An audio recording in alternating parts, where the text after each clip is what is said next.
A wild last boss appeared. Volume 6. Firehead.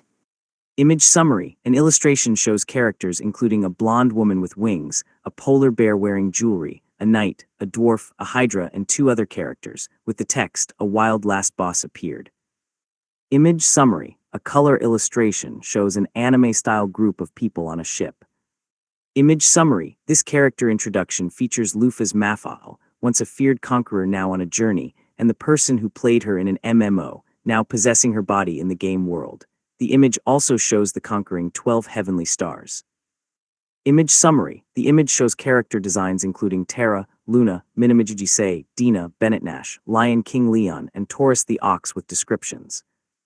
Image summary. A story recap illustration shows 3 characters and text summarizing plot points: possessing a character, reuniting with heroes, and defeating Leon by reducing his HP to 1. Landmarks. 1 color images. 2 table of contents. 1. The fairy paradise Ulfheim was an inviolable sanctuary in the form of a large forest where spirits and fairies lived. The fairy princess, Pollux, was called the symbol of light for Midgars, but she was also said to be a representative of the goddess. In fact, she had given guidance to many chosen ones and heroes, stretching far back into the ancient past, and it had even been recorded that she sometimes granted them legendary weapons. Even the Devil King couldn't put his hands on Ulfheim easily, but it currently played host to an unwanted guest.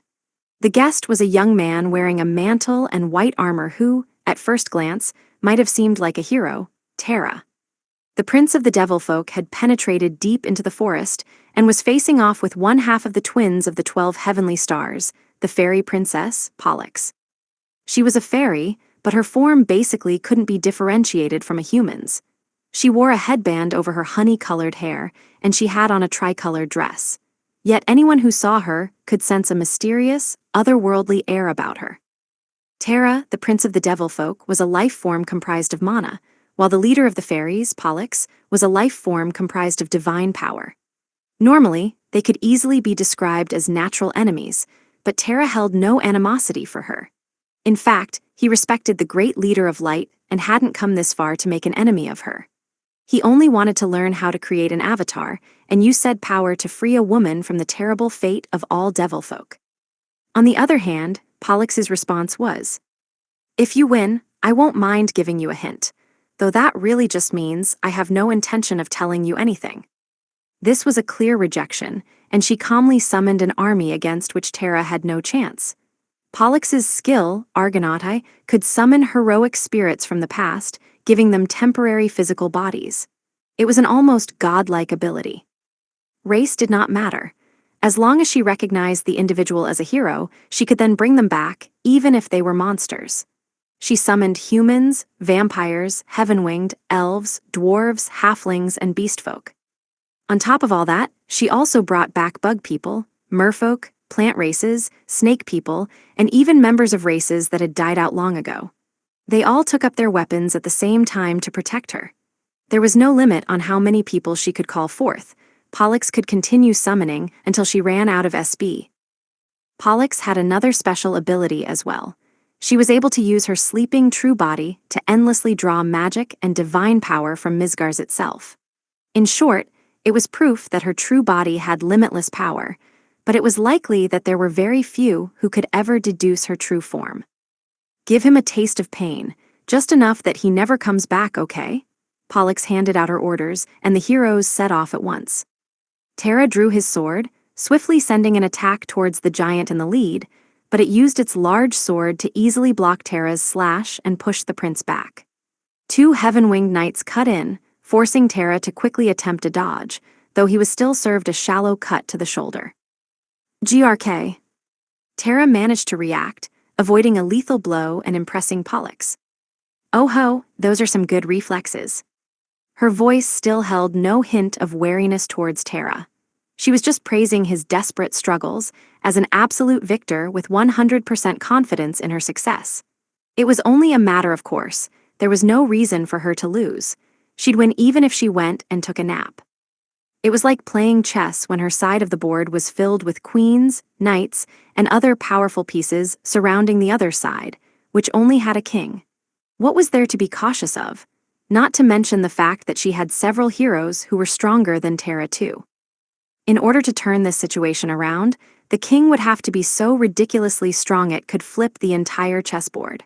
Pollux knew of one such ridiculous king who had forced her to admit defeat in the past, but unfortunately, she was on a completely different level than Terra. In the end, this was checkmate.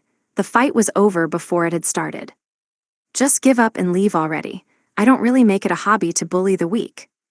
Isn't it a bit early to be acting like you've already won? Is it? Then go ahead and continue your useless struggle as long as you like. A giant stepped forward and swung its club at Terra. The prince of the devil folk had definitely put his guard up in time, but he was simply blown away, guard still up, due to the giant's ridiculous strength. Several types of beast folk were waiting at the place Terra was flying towards, and they all attacked the prince at once. Terra barely managed to avoid those attacks, but he was gradually becoming more and more wounded, unable to find any room to counterattack. Terra backed up, making some room to swing his sword, and threw a blue slash outwards. However, his attack was unable to defeat even one enemy. It was completely blocked by several shields that had appeared in its way. On top of that, his attack was returned several times over with spells of all elements, several of them even canceling each other out as others hit Terra. Gak Giarararar. It was hard to say that the Argonauts' teamwork was good. In fact, they were so scattered you could say it was downright bad. Each one acted alone while attacking Terra, which was the reason why he was barely managing to stay in the fight. If Castor were around, he would have been able to gather the heroes into one force, one army. However, Pollux was unable to do that as she held no combat ability herself, since she never set foot on the battlefield. Even though she had an unfair ability to endlessly create fighters, she was only able to call them forth. She didn't have the ability to use them properly. In other words, she wasn't able to make full use of her own skills. In fact, the huge numbers of heroes she'd summoned caused them to get in each other's way, greatly lowering each of their respective power levels. There were even some instances of them moving in front of one another, resulting in friendly fire. However, that didn't mean Terra could win. No matter how scattered and leaderless they were, their individual power levels were still all in the top bracket of the entirety of Midgard's. Just having all these heroes that Terra might not even be able to beat one-on-one band together to attack him represented an unbelievable threat. Even if he managed to defeat one or two, Pollux would simply resummon them immediately. Their numbers were essentially infinite as long as he didn't do something about her. That being said, they were so numerous he couldn't even get close. And her skills were still even more unfair. I'll take the liberty of pushing you over the edge. Heroes, give your lives to become the cornerstones of victory. Several members with the chosen class responded to Pollux's order. They weren't from 200 years ago. They were far older, most likely from thousands or even tens of thousands of years before. Having received the order, they didn't hesitate to give their lives to activate the skill soul succession. It was one of the skills of the chosen class, and it created a permanent barrier that both buffed allies and debuffed enemies. However, such a powerful effect had a correspondingly high cost, requiring the user's life. The chosen in the crowd activated this skill with no hesitation at all, disappearing into motes of light. At the same time, all the Argonauti became noticeably stronger, while Terra had his stats suddenly lowered until he was the equivalent of being level 200. Even then, the nightmare still wasn't over. Gather dead souls to mine side.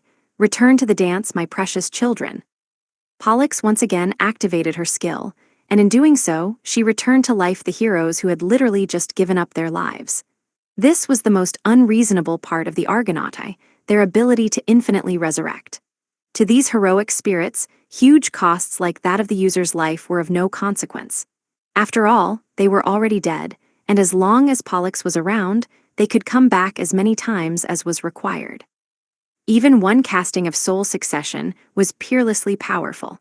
Having multiple instances of it overlapping boosted the hero's stats over what would be normal for level 1000. Going by stats alone, all of them were now in the same class as the 7 heroes in strength. On the other hand, Terra had been horribly weakened. He was now more frail than the 7 luminaries, which meant that this fight was basically between several hundred Alioths and one Mars. It wasn't even a real fight anymore. Now then, even a toddler would understand that there's no point in fighting anymore. Do you still intend to continue? Of course, I will not give up. Fool, this isn't bravery, it's just suicide. The heroes once again started their fierce attack. This was now just an execution. One side was simply beating on the other, though they were barely towing the line so Terra wouldn't die. He was punched and kicked and laid low in the dirt miserably before being stomped on and thrown. The victor was now obvious to anyone who had the opportunity to look. Even so, Terra unrelentingly took up his sword. Sadly, though, his sword couldn't even scratch Pollux' heroes in his weakened state. Pollux raised her eyebrows seeing him like that, indicating her irritation. Learn your lesson already. How long are you going to insist on this uselessness? Who knows, how long do you think? Terra acted like he had room to negotiate, but he had no such thing. In fact, he was punched in the face after that show while being told to shut up. It was no longer a fight at this point. It was just a thrashing. Pollux's expression twisted as she watched the ghastly, one-sided scene. Honestly, it was tough for her. If Terra had been like other devil folk and had talked a big show while looking down at her, she would probably have had no qualms about doing this. If he had been the same kind of person as Leon, then she would have gone so far as to eliminate him. And if he had been like Bennett Nash, Pollux would have had to go all out anyway just to stay alive. Yet after talking to him, Pollux understood that he wasn't really all that evil. In fact, he was fighting for someone he loved, and that made it really hard for her to keep doing this. His wishes and beliefs were both noble and pure, something Pollux normally loved, and because she wanted to cheer him on, she found it hard to trample all over his goals. She didn't like having to stamp out brave flowers trying their hardest to bloom in this hellish world. If he were some sort of poisonous flower that thought nothing of the trouble it caused to its surroundings, then she wouldn't hesitate to pluck it, but this was honestly impossible for her. Pollux just couldn't get into it. I truly hate this. I can't even put him to sleep because he's resistant to status effects. Pollux closed her eyes in melancholy as she heaved a sigh, then she turned around on her heel and left the battlefield. Anyone with the blunted sword strike skill, continue to hit him with it until he faints. The rest can stand by. I don't want to incur the wrath of the Devil King, so make sure not to kill him. Pollux even left behind the armored warrior that she'd had constantly accompanying her as a bodyguard, as she started walking towards the shade of a different tree. She couldn't stand to watch any more of this. Pollux derived no joy from massacring someone young with pure, straightforward convictions who acted out of love for someone else, but that also meant she had gone easy on him. As if they'd been waiting for just such a moment, someone jumped down from a tree, landing behind Pollux and holding a blade to her throat. Surprised, Pollux couldn't utter a word for a moment. "Heroic spirits, stop your attack," ordered Luna, the attacker who had taken Pollux hostage. She might have sounded calm, but Pollux could feel the blade that was held to her throat shaking. She stretched to get a look behind her. "It's a boy who's restraining me." "No, a girl?" There were tears in the girl's eyes, and her expression was filled with fear and rage, but also grief at being powerless in the face of Terra being beaten up so badly. Seeing that, Pollux understood instantly. "Ah, I see. So this is the girl Terra wants to protect." Image summary: a girl holds a blade to another girl's throat. "Oh ho, so you were waiting all this time for me to leave my bodyguard? How admirable. You've certainly managed to take me from behind, but did you think that would lead to your victory? From the looks of you, you're only around level 300. I'm still level 800, you know, even as weak as I am." "That's true, you're level 800, and if you had the normal amount of strength for that level, I probably wouldn't be able to win. But you should have sacrificed almost all of your combat ability to have such peerless skills. Am I wrong?" "That's not a bad read, but did you figure that out yourself? Or maybe it's what the child over there expects. Either way, if you're wrong, I'll just counterattack and you'll die." Pollux giggled, showing off a sense of composure befitting her strength. Seeing that, Luna's hand trembled for a moment, but no more than that. It wasn't that she didn't understand the hopeless gap between level 300 and level 800. Her last encounter with Agacaros had left enough of an impression to have her still tossing and turning in her sleep. If Pollux had strength befitting her level, then it would be as if Luna were pointing her blade at another terrifying Agacaros, and that was simply suicide. Just as Pollux said, Luna would simply be counterattacked and turned into mincemeat before she could do anything. But even after realizing that, she didn't pull back.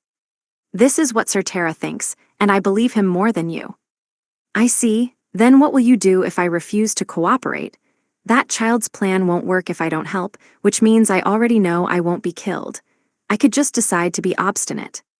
In that case, I'll just kill you on my own. I can't allow Sir Terra to be killed. Pollux gave a silent look to both Luna and Terra and found herself subconsciously smiling after seeing the strength of their bond.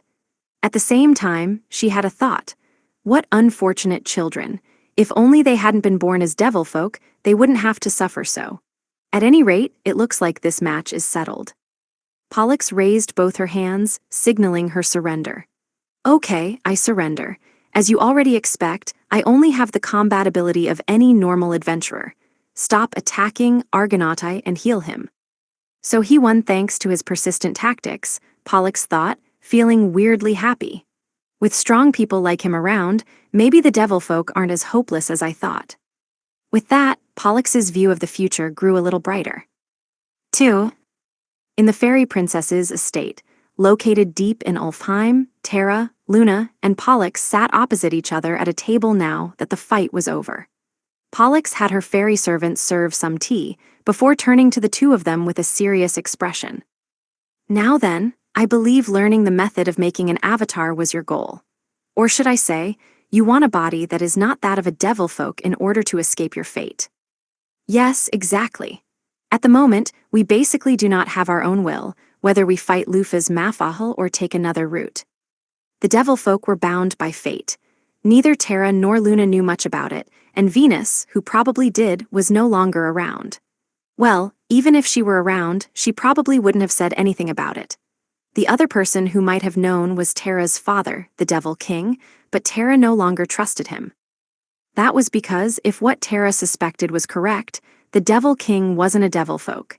In fact, he was a holy existence, the complete opposite.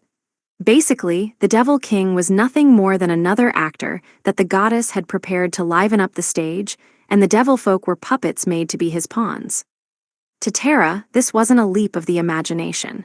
Agacaros had used the words, fakes created to imitate demons, and pets of divinity. Then there was the fact that the devil folk died if they didn't kill humans, and when they themselves died, they broke down into mana. Venus had also used the word puppets, and that meant something as well. All of that together meant it was harder to turn away from the truth, and that truth was that the devil folk were all just a magic spell of the goddess, forced to take on the role of opposing humanity. Just why had the goddess done that, and what had she been thinking? Terra had no clue, but the one thing he could say for sure was that the goddess had no intention of allowing the devil folk to win. The goddess had always extended a saving hand to humanity at each point they befell great danger. Sometimes, she would give power to the one hailed as a hero, causing a miraculous change of fortune, but to anyone who knew the truth, the whole thing probably looked idiotic and laughable. The goddess was undeniably the one who had birthed the devil folk and used them to torture humanity, and she used the danger she herself put humanity in to paint herself as a goddess of unconditional love. The goddess controlled both sides. She was literally starring in her own play. The devil folk were nothing but puppets forced to act according to her poorly made scenario. So you realized that, did you? And you begged your father to save Luna, Pollux thought. In the back of his mind, Terra thought of a man who had been his friend. He, Mercurius, surely arrived at the truth faster than anyone else, and in thinking that the only one who could change things was the Devil King, he pushed himself too far.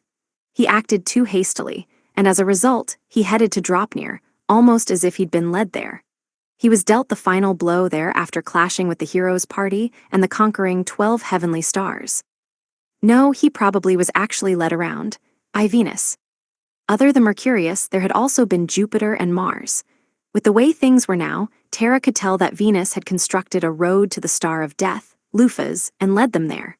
Having realized that truth as well as the wish of his friend, Terra could no longer sit by and do nothing. The leader of the devil folk was no longer their ally. In fact, he never had been their ally. As things stood, there was no way for Luna to survive. Now that Lufa's Mafahal was back, the devil folk would eventually be eradicated. Luna needed to become something other than a devil folk in order to be saved. However, Luna had started to realize the fate of all devil folk as well, and she was hoping to at least save Terra, though he himself hadn't realized that. In the end, they were rather similar. I'll start from the conclusion. The method of creating avatars which the two of you so want, I cannot teach it to you. Terra only stared at Pollux, shocked. Rather, I don't know it. It's true that I can use divine power to create avatars and have the souls of the dead possess them so they are artificially resurrected, but I've never heard of devil folk, who are beings made of magic, being able to change into fairies. It's completely unprecedented. We are heaven arts, and you are magic. As you two know, heaven arts and magic oppose each other. To be honest, it's never even been tried. Because divine power opposed magic, it tended to reflect or bounce away magic power. For example, a shield created by heaven arts used this property. It could also be used to boost the power of anything that was not powered by or made of magic. The principles behind this were either healing or strengthening skills, but basically, while magic was a power that created something that didn't exist, heaven arts was a power that strengthened something that already existed. The vectors of these powers were completely different in the first place. I could have the two of you die so you could be resurrected through me, but, Pollux hesitated. I don't even know if that's possible. May I ask you why? It's cruel, but, she trailed off, there is a real possibility that you two don't have souls in the first place.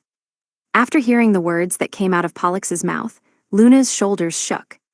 Since we fairies are originally plants, we have something that could be considered souls with our main bodies. Rather, we cut off a part of our soul to inhabit our avatar. When it comes to you devil folk, though. Terra paused before finishing her thought. We were made from nothing, huh? Exactly. For example, spells like Fireball or Aqua Blast don't have souls, right? You have egos and self-awareness, so you may have souls. But you also may not, and if you don't. Well, I can't summon something that doesn't exist, no matter how much I want to.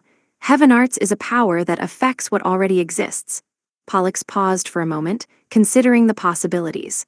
My Argonautai simply takes souls which already exist and strengthens them, giving them physical form. It cannot make something appear from nothing. Having heard Pollux's explanation, Terra bit his lips.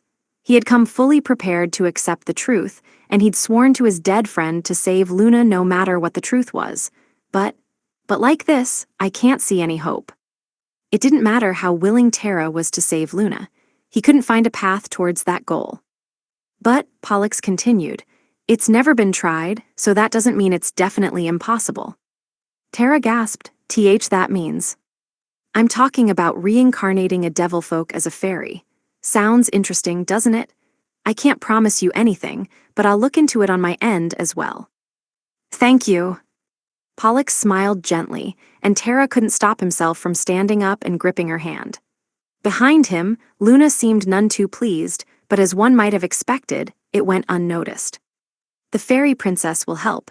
There's nothing more reassuring right now.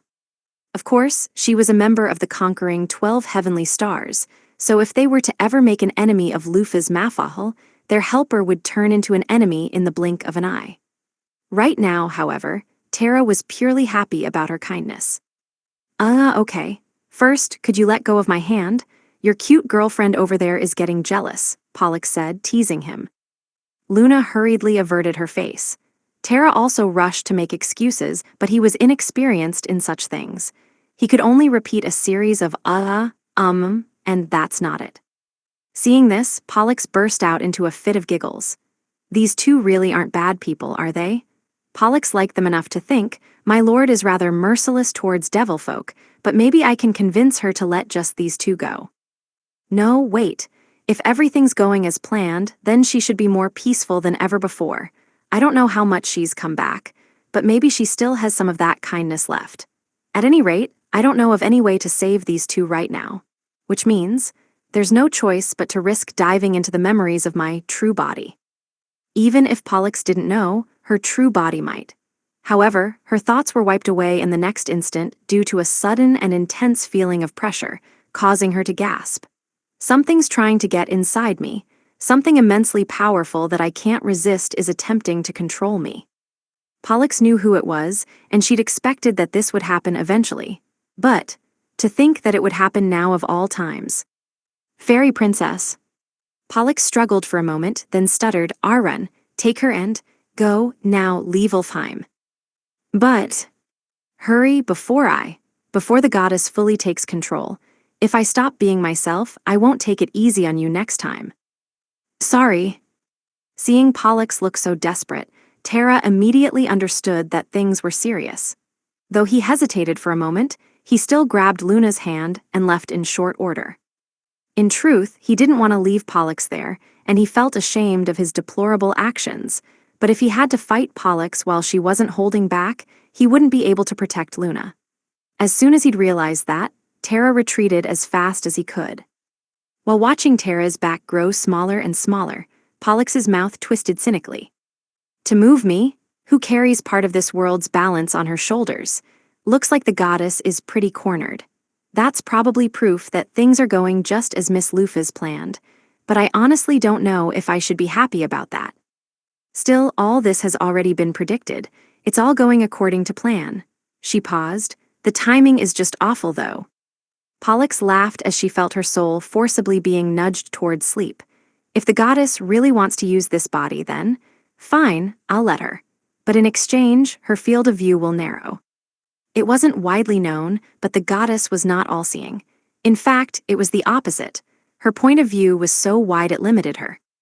For example, imagine a model of the whole of Misgars, populated by little models of all the towns, and with people in them moving as they were in real life. Could you see everything everybody was doing? No, it would be impossible. Everything would be too small, and your point of view would be too zoomed out. That was the relationship the goddess had with Misgars. The way she normally saw the world was like someone looking through a magnifying glass or microscope. That was why she couldn't see everything at once. It was also why she made puppets, or avatars, to be her arms and legs and to take action in her place. Since the scale of existence was too different, the goddess was unable to grasp the goings-on at such a small scale, and it actually proved to be a point of difficulty. The goddess had ways of fixing that, though.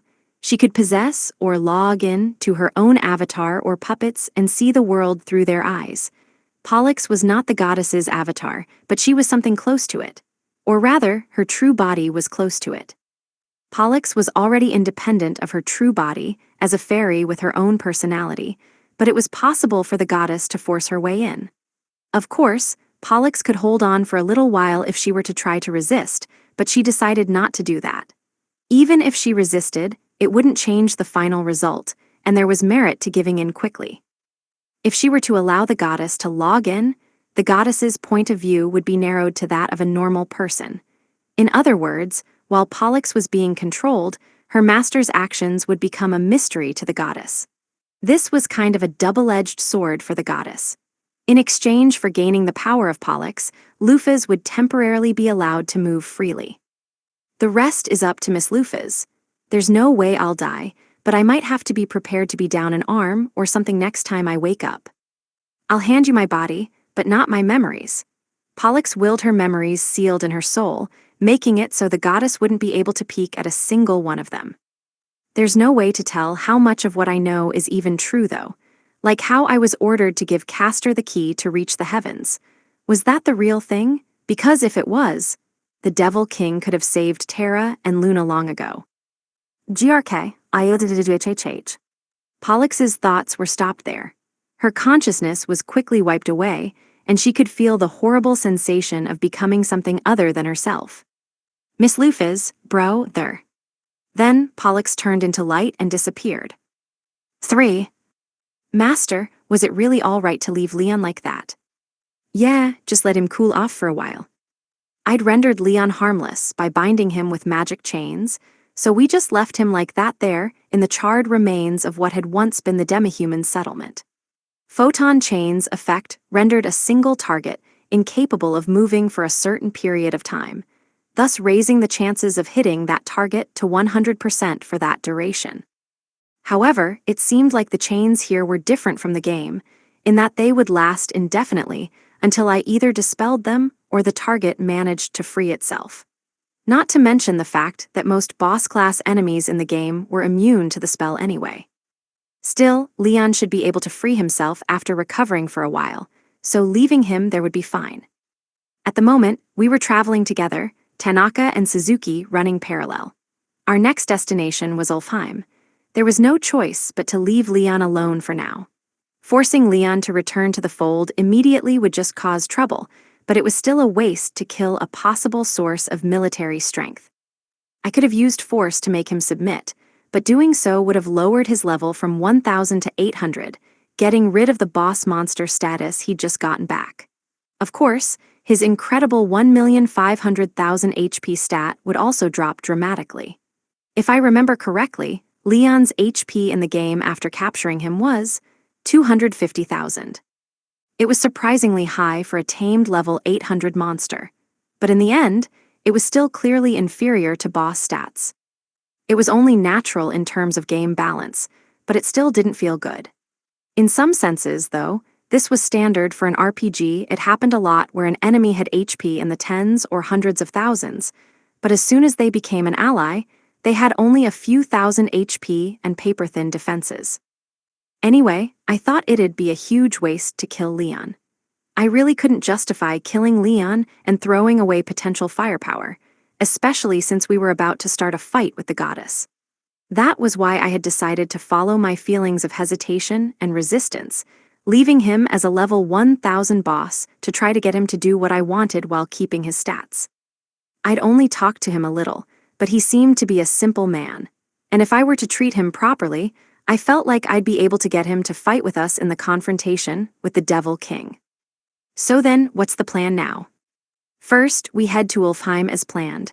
We're meeting up with Pollux. By the way, there's also the possibility of going to Helheim. The plan was to head to Ulfheim next and meet up with the fairy princess, Pollux, the other half of Gemini of the 12 heavenly stars who was sealing the Ouroboros of wood. Though on that front, another Ouroboros was being sealed in Muspelheim, which was completely outside the human sphere of influence and would require stepping foot into devil folk territory. We would have to go there eventually, but I wanted to wait to do so until we'd gathered up more power. No matter how weak the devil folk were compared to us, it'd still be too much trouble if they tried to throw tens or hundreds of thousands of bodies at us. Taurus had appeared near here, and he was supposed to have been in Helheim, so the entrance was probably somewhere nearby. Though there probably wouldn't be any point in going now. First, since he had the role of sealing in our Ouroboros, he probably wouldn't move, even if we asked, unless we had prepared some sort of replacement. However, there was no one among us who could serve that role at the moment. The people who were knowledgeable about seals and sealing were Agacaros, Dina, and Sagittarius. Agacaros couldn't be trusted to not just wake the thing up, though, and I had no idea what Dina would do. We just regrouped with Sagittarius too, so exchanging him for Taurus so quickly didn't feel proper. That was why recovering Pollux, who could summon a heroic spirit to take Taurus's place, came first. Not to mention Taurus's last words, "Come see me after everything is over." That probably implied, "Don't come right now," and if I were to pop up cheekily, he might decide that I wasn't the real Lufas after all and come swinging. But more than all of that, Dina was really, really against it. "No, never, I'm not going. Let's just leave that thing there. We can just make him a character with no screen time until everything's over and the ending credits are rolling." I had a feeling that if I tried to force us to go to Helheim, she'd just run away using Xgate and never come back, so it was probably best to leave him for later. Not to mention the fact that we had the heroes party with us, and I'd feel too sorry for them if we were to drag them to hell with us all of a sudden. Rather, at their level, they'd be killed by even the most basic of mook demons that appeared there. This was just game knowledge, but the demons that appeared in Helheim were level 200 at minimum. It was a high-difficulty dungeon that fundamentally did not allow for beginners. There were several weirdos who played with restrictions and charged into the dungeon with levels only in the double digits anyway, but I didn't want to force these people to try that. They and the kids, say, had all come with us this far against the demihumans, but they weren't truly part of the party. The proper thing to do was to first see them to a nearby town or something. I paused thinking, Pollux, huh? In the game, she always came with Castor, and they were named fairy siblings, so I didn't actually know how she was in battle by herself. Well, there was no data on her in the first place, just Castor. In the game, Pollux only floated around nearby, and even if you attacked her, she didn't take any damage. She did have a hitbox, though, so it was possible to attack her. It was just that, if you hit her, Castor was the one to take damage for some reason. Though she would occasionally use Heaven Arts to support Castor, she was kind of like an option or bit you saw in SHMUPs. I suppose the truly scary thing about her was her summoning ability. Surprisingly, Xgate Online differed from other MMOs in that there wasn't any sort of summoning class or ability system. It wasn't possible to summon phantasmal or magical beasts from nothing. The devs had probably decided it wasn't needed because it would overlap with the Monster Tamer and Alchemist classes. However, Pollux was the only individual able to summon. From the start of battle, she would continue to refill the enemy's ranks in the form of summoning more fighters at regular intervals. Well, to be blunt, she was basically just like those enemies you see so often in games that go XX called in Friends. But in the games, it simply said the fighters were summoned. Apparently she was summoning the spirits of dead heroes, or Einherjars. Of course, that ability somehow got worse once she was a friendly. It changed from a skill to increase the number of allies to summoning an armored man for a moment to attack. It had been a huge letdown to my friends and me at the time, and it was worse now because the summoned spirits always dutifully left after attacking. Like why, when she was an enemy, they stayed indefinitely. Anyway, Castor, who was considered the main body, was already with us. Pollux, who was like an add-on, was on her own. I wonder if that's really okay? Honestly, she seems mega weak. Dina, are there any suitable villages or towns on the way to Ulfheim? We'd like to drop the heroes' party off there. Then how about the martial city of Liegjarn, Miss Lufas? The population is large, and they shouldn't have trouble returning to their journey from there using wyvern carriages. What kind of place is it? Levitane is split into 4 territories named the Territories of the Sword, Spear, Shield, and Bow. Liegjarn is considered to be the center of the Territory of the Spear.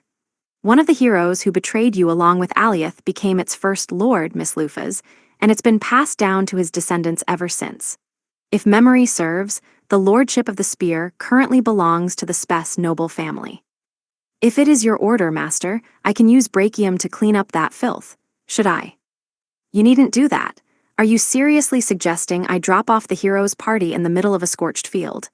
I reprimanded Libra, who had buted in while Dina was talking, before heaving a sigh. Why does she always go straight to decimating the other party? She should be the highest level of AI at 5, but these tendencies make me want to cry. Still a territory of Levitane, huh? So we returned at some point. The amount of livable land for humans was small, so it might have been only natural, but it seemed that we'd made a circle around the entire area. I had left Levitane, then had gone to Svel, and then my grave before I had arrived in Gjallarhorn.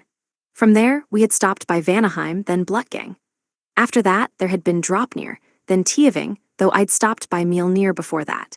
And now, we were heading back to Levitane, which meant that I'd seen pretty much all of humanity's territory.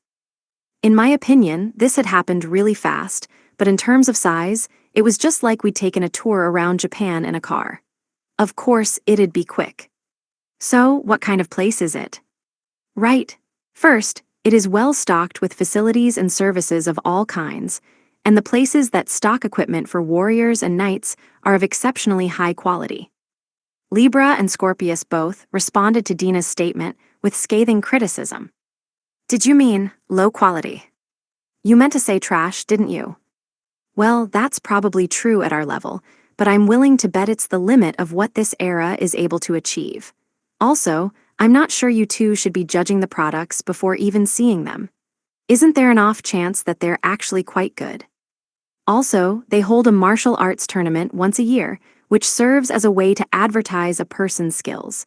It's a perfect place for a protagonist in the fantasy genre to test their skills. Would you like to try? You want us to kill the other participants? To repeat myself for the umpteenth time, the average level of this era had lowered significantly. Given how the Sword Saint, who's said to be the world's strongest, is at the level he is, even surpassing level 100 must be pretty rare. In our current state, we were like people from an RPG where the maximum level was 1000 who had forced their way into a fantasy world where the maximum level was 99. The stages we stood on were just fundamentally different. Even if I didn't want to kill them, I could blow off their heads with only an unrestrained forehead flick. That was how large the gap in power was.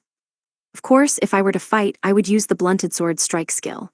However, if I accidentally forgot to use it even once, then things would end in murder, and I didn't want to do that.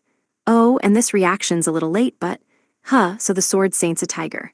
Yeah, I had seen him already back in Dropnir, but, look, I dunno why, but he ran away in terror every time he saw me, so I couldn't tell he was a Sword Saint at all. I only thought that he was a really huge, cowardly cat. Sorry, Sword Saint.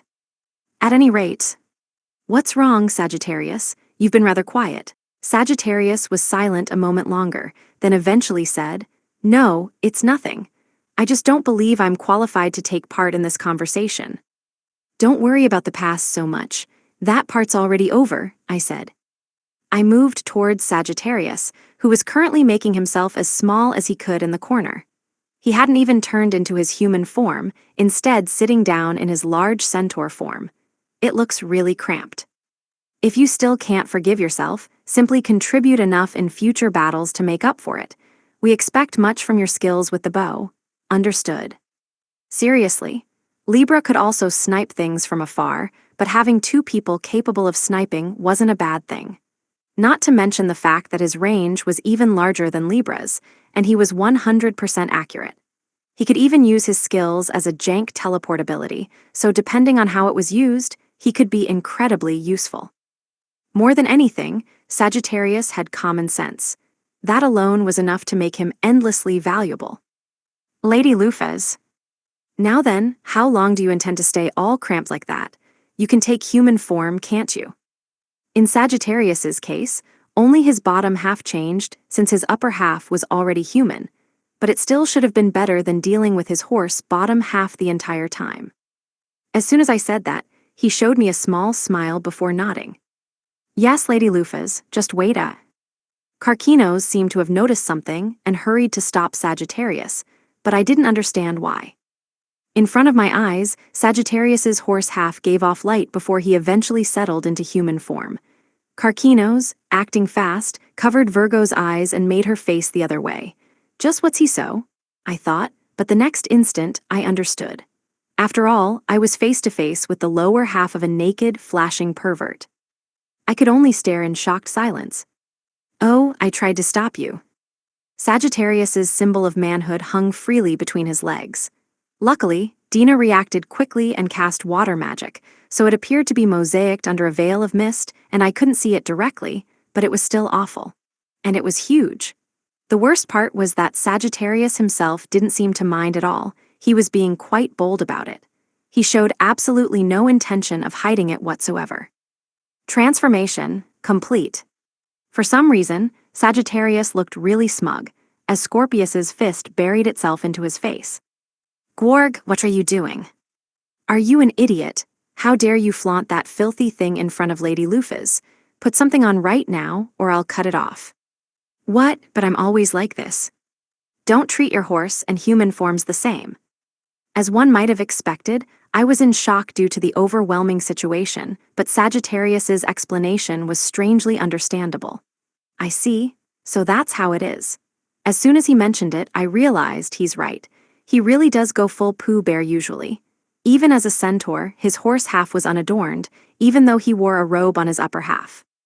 Now that I thought about it, Ares had also been naked the first time he'd taken human form, though Dina had quickly covered him up. In comparison, Aegacaros, Scorpius, Karkinos, and Leon were all pretty on top of their appearances. They had prepared their own clothing beforehand, after all. Still, Sagittarius had always been half human, so he seemed to have a half-assed conception of clothe the upper part but not the lower part. No need to worry, it doesn't bother me, Sagittarius said without expression. That didn't stop Scorpius from angrily kicking him in the crotch though. It bothers us, you incorrigible idiot. Sagittarius groaned in pain and surprise, balled up while cradling his man parts, and Scorpius looked down on him like he was a filthy lump. Yeah, please don't do that, it hurts a lot. Still, I never would have pegged Sagittarius as a half-nudist. Even though I thought another well-adjusted person had finally joined, he turned out to be another weirdo. Just what is wrong with the 12 stars? Anyway, I should just transmute some pants and underwear for now. 4. A day had passed since leaving the demi-human village. We'd arrived at the martial city of Liegjarn, a pit stop on the way to our objective, Ulfheim. Oh ho! It's the picture of an RPG town, isn't it? We looked at Liegjarn in wonder. The scene reflected in my eyes was exactly that of a traditional RPG town. The buildings, which enclosed stone-paved streets, all featured uniform red roofs, windows decorated with flowers, and walls of mainly yellow or white. The city was very well adorned and gorgeous, contrary to the stern and rugged impression the title Martial City gave off. The city wasn't surrounded by a huge lake, nor was it built into the side of a mountain. It was also neither perpetually night nor actually a giant moving golem. It wasn't just a collection of tents on a plain either. It was the very picture of a standard fantasy townscape. The streets were host to carriages, and many people came and went. The clothes they wore also fit the RPG aesthetic. There were no old dudes in work clothes or suspicious fake angels in cloaks. The women wore blouses and skirts with aprons over them, the designs close to the German dirndl. Meanwhile, men wore leather pants with suspenders resembling German lederhosen. They'd probably ended up with that style due to prizing durability and stain resistance, since they expected to wear those clothes for hard labor. Of course, hard physical labor was much more common than desk work in this world, which was undeveloped and backwards compared to Earth.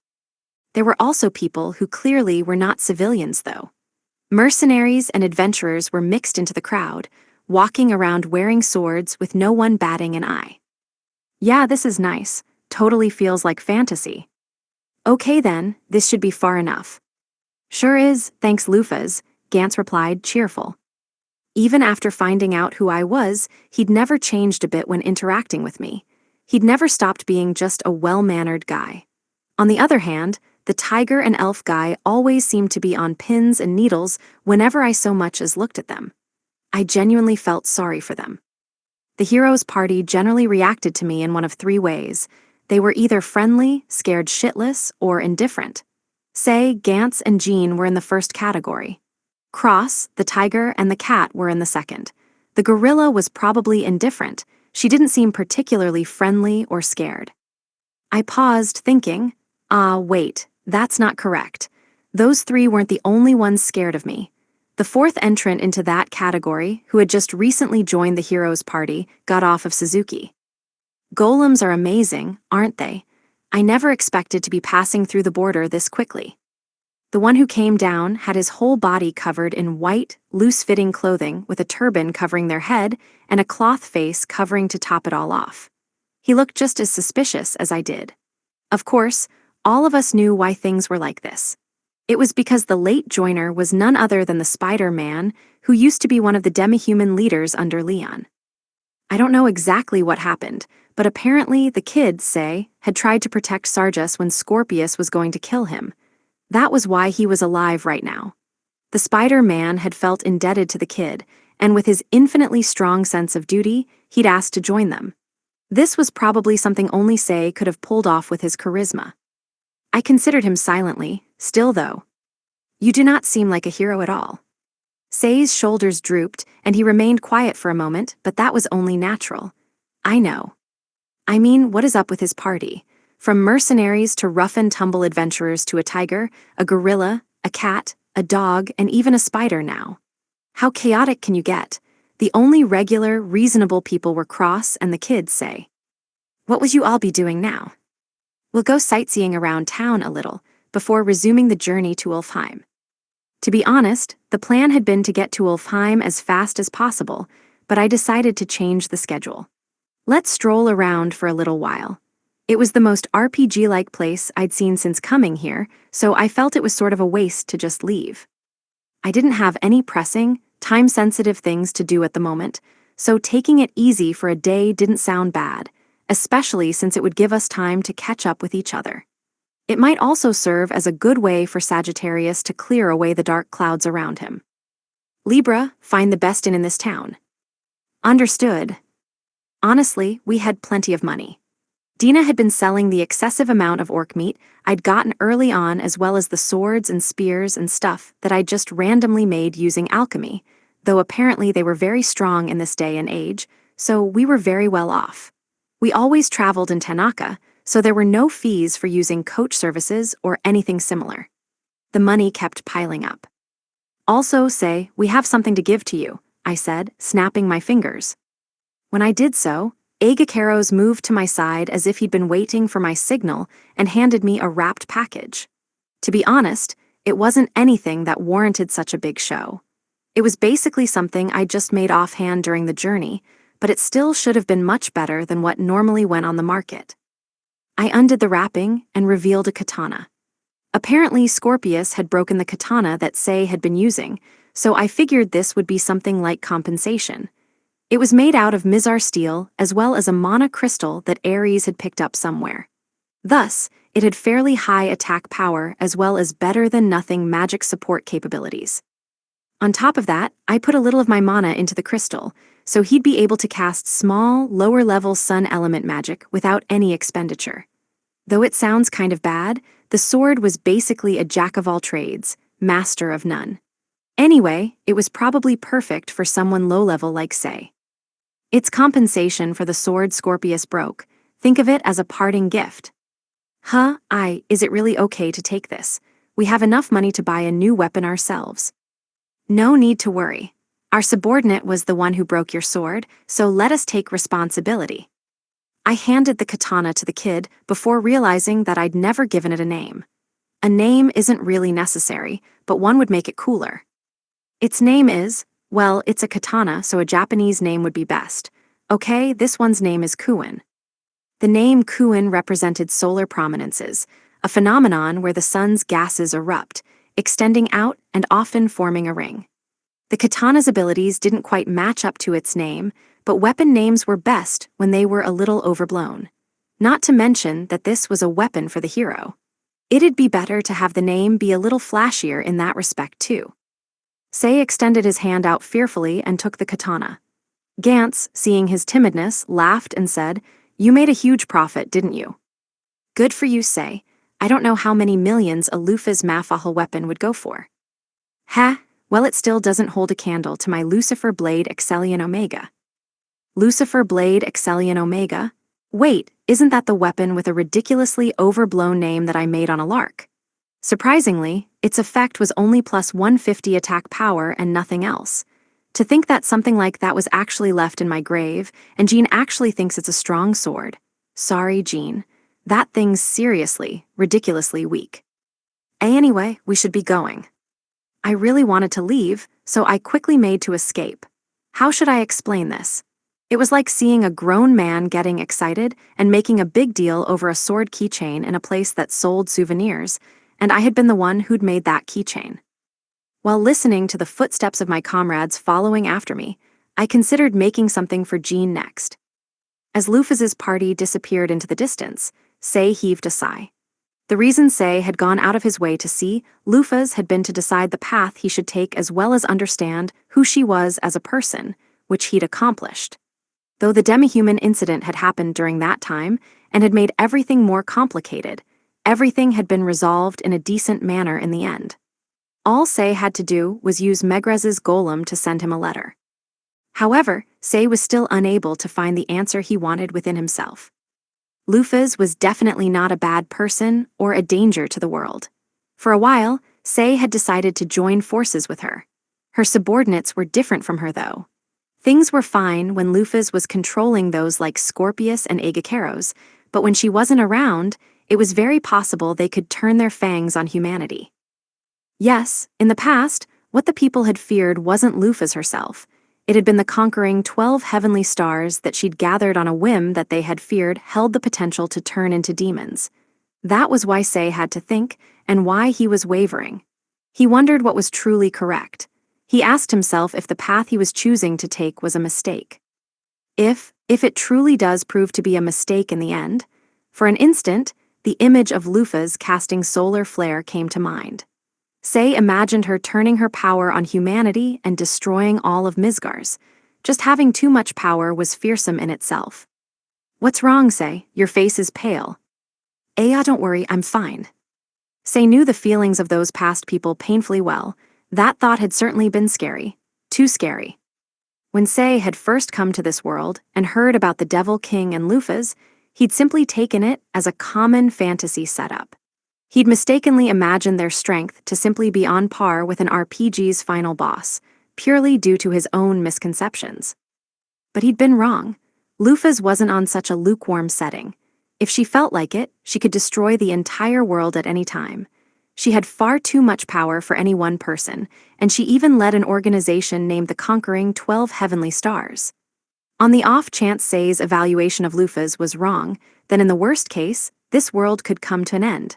That was scarier than anything else to say. Shall we just focus on finding an inn for now?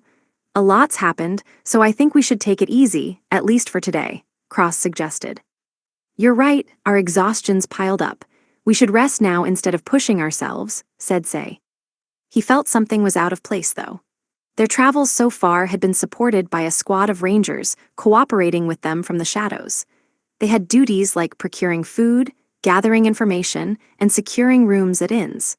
Normally, the ranger squad would appear a little after they arrived at a town and inform them of where they were staying, but that hadn't happened today.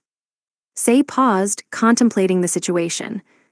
Cross, could it be that? He hesitated.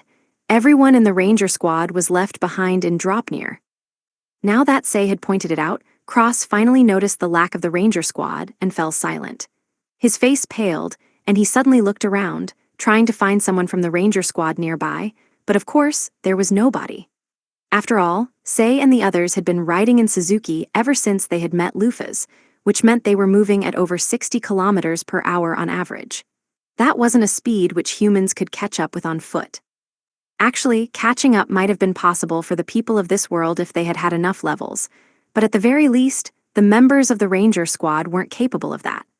Setting aside instantaneous bursts of speed, it was impossible for them to output that much speed over long periods or distances, such as from Dropnir to here. The rangers were skilled, but they weren't inhuman. Anyway, let's find an inn for now. Maybe they'll surprise us and catch up if we just wait a little bit, Cross said with a faraway look. He definitely hadn't said this because he wanted to avoid reality, nor was it because he was experiencing extreme inner turmoil, thinking that he'd messed up big time. Definitely not. The party passed through the thriving, busy streets before laying eyes on an inn. From the outside, it didn't look too bad. It seemed clean and it faced a large street. Of course, that would raise the price accordingly, but they were the hero's party, as guaranteed by the king. Naturally, they had money, and given the fact that they'd retrieved an elixir in Dropnir, they were actually almost bursting with coin. Rather than being weirdly stingy and going for a cheap inn, it was better for them to go the route of buying safety and going with a more expensive option where they could relax more. An inn's facilities weren't the only thing that determined its cost. Safety had its own price as well, which was why cheaper inns were to be avoided. Naturally, people who could only afford cheap inns stayed in places like that, and those people were easily both able and willing to steal other customers' belongings. In particularly bad ones, the proprietors themselves might even go after their customers' belongings. Say and the others paid at the counter and took their keys before heading to their respective rooms. Anyway, I'm really tired. Let's just rest easy today. With that thought, Say opened the door to his room. At the same moment, the door to the room next to his opened as well. And none other than Lufas herself walked out. 5. Why did it turn out like this? Say thought. He heaved a sigh steeped in melancholy as he walked down the large main street. Say didn't know what kind of forces of coincidence were at work here, but the inn they'd decided to stay at was not only the same one the Great Conqueror and her associates were at, they'd ended up next door as well. Not only that, but Lufas and her entourage had roped Gantz and Jean into a round of cards, and they were even now enjoying a game of 7 bridge. It was all a huge joke. It's another world, so why cards? Why Seven Bridge in particular? Where did she even learn the rules? No, well, there's always been a non-zero possibility that cards existed in this world anyway. But when I checked with Cross, cards didn't exist in this world. At the very least, not while Cross has been alive. Misgar's is warped in some way. Everywhere I turn, I see visions of Earth like a fabricated fantasy. It all feels like the aftermath or remains of a fairy tale. So there's only one answer. It's clear now, Lufas knows about Earth. Not only that, it's not some hazy knowledge like, there's a world by that name or anything. Given that she even knows about Earth games and pastimes, it wouldn't be going too far to say that she's been there herself. Only she was born and raised in Misgar's, and she should have been sealed these past 200 years. Could it be that she was actually on Earth while she was sealed or something? Say considered the possibility, his thoughts stalling. No, that's idiotic. As if that would be possible. The more I think about it, the more confused I get. Say scratched his head, ruffling his hair before deciding to just stop thinking. From there, he saw the building he was looking for and made for it. His purpose for leaving the inn and walking about by himself like this was twofold: for a change of pace and to get used to his new katana. He'd heard from Cross that this town had something called a training arena. Apparently, it was a place that provided an area to train in for a fee, and it was possible to have a mock battle against a golem created by an alchemist. For those who made their livelihoods through battle, this seemed to be a very valuable facility. I see. It's definitely true that in this world, where fighting happens daily, places like this would be in high demand. In fact, for adventurers who only fell into the job out of necessity and have no experience, places like this would probably actually be necessary, since they're basically amateurs. On top of everything else, the place had a manual for customers to peruse, though they weren't allowed to take it outside the building. It apparently allowed people to learn and practice all sorts of martial skills by themselves. To say, this was a great boon. After all, his chosen weapon was a katana and not a standard sword, which meant that none of his friends knew how to handle the thing and thus couldn't teach him. Gantz knew how to use many different weapons due to his occupation as a mercenary, but he was most proficient with axes, then large swords, and lastly, blunt weapons. In other words, he was best at using brute force to overpower things. Katanas are a little too sensitive and need too much care to use, he'd said. They're not for me. The female knight's specialty lay in large swords, and Jean favored long swords. The tiger also used large swords. Peto used thin swords like rapiers, so he was the closest to Sei in the group, but even then, thin swords were completely different from katanas. And so, Sei had been left with no one to teach him how to use his weapon, and had been forced to struggle this far without ever learning how to use it properly. That was exactly why he wanted to make use of this rare chance to proactively learn how to use it. As Sei approached the training facility, he stopped, having caught something. He'd heard some voices that sounded like they were arguing in a nearby alleyway. Liegjarn was a fairly safe town with decent public order, but even then, Cross had warned Sei not to wander into back alleys. Places that didn't directly open to the large main streets turned into hangouts for vagrants, and it was unknown how dangerous the people there were. Therefore, if it had just been the sounds of a simple argument, then Sei probably would have pretended not to have heard anything and proceeded into the training area. Sei didn't like saying it out loud, but he felt that any punks and similar people got what they deserved when they fought each other, no matter how hurt they got. However, one of the voices Sei heard sounded like that of a little girl's, and it sounded scared, so I can't just pretend I didn't hear that. He, now you can't run anymore. Now, just give up and come with us. Third-rate thugs spouted lines so common that they could be heard in pretty much any back alley of the world. They definitely looked the part too. They were men whose appearance screamed, "I'm a thug and a punk," more than anybody Sei had encountered up until now. They had on disgusting, filth-covered clothes and similarly nasty grins. There were knives in their hands, and all 5 of them surrounded one girl. If I were to categorize that species, I suppose it'd be primate order, hominidae family, thug genus. People like this weren't exactly rare. They could usually be found in any back alley in a large enough city. Mysteriously enough, they all spoke similarly and had equally poor vocabularies, so Say couldn't help but actually voice his thoughts out loud. Maybe they're actually just that type of monster or something. Lufas would have said that they were humanoid mob monsters, all using the same sprite. You don't have to be so scared, we're super nice, we swear. Yeah, we're total gentlemen. Though that really just means pervert. The men surrounded the girl, cutting off any avenue of escape as they emphasized their words with the knives in their hands. In what way are any of you gentlemen? Even orcs are more gentlemanly than you. The cornered girl looked very tense, but she still firmly gripped her well-used staff. She was facing off against 5 people, but none of them were that strong on their own. Though having allowed them to get so close had already put her at a disadvantage, the girl judged that her level was higher than theirs at least. In fact, the level difference was large. In comparison to the thugs, whose average level was around 10, the girl's level was over 50. The gap was big enough that the girl should never lose if she didn't happen to be a mage with almost no close combat ability. Well, if she'd at least had a sword, she might still have been able to deal with them. She was a mage, but she'd learned swordsmanship from her father, who was a mercenary.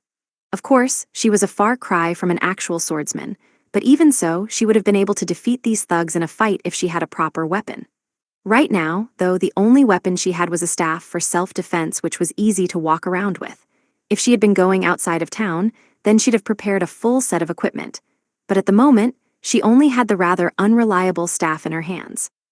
Start with one person first, use fireball and turn them into a burning mass. Then, if I manage to put some distance between us while they're confused, as long as I have some space, there's no way I'll lose. The girl had never seen a real battle. She'd simply spent her days in Svel reading books and learning magic. On top of that, she'd recently had all her self-confidence pulverized until there had been nothing left.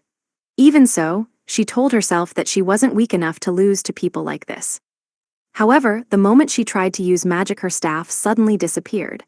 Shocked, she stared at her now empty hands. Whoa, that was dangerous. You shouldn't be doing something so violent.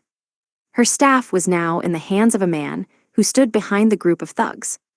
What the hell did he do? Extreme speed, manipulation of objects. I don't know. The girl didn't understand what had just happened.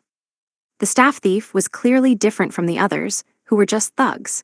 He was a slender man with wavy brown hair and blue eyes wearing fine clothes. His face was beautiful, and at first glance he seemed to be a noble. But the vulgar desires that could be seen in his eyes couldn't be hidden, and the girl felt a sense of discomfort looking at them.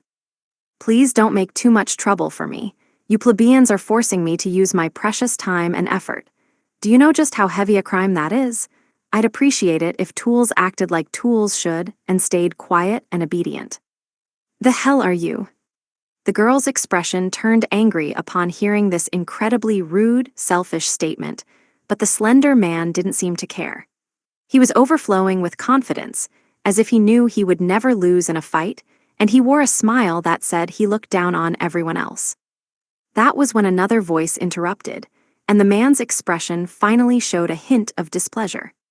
Hey, you guys, the hell are you doing? Say, who'd heard the voices and came running, commanded everyone's attention. When they realized what they were seeing, however, the 5 thugs laughed uproariously like they'd just seen an idiot. Oh, it was just some brat thinkin' he's some kinda arbiter of justice or something, they thought. With their weapons in hand, they unguardedly approached Say, flashing their knives.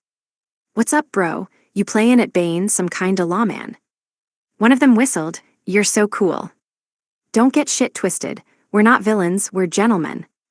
Though that's just another word for pervert.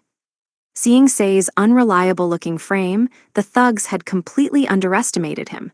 However, Say wasn't cowed. He glared straight at the group of men. I don't know exactly what's going on here, but don't you think it's embarrassing to be grown men and still feel the need to surround a single girl like that? Huh, the fuck? This kid's gettin' too big for his britches. I'm done with this, let's just kill I.M.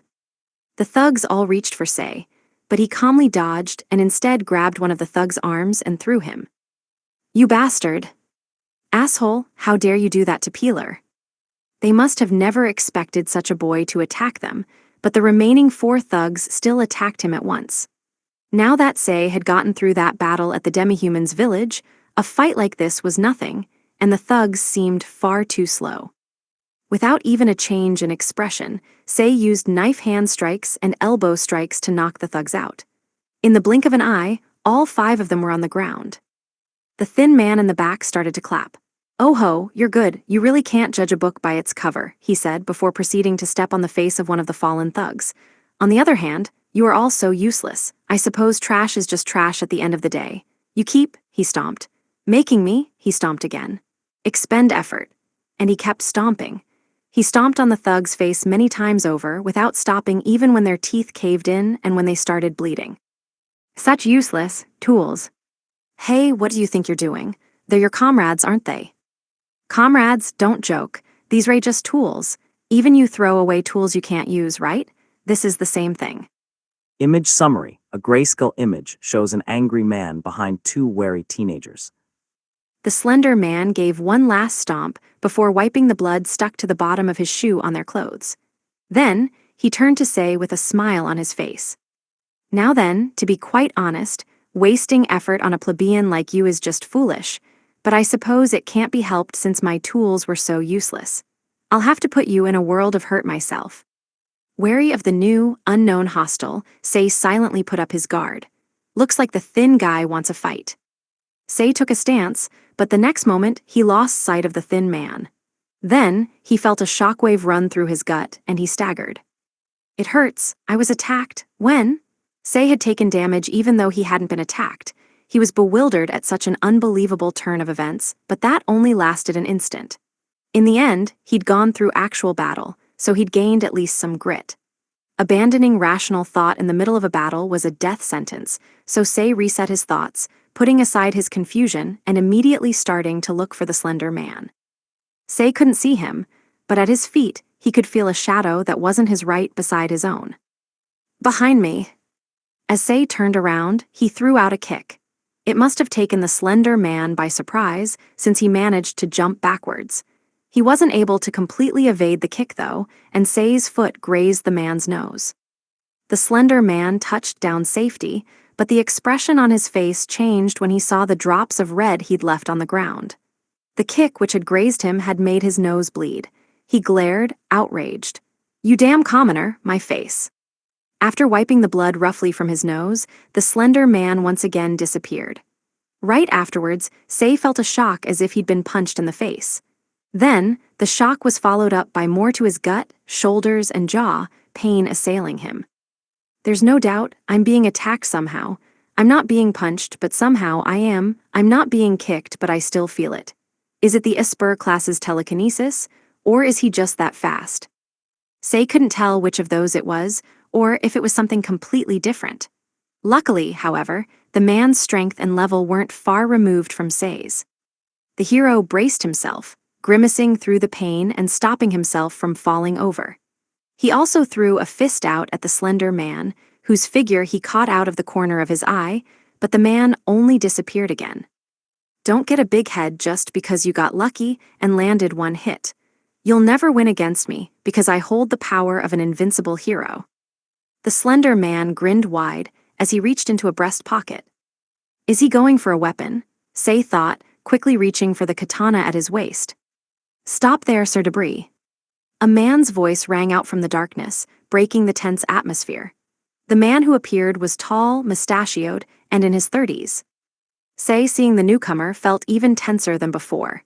This man, he's strong, probably stronger than Jean, he might even be as strong as Gantz. He's the hero that was officially recognized by the royal family of Levitain. You won't gain anything by fighting him here. Hero, oh, this one. That family really is no good. They've got no ability to scout talent. The second man remained silent before giving a warning. Be careful what you say. If someone related to the royal family hears that, you might be arrested. The slender man, Debris, scrunched up his face in displeasure, saying nothing as he punched the man, venting his anger. The man, who seemed to have predicted this, swayed for a moment but didn't move an inch, saying nothing. Debris glared at Say before declaring, I know your face now. Remember that playing the hero of justice has a high cost. in a low voice. With that, the two men turned and left. Once they were gone, Say sighed, releasing the tension from his body. Then, he turned to talk to the girl who had been accosted and realized for the first time that the girl was familiar. You're, he trailed off, Alfie. She was the mage girl who had once joined Say's party, aiming to defeat both the Devil King and the Great Conqueror, but had left right after having her spirit broken in the two monsters' fight. Six. The atmosphere was awkward and uncomfortable. Alfie had once been recognized by the king and chosen to join the hero's party, but she'd grown cold feet and left.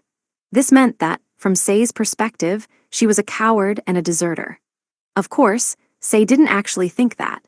He even indicated that he understood that such a reaction was only natural after seeing that fight, but that still didn't mean he could simply greet her casually after all this time.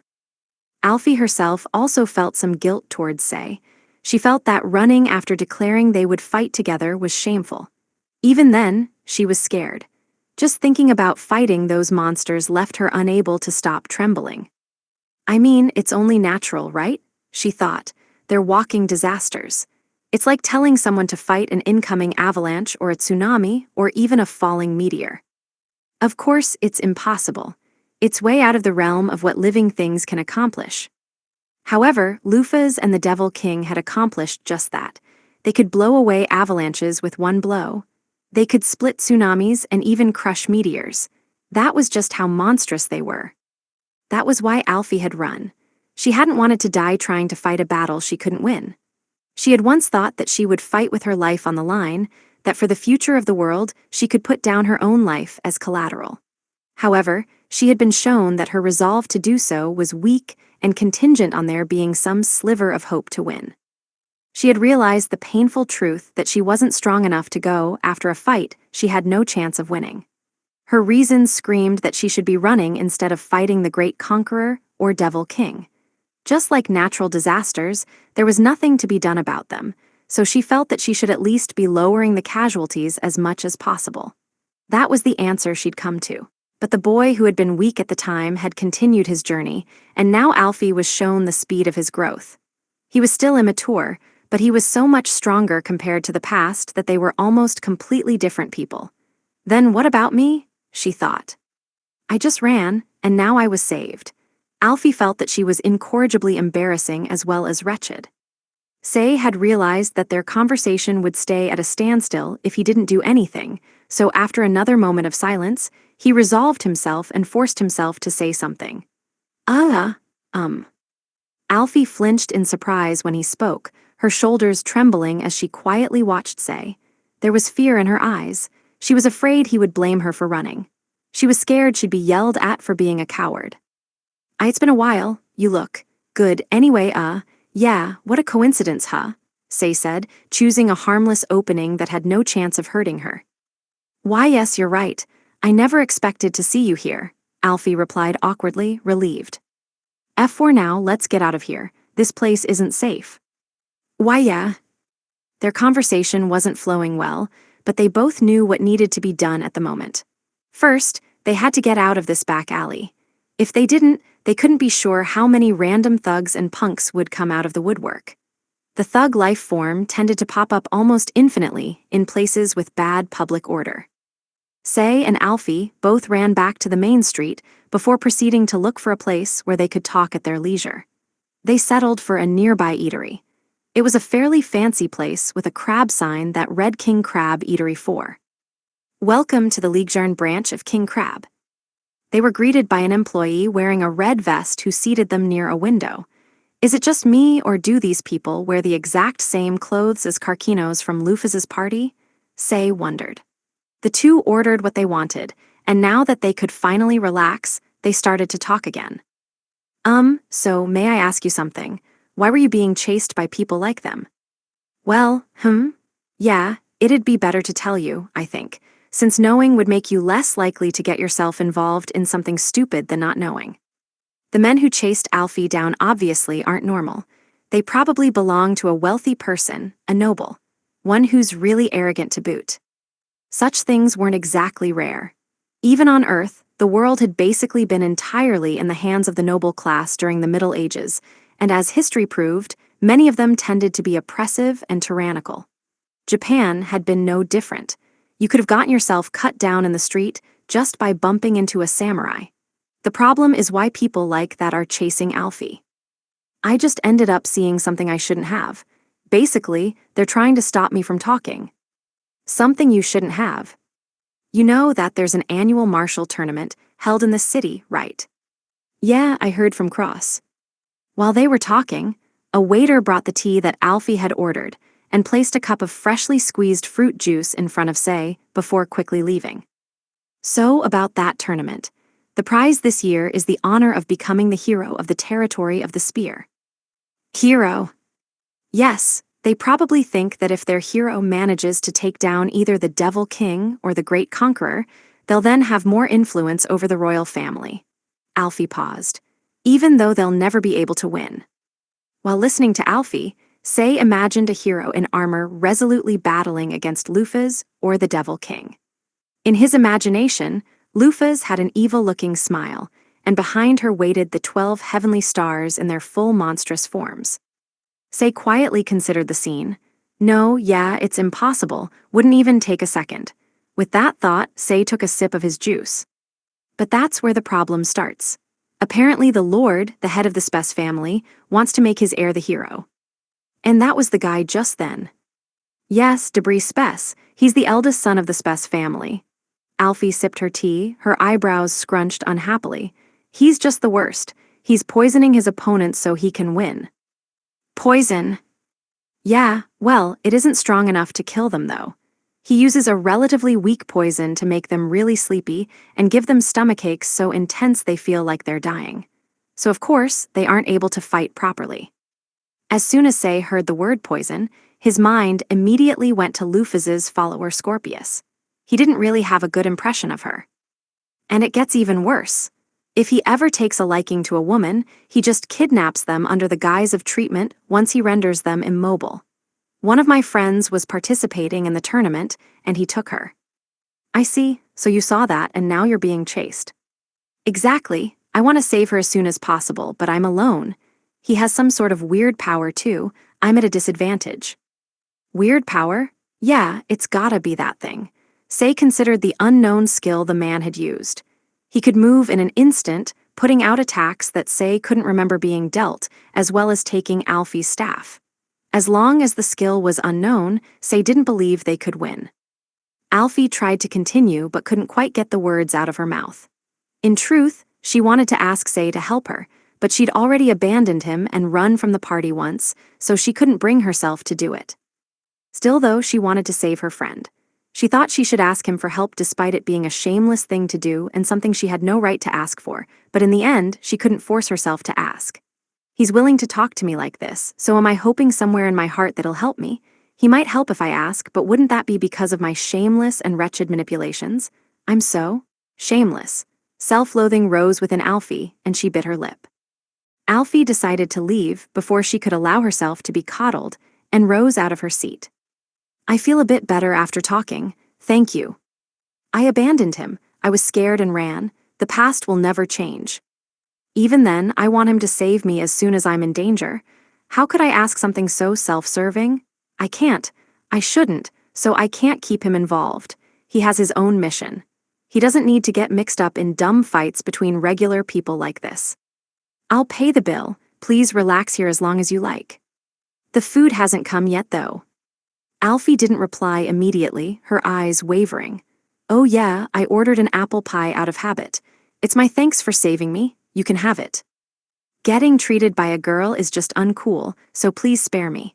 Why are you trying to leave all of a sudden? That's... Sei gazed at Alfie straight on and spoke forcefully.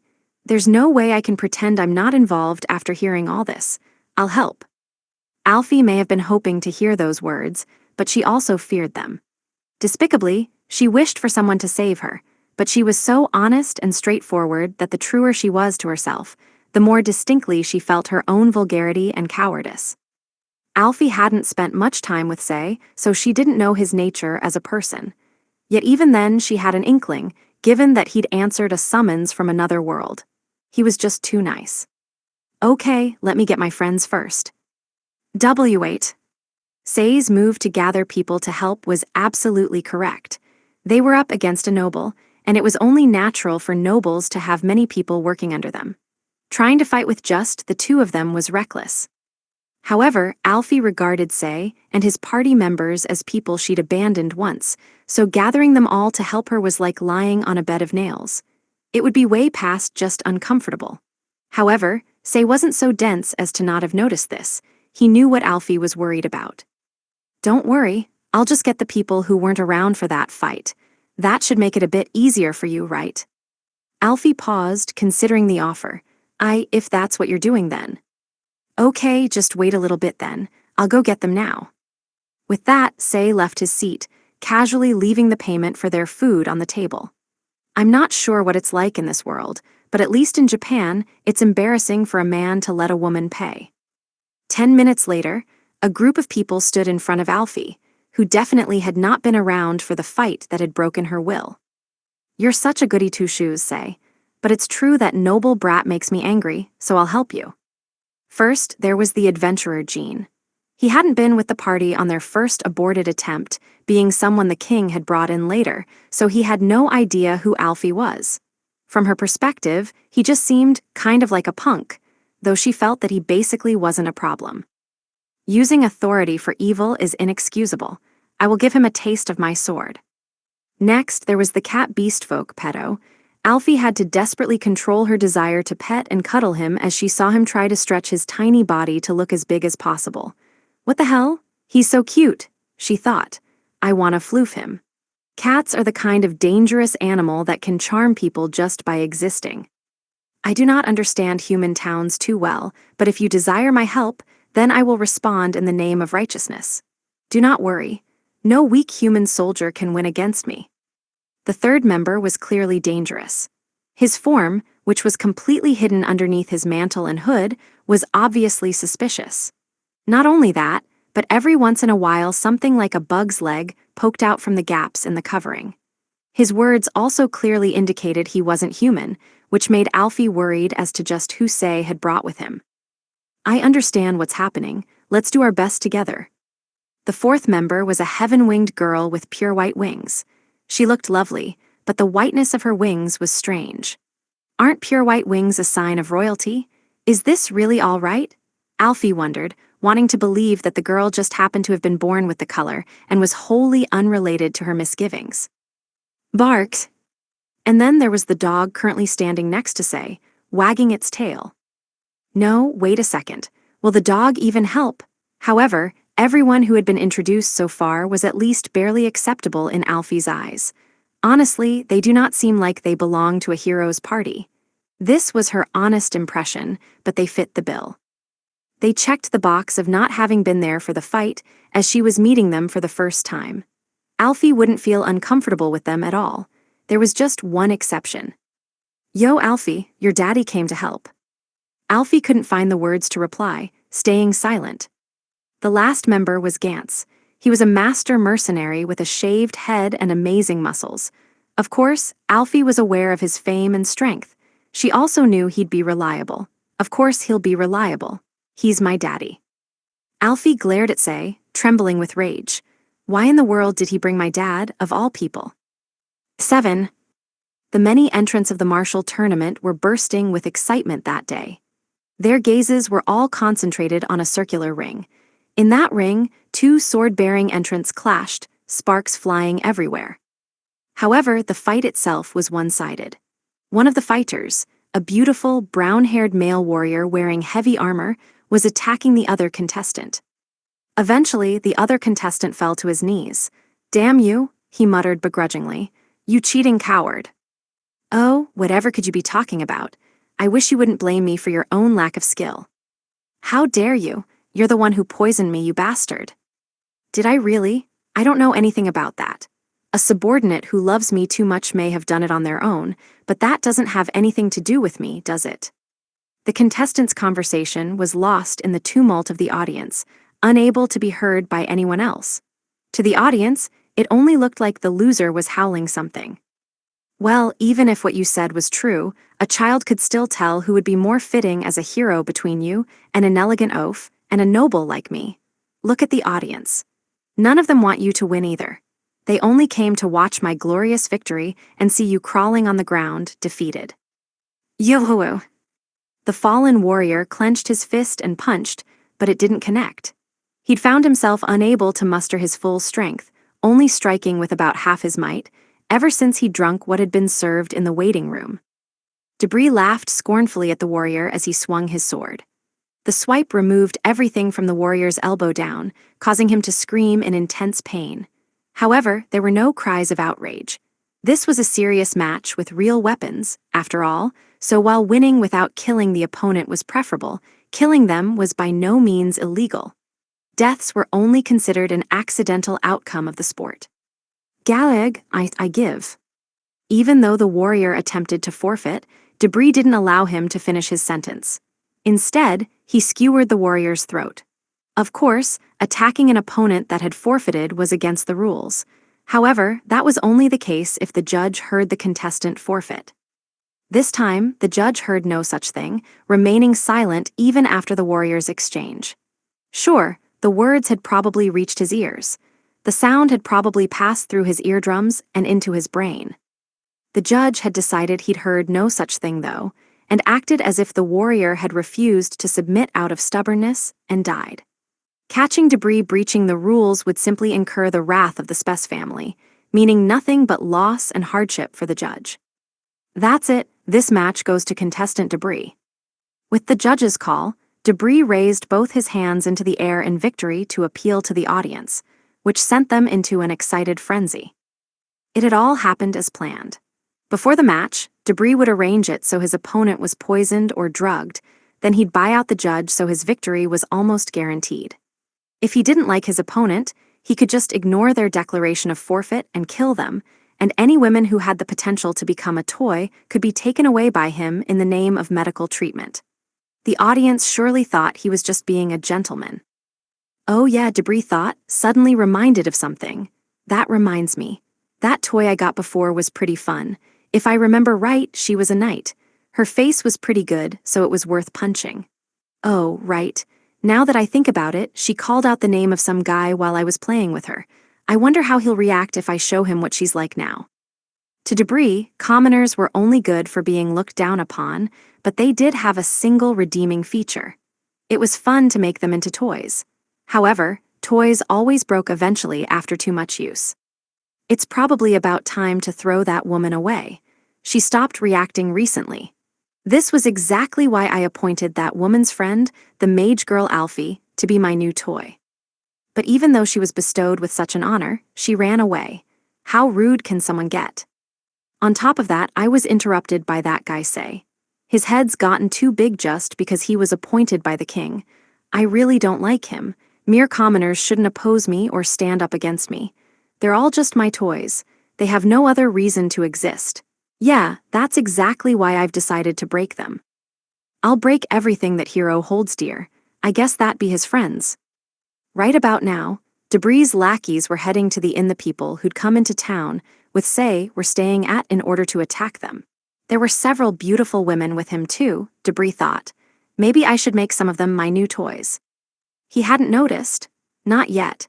He had no idea that the beautiful woman he was referring to was a walking disaster, someone who should definitely never be messed with. There were many inns in Liegjarn. Many people such as mercenaries, adventurers, and swordsmen looking to test themselves flowed through the city, so the demand for inns naturally swelled. Among all these inns, the one those familiar with the city would consider the best was the Ratney Inn. Apparently the inn had been opened by a young man, the likes of which could be found anywhere, who just wanted a point of contact with his one-sided crush. His crush was associated with the knights, and normally the worlds they lived in were completely different. The young man had yearned for her, though, and eventually, the inn he'd opened in a last-ditch effort to meet her had gained fame due to the innkeeper's cooking skills. At first, the girl had simply thought, I can just try it once, but eventually she had gotten hooked on it and stayed there regularly. Because of that, the innkeeper had continually improved his cooking skills with the single-minded determination to please her. Eventually, the two of them had seen each other over and over, and the innkeeper had become the reason the girl had kept returning. Before she'd noticed, They had both fallen in love with each other, and they proceeded to start dating. Or so went the love story Dina would not stop talking about over lunch, despite the innkeeper from the story being right there. Hey, stop that, idiot. Staying quiet about it even though everyone knows the rumors is called kindness. I gave Dina a reproachful look as I bit into my bread, but she didn't care. She just continued talking while fitting in asides like, they're so passionate. I wonder why women are always so interested in other people's love stories. Honestly, I don't understand it. Hearing about other people being happy and in love just makes me angry. Like, just go and explode. However, the subject of these rumors, the owner, was looking really gloomy and didn't display any reaction to Dina's story. Something bad probably happened. Or maybe he got dumped, I thought as I brought some soup up to my mouth. An unexpected flavor made me pause, interrupting my train of thought. It's sweet. What the hell? This soup is sweet. Hey, innkeeper, did you mistake the sugar for salt in this soup? Huh, I'm so sorry. I'll fix it right away. Mixing up salt and sugar is such an overdone trope, even light novels had stopped doing it recently, and it's worrying that he didn't taste test the soup. I'd heard that the big selling point of this inn was its food, but to be honest, I was slightly disappointed. Every dish I tried was missing something, being just short of what I'd expected. It's kind of like his heart's not in it maybe. It wasn't terrible, but the taste made me feel like the cook was holding back somehow or otherwise, not really paying attention to the flavor. It was often said that cooking was about heart, and that really was correct. This saying wasn't literal. People didn't turn their heart or feelings of love into spices to physically season food with, but cooking was based upon accurate measurements and effort-intensive steps. This meant that to make good food, the chef needed to wring out all the nerves and time they had, especially since this wasn't Japan. There was nothing convenient here that you could just throw in a pot, cook for 3 minutes, and have it turn out delicious. In other words, cooking without someone's heart and attention put into it meant that he had cut corners, which impacted flavor. How should I put it? Right now, the innkeeper seems to just not be paying attention, like he's thinking about something else as he cooks. I hesitated, considering the situation. Well, I'm not that knowledgeable about cooking in the first place, so maybe this is all in my head. Though at least in cooking manga they churn out dishes that people take one bite of and go, this dish is packed with love for Roman 20, Flash, and I'm not equipped with such a conveniently skilled palate. While I pondered this, the owner hesitantly came up to me to talk. May I please ask you something? Could you possibly be adventurers? Adventurers? Right, we are adventurers, at least in name. If someone asked me whether I was an adventurer, I'd say yes. I'd registered for it when I'd first come to this world, and I was able to take on requests as an adventurer as a result of that. Of course, all I'd done was take a few quests at the very beginning to raise funds for travel. I hadn't done anything as an adventurer at all since then, so I was gradually slipping into neathood. At any rate, he'd asked whether I was technically an adventurer, so, do you have some sort of worry, innkeeper? He paused, then replied in the affirmative, yes. Something weighed on him heavily enough to want to rely on adventurers, and from the way he was acting, it was quite serious. If he just wanted someone to fix an inability to get precious ingredients or hunt down some monster meat, then he wouldn't seem so grim. Could I trouble you to take my request? The reward will be, I can pay up to 500,000 L. That's too much. It would depend on the details, but even 10% of that would be too much when hiring adventurers. No, I need to pay at least this much. As for why, well, you might be starting a fight with nobles in the worst case. The words that came out of the owner's mouth stopped my spoon in its tracks. I see. Nobles, huh? Well then, this is seeming more and more troublesome by the second. Still, it wouldn't hurt to at least listen to what he has to say. I paused, sensing something. After I take care of these rude interlopers, that is. Libra, I said. Yes, Libra, who was standing behind me, replied, as if I'd given her an order. The inn was currently surrounded, although the innkeeper didn't seem to understand this. Saying it was killing intent would sound really edgy, but that was what I felt pointed towards us. In game terms, it was like I was being targeted, and I could somehow understand that. I can feel 12 people surrounding us. That's no problem for Libra on her own. That being said, they'd all be massacred if I left everything to her, so I needed to order her to hold back. I had to at least question the people surrounding us as to why they were attacking, after all. Capture all of them and get information from them. Understood. How should I do that? Just do it like normal. I understand my mission, executing orders. The moment I finished giving her orders, Libra walked outside calmly, as if she didn't suspect a thing. Once she exited, I started hearing men screaming over and over. I have no idea who any of you are, but I still feel for you anyway. Eventually, the screams died down. The entrance once again opened, revealing Libra without even a speck of blood on her. She was dragging 12 men behind her as well, all of whom had been tied up. They'd been rendered completely helpless. Their arms and legs were bent the wrong way without exception, cloth was stuffed into their mouths, and they'd been blindfolded. I have captured them. I will now proceed to interrogation. Should I borrow Agakeros' power for this? Yes. Wait just a second there, Libra, said Scorpius. Wouldn't my poison be better for interrogations? No, I am able to get information out of them, even without your help. Just like that, Libra took Agakeros upstairs with her. While they ascended, the men she dragged behind her hit the stairs repeatedly. Is that really okay? Whatever you do, don't dirty my room. We don't actually own the place. Sagittarius. Yes. Once Libra has everything she can get from them, find the one who ordered them to do this. Understood. I handed out my orders while tearing my bread into pieces and dipping them in my soup. Screams immediately came from the room we were renting. It sounded like the world was ending. What the hell is happening in there? I shuddered to imagine. But well, I have no idea who they are, but I can't really be too merciful given that they've decided to make enemies of us. I'll respond in kind if they come at us. Allowing it to breed future trouble would mean even more trouble, so I'll be cleaning all this up if possible. All I could say about them was that they picked the wrong time to pull this. If they had faced off against me when I had first come to this world, then I might not have been so cold. I might even have given them mercy. A half-assed middle ground probably did exist, but apparently I wasn't nearly that kind anymore. 8.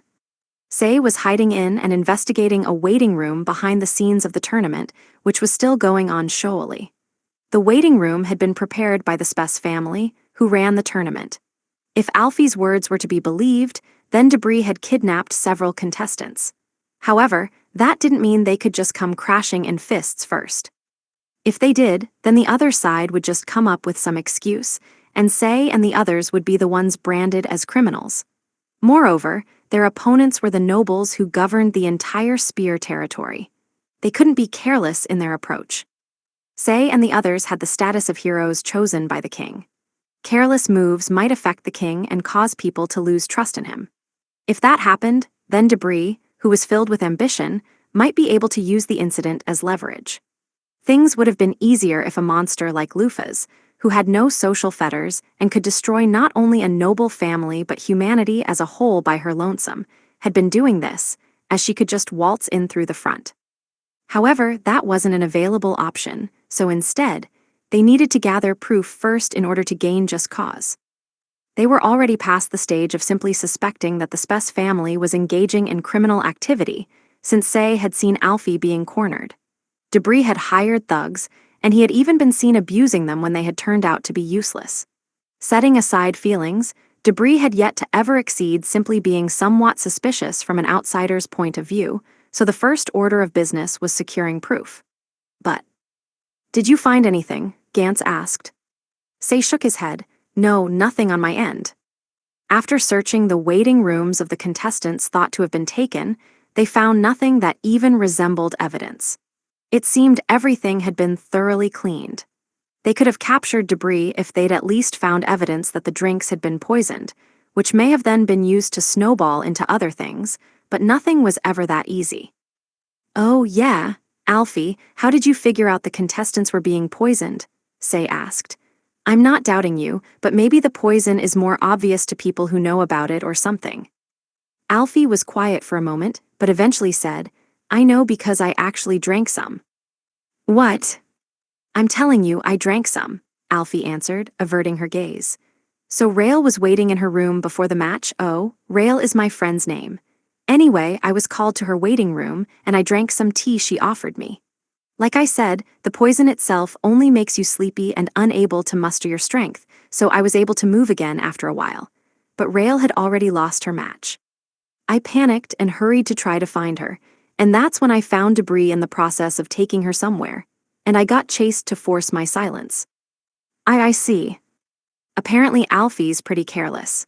No, well, I guess you'd never expect a drink your friend gave you to be poisoned in the first place. Not to mention her friend was also poisoned, so predicting this would probably be pretty difficult. Hey, Pedo, Jean said, can you find anything using your sense of smell? Don't ask for the impossible. Dog beast folk are the ones who are good at that. I am a cat, so no. Ah, the hell, you're so useless. Jean and Pedo also seemed to have struck out in the room they had been searching, so they regrouped with Say. If Pedo had happened to be a dog beast folk, then he would have been able to follow the trail of the faintest scent, but as a cat, that was impossible. They had nothing. Everyone was dejected after realizing that, but while they were trying to come up with their next steps, a single being was moving.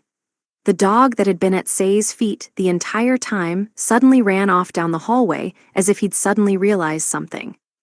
Hey, where are you going?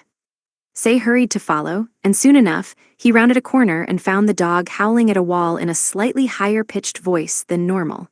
Why is this dog so concerned about a wall? Say tried touching the wall, but nothing seemed off.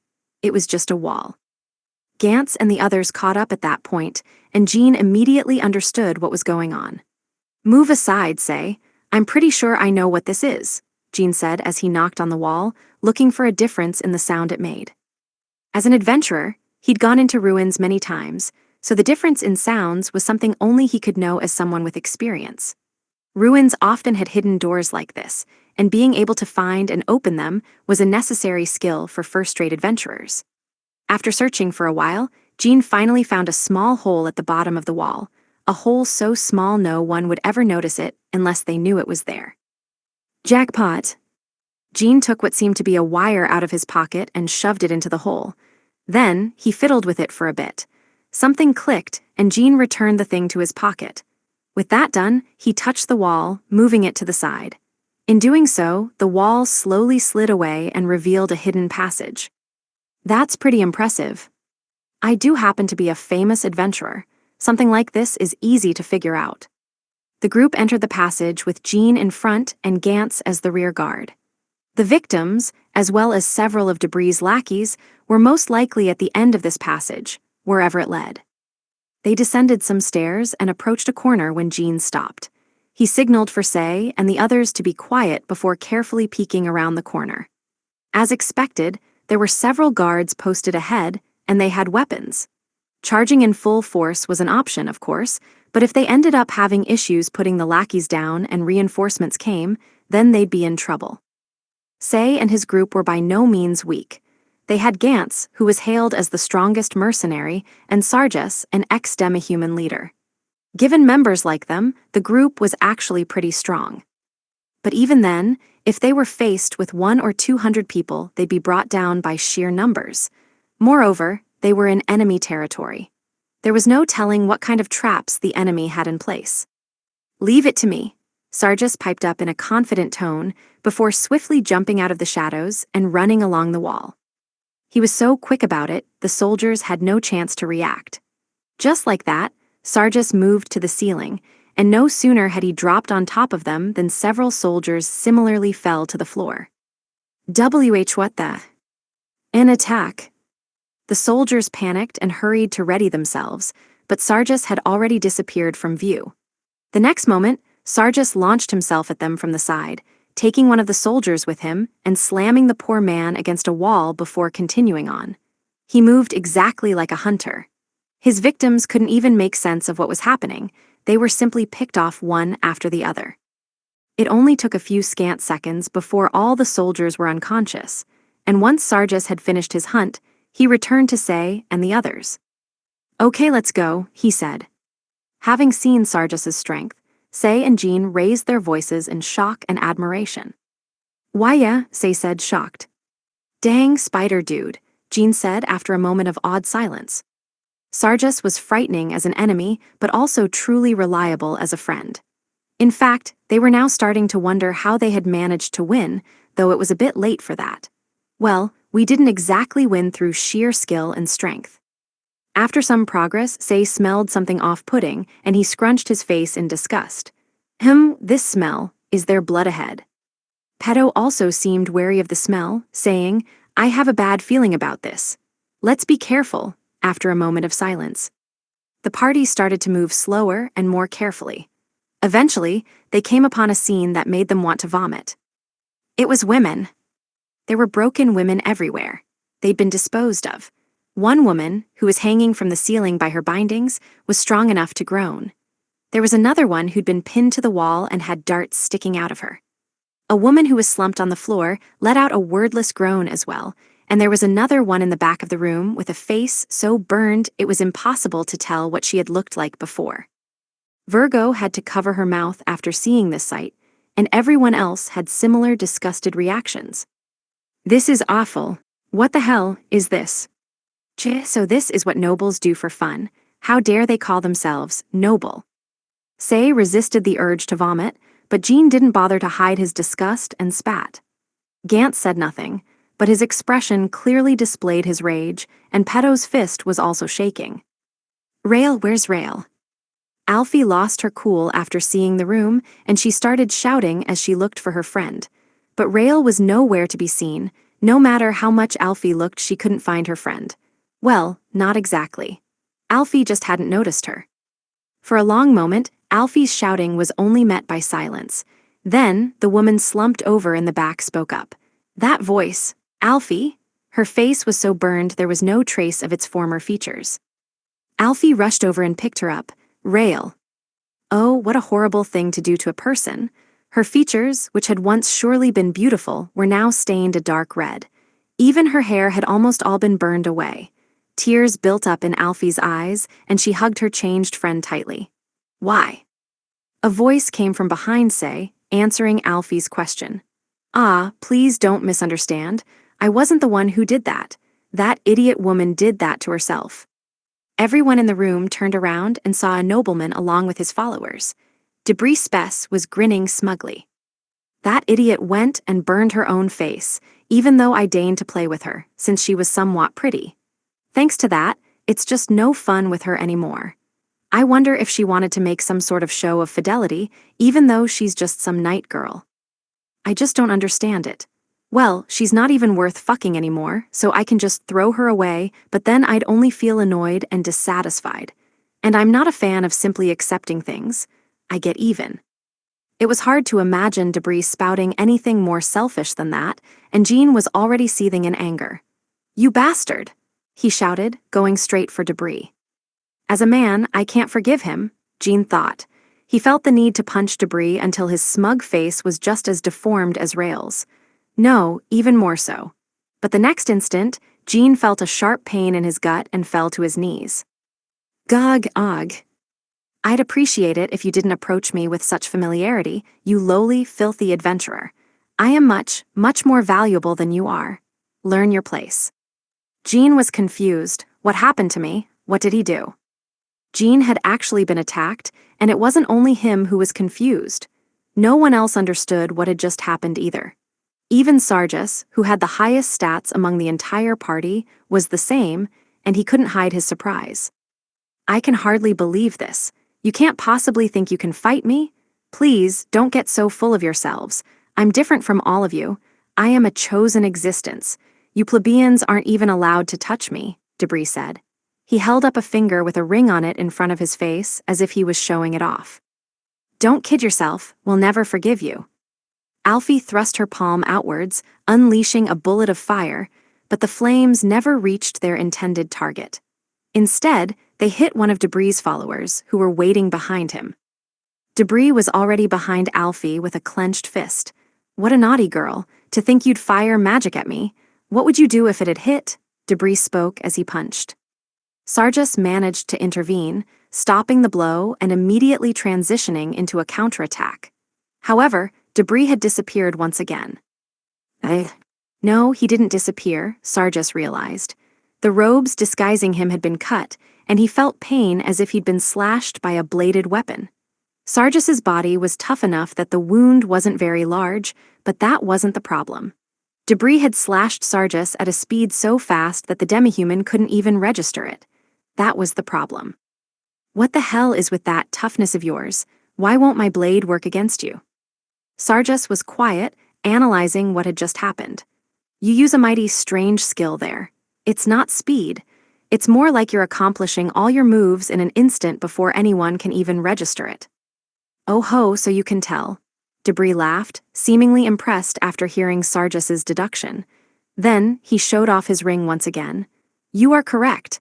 You won't be able to do anything about it even if I explain it to you, so I'll tell you. You see, I can stop time. Stop time, don't make up lies, only the goddess can do that. I see, then maybe the goddess saw fit to give me that power. Debris' smirk deepened, giving off an even stronger impression of him looking down on them as he bragged. He might have always wanted to brag to someone about this, actually. Prideful men who placed importance on how they looked always wanted to show off whatever was special about them. This is a divine relic that the goddess once gifted to the sword King Aliath in ages past in order to defeat the black-winged conqueror. It's named the Ring of Time. So, what if Aliath entrusted the ring to a friend, and it's been passed on to that friend's descendants ever since? And no way, that's a good expression. It's the expression of someone who's realized our absolute difference in power, knows that there's nothing they can do to win, and is experiencing anger at the unfairness of the world and despair in equal measure. My favorite? Yes, I love it. Debris smiled wide as he drew the sword at his waist. In response, Say and the others all took battle stances, but no one knew how much that would accomplish. After all, their opponent could stop time and attack while they couldn't move. No amount of defense or evasion could help that. Debris disappeared, and blood spurted from Say's leg. Say tried to counterattack, but there was nothing he could do in the face of the unfairness of time manipulation. Thus started a completely one-sided fight. The fight had been going on for some time. Say and his group had fallen to the floor by this point. Their weapons had been taken and their legs cut. They were no longer in any condition to fight. Well, they might still have had a chance if it was just Debris they were fighting. It was true that his ability to stop time could not have been more troublesome, and no mercenary or adventurer, no matter how seasoned, could bring out their full power without their weapons. However, the man who acted as Debris' right hand was just as troublesome. If it weren't for him, they would have been able to take advantage of the openings Debris had shown, and victory might have been possible for Say's team. Sarjas and Virgo were still standing, but neither of them could find a hand to play in the face of the power to stop time. Do you all get it now? This is the difference between those who have been chosen and those who have not. The difference between us is insurmountable, said Debris, basking in the glow of his win. What the hell are you sounding all proud for? Alfie felt she had to get some revenge, so she threw out a snide remark. Your ring's doing all the work, not you. At the moment, the only thing she could move freely was her mouth. But apparently those words worked better than Alfie had expected, as Debris' face shifted in anger before their eyes. It only took a moment for him to formulate a response. Did you just insult me? Debris instantly moved right in front of Alfie and stomped on her back. Ag! You damn lowly plebeian, how dare you? He stomped. Insult! He stomped again. Me! He stomped her back, her head, her arms, and her legs. He seemed to feel no guilt as he trampled her all over without hesitation. Why oh you? Seeing this, Gantz exploded in anger. He forced himself upright, picked up his axe, and swung with all his might.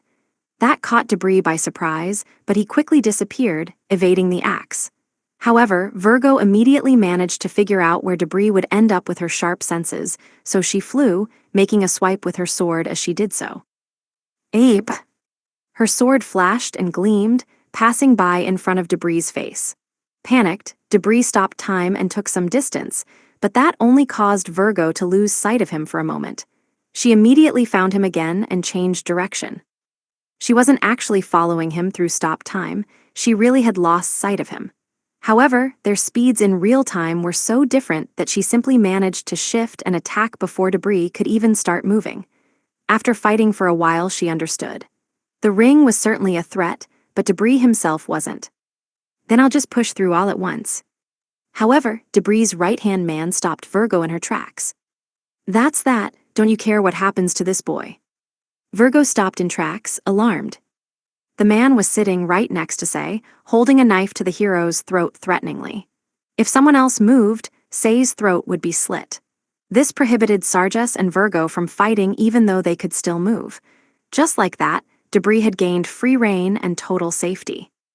A smile crept up his face, and he started punching Virgo's face in turn. GRK. How dare you surprise me? You're just a commoner with no redeeming features. You too, don't just allow me to be exposed to danger. Useless. In a fit of irritation, Debris struck his right-hand man before refocusing his attention on Virgo. She'd been punched, but this was where stats made a difference. Her cheek had turned a little red, but it wasn't swollen, and Virgo glared at Debris courageously. That seemed to have touched a nerve, as Debris clicked his tongue, but his expression quickly changed into a rather nasty smile. This is troubling. Boorish, impolite commoners like you need to be educated. Don't you know manners are very important? Those who don't will run into a lot of trouble in the future, so I'll teach you for your own sake. At first, Virgo was quiet, but then replied with, "You don't deserve any politeness." Debris responded to Virgo not with words, but with a silent punch. Gantz clenched his fist in anger so hard he drew blood. Sei was also angry at his own powerlessness after being taken hostage. Why am I this weak? Why am I this wretched and miserable? I need power, enough to beat this asshole and protect everyone.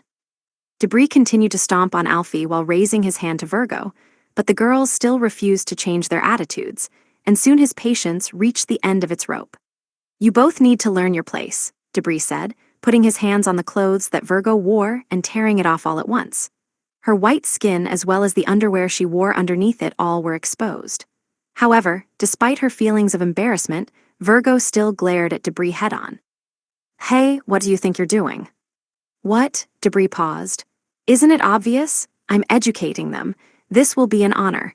These mere commoners will have the experience of being bedded by one of noble birth.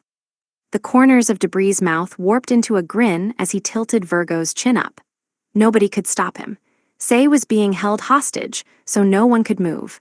Debris didn't even bother to hide his lust as he reached out for Virgo's underwear with a vulgar look on his face. The next moment, the ceiling caved in and a beautiful woman in a red cloak descended. For a moment, there was nothing but stunned silence. Wah. A basement here of all places. Are you sure this is it? Yes, master, this is the place Sagittarius found. There stood the symbol of fear who boasted otherworldly beauty and a steel doll servant. Lufas took a quick look around, her eyes widening when she spotted Sei and the others. On the other hand, Alfie, faced with the subject of her trauma, went paler than she ever had before. Unlike when Alfie had first seen Lufas, the great conqueror was currently in disguise. She wore glasses and had hidden her wings, but her face was out in the open, so anyone who knew her would see through the disguise right away. What are you all doing in a place like this? That's my question, Lufas, said Sei.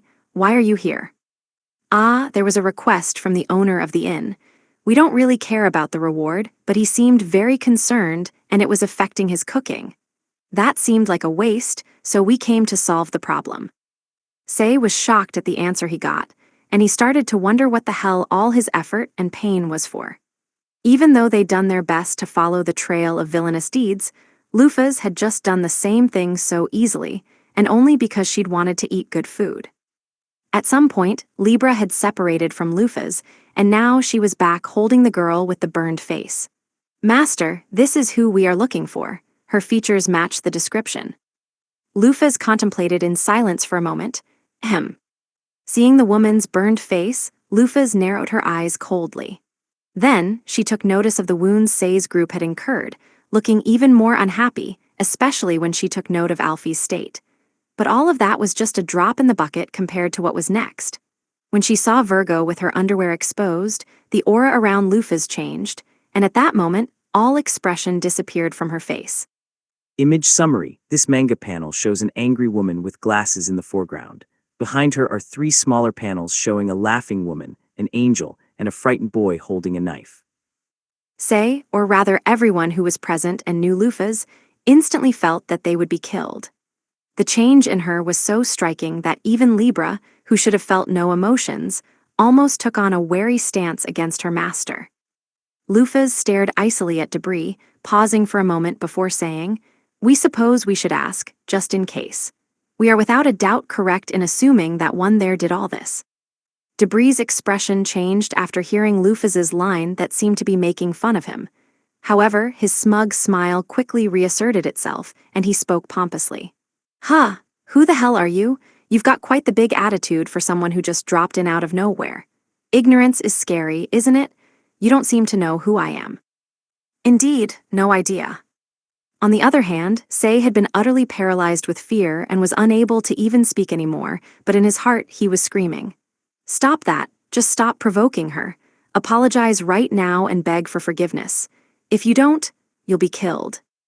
Debris never doubted his own superiority, though. He never even noticed he was standing on a landmine.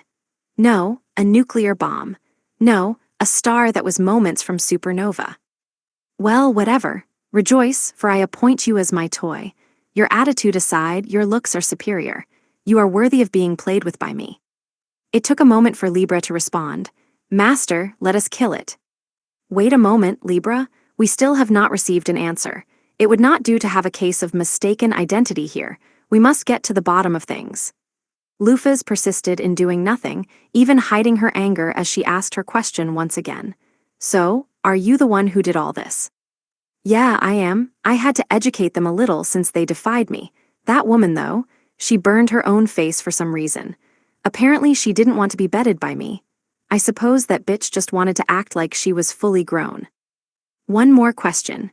Virgo, that heaven-winged girl over there, she's been punched and her clothes are ripped. Was that also you?" "Yeah, what about it?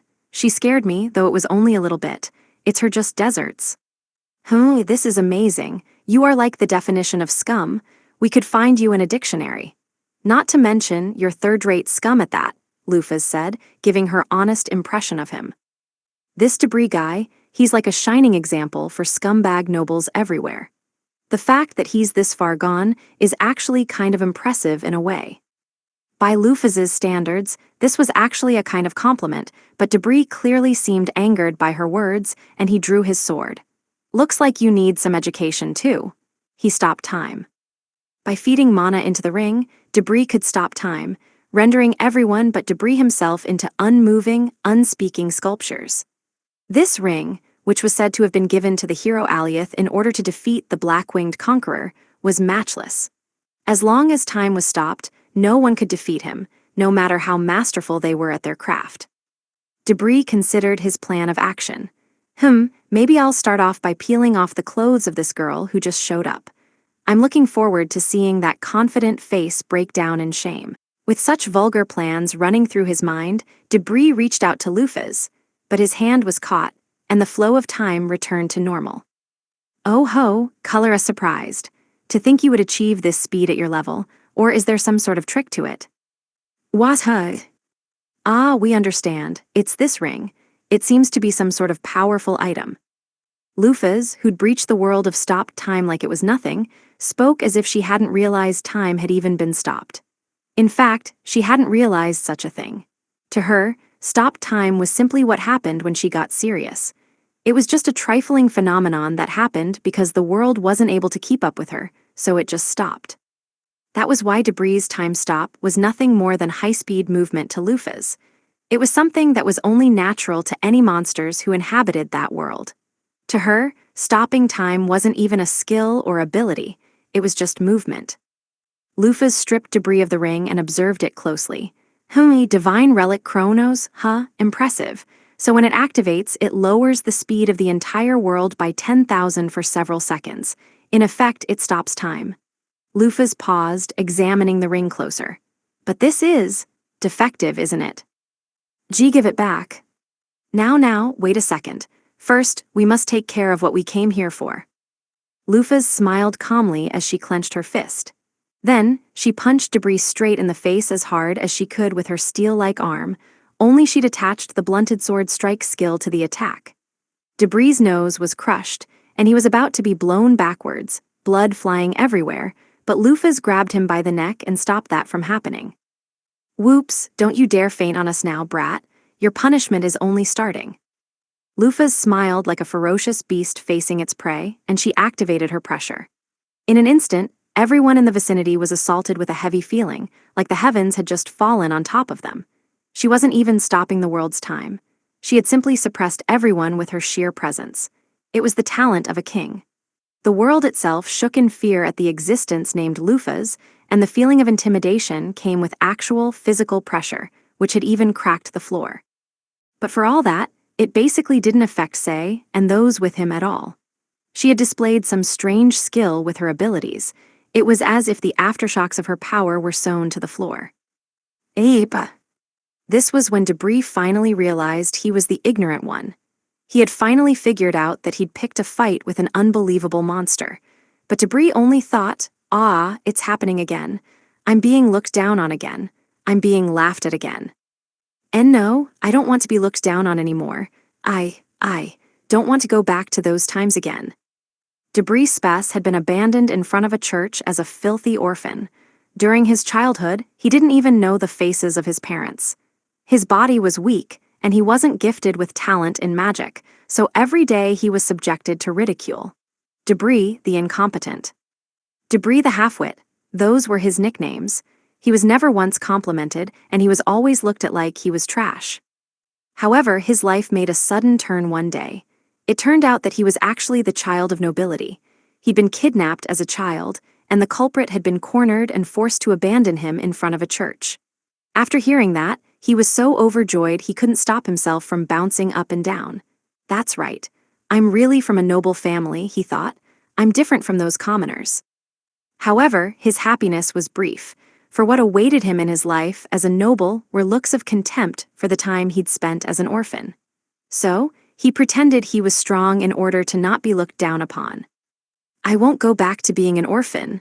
I don't want to be looked down on anymore. That's why. That's why I swore to be the one doing the taking, not the one being taken from. That way I won't be looked down upon. That's why I hurt others more than necessary.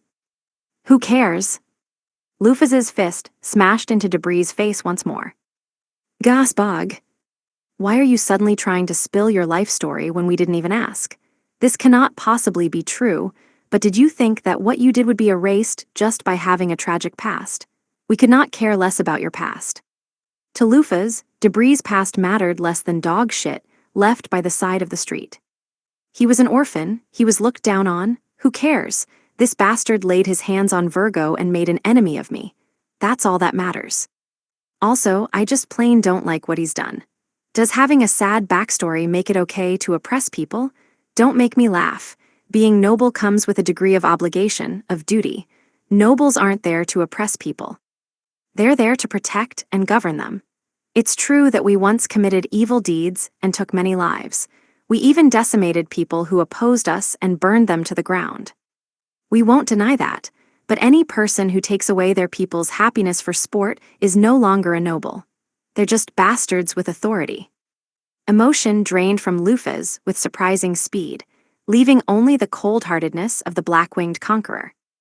We just don't like this person from the bottom of our heart, so there's no need to hold back. There's only one thing we need to do. Lufas reapplied blunted sword strike and punched with all her might. She punched, then punched and punched some more. Punch, punch, punch, punch. Punch, pinch, punch, punch. Punch, pinch, punch, punch. Lufas's fists, which displayed no pity or mercy, became a curtain of bullets numbering over hundreds of millions raining down on Debris in mere seconds. Head, face, chest, shoulder, arm, thigh, gut, leg, knee, crotch. She crushed every single part of him without fail. None of his teeth survived, whether they were the front teeth, canines, molars, or wisdom teeth. Everything was punched out of his mouth, his jaw was pulverized, and his eyes were destroyed along with the sockets housing them. But the fists didn't stop. Skull, facial bones, vertebrae, sternum, ribs, shoulder blade, clavicle, upper arm bone, forearm bone, hip bone, wrist bone. pelvis, thigh bone, kneecap, lower leg bone, tarsus. Lufas destroyed every bone in his body down to the last one. Her fists, which could crack planets with a single strike, rained down on him in a shower of outrageous irrationality. Debris' mind gave out in an instant in the face of immense pain, but he couldn't die thanks to the skill Lufas was using. He was forced to live, his HP at 1. Get lost, servant. Debris' right-hand man was stunned when Lufas caught him in the middle of trying something. When Lufas's flurry ended, there was not a single point of Debris' body that was okay.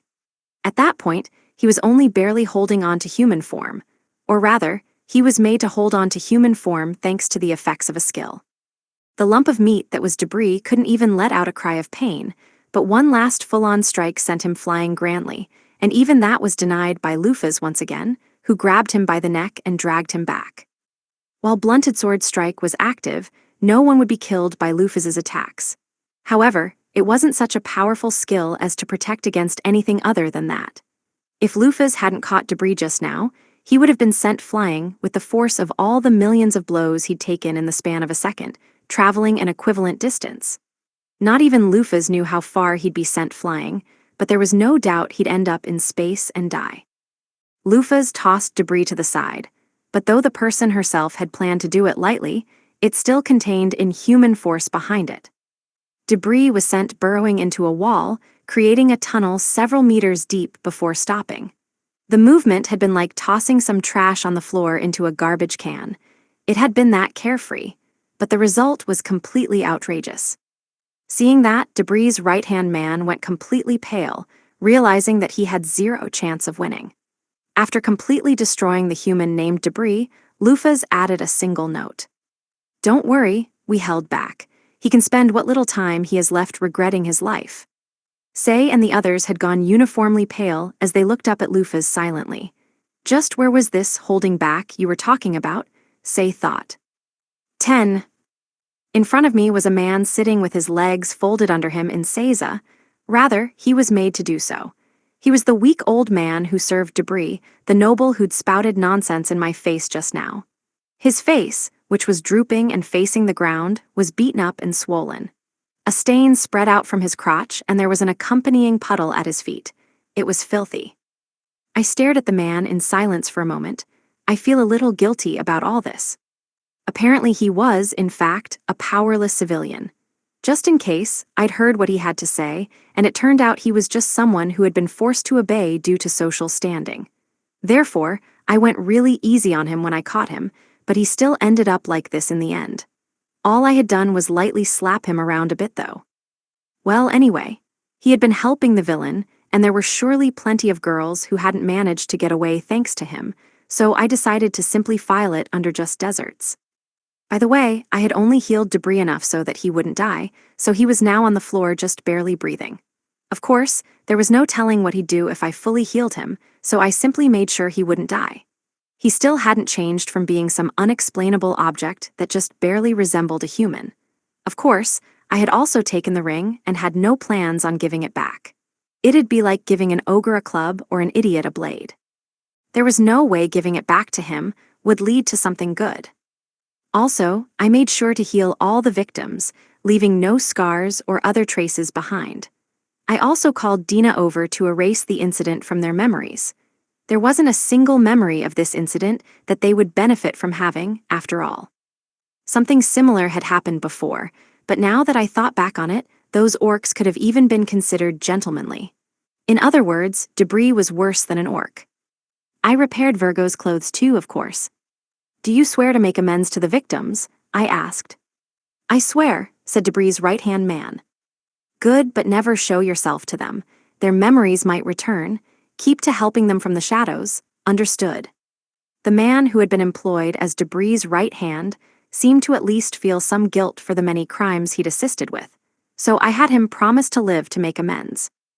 Well, remorse alone didn't give him free license to do whatever he wanted, but he had been unable to defy Debris given his standing, so this man was also a victim of sorts. That was why I didn't think he deserved death, and it didn't feel right to brand him a criminal along with the Spess family. As for the rest of the Spess family, well, Once these crimes came to light, there was no doubt they'd be erased.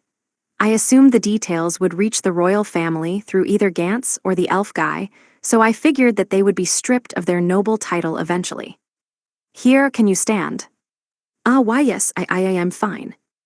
I helped a brown-haired girl who was still on the floor up to her feet and applied some healing heaven arts to her. She was pretty roughed up, but now that she'd been healed, she shouldn't have any lasting marks. That debris guy really has fallen as a man to go this far against a girl.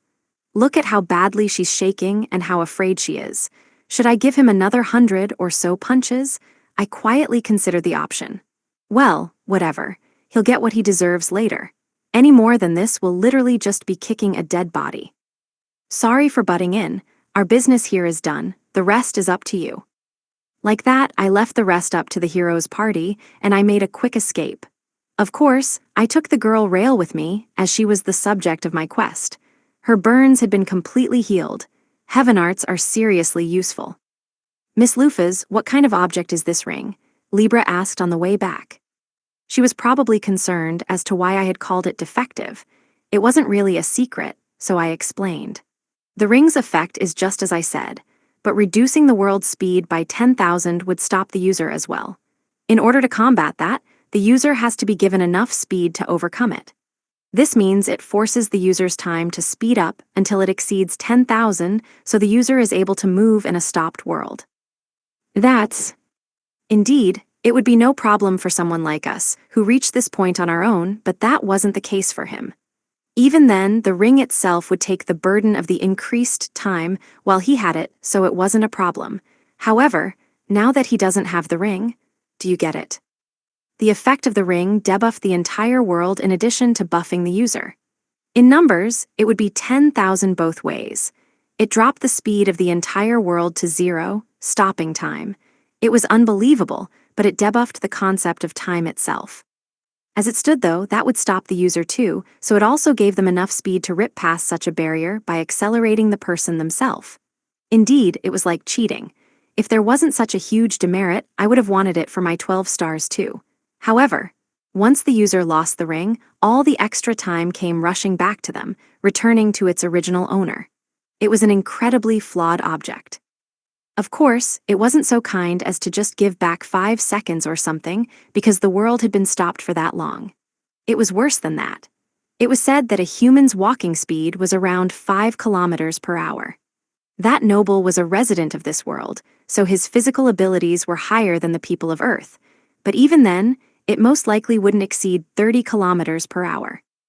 On the one hand, to reach time stop, in other words, the world where time is left behind, that Bennett Nash and I could reach, the speed required would be.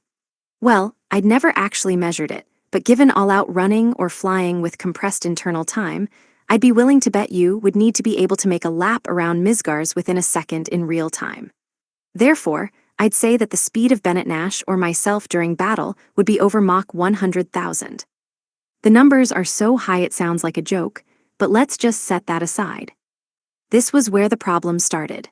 Mach 1 is about 1,200 kilometers per hour, or so I've heard. It won't be completely accurate here since there are differences in atmospheric temperature and pressure, but it's close enough. With that metric, speeding up 30 kilometers per hour to Mach 100,000 would require you to multiply by 4 million. That meant the owner of this ring would experience 4 million times the time per second of stopped time. That would be over 46 days of someone's lifespan for 1 second of time stop. Using the ring a couple times would probably be fine. It was a harsh price, but it wasn't unpayable. Stopping time for 10 seconds in total would equal more than a year, but even that might be within acceptable limits. What if you repeated that over and over, though? What if each usage stopped time for 10 seconds, and you had used it every time something had come up?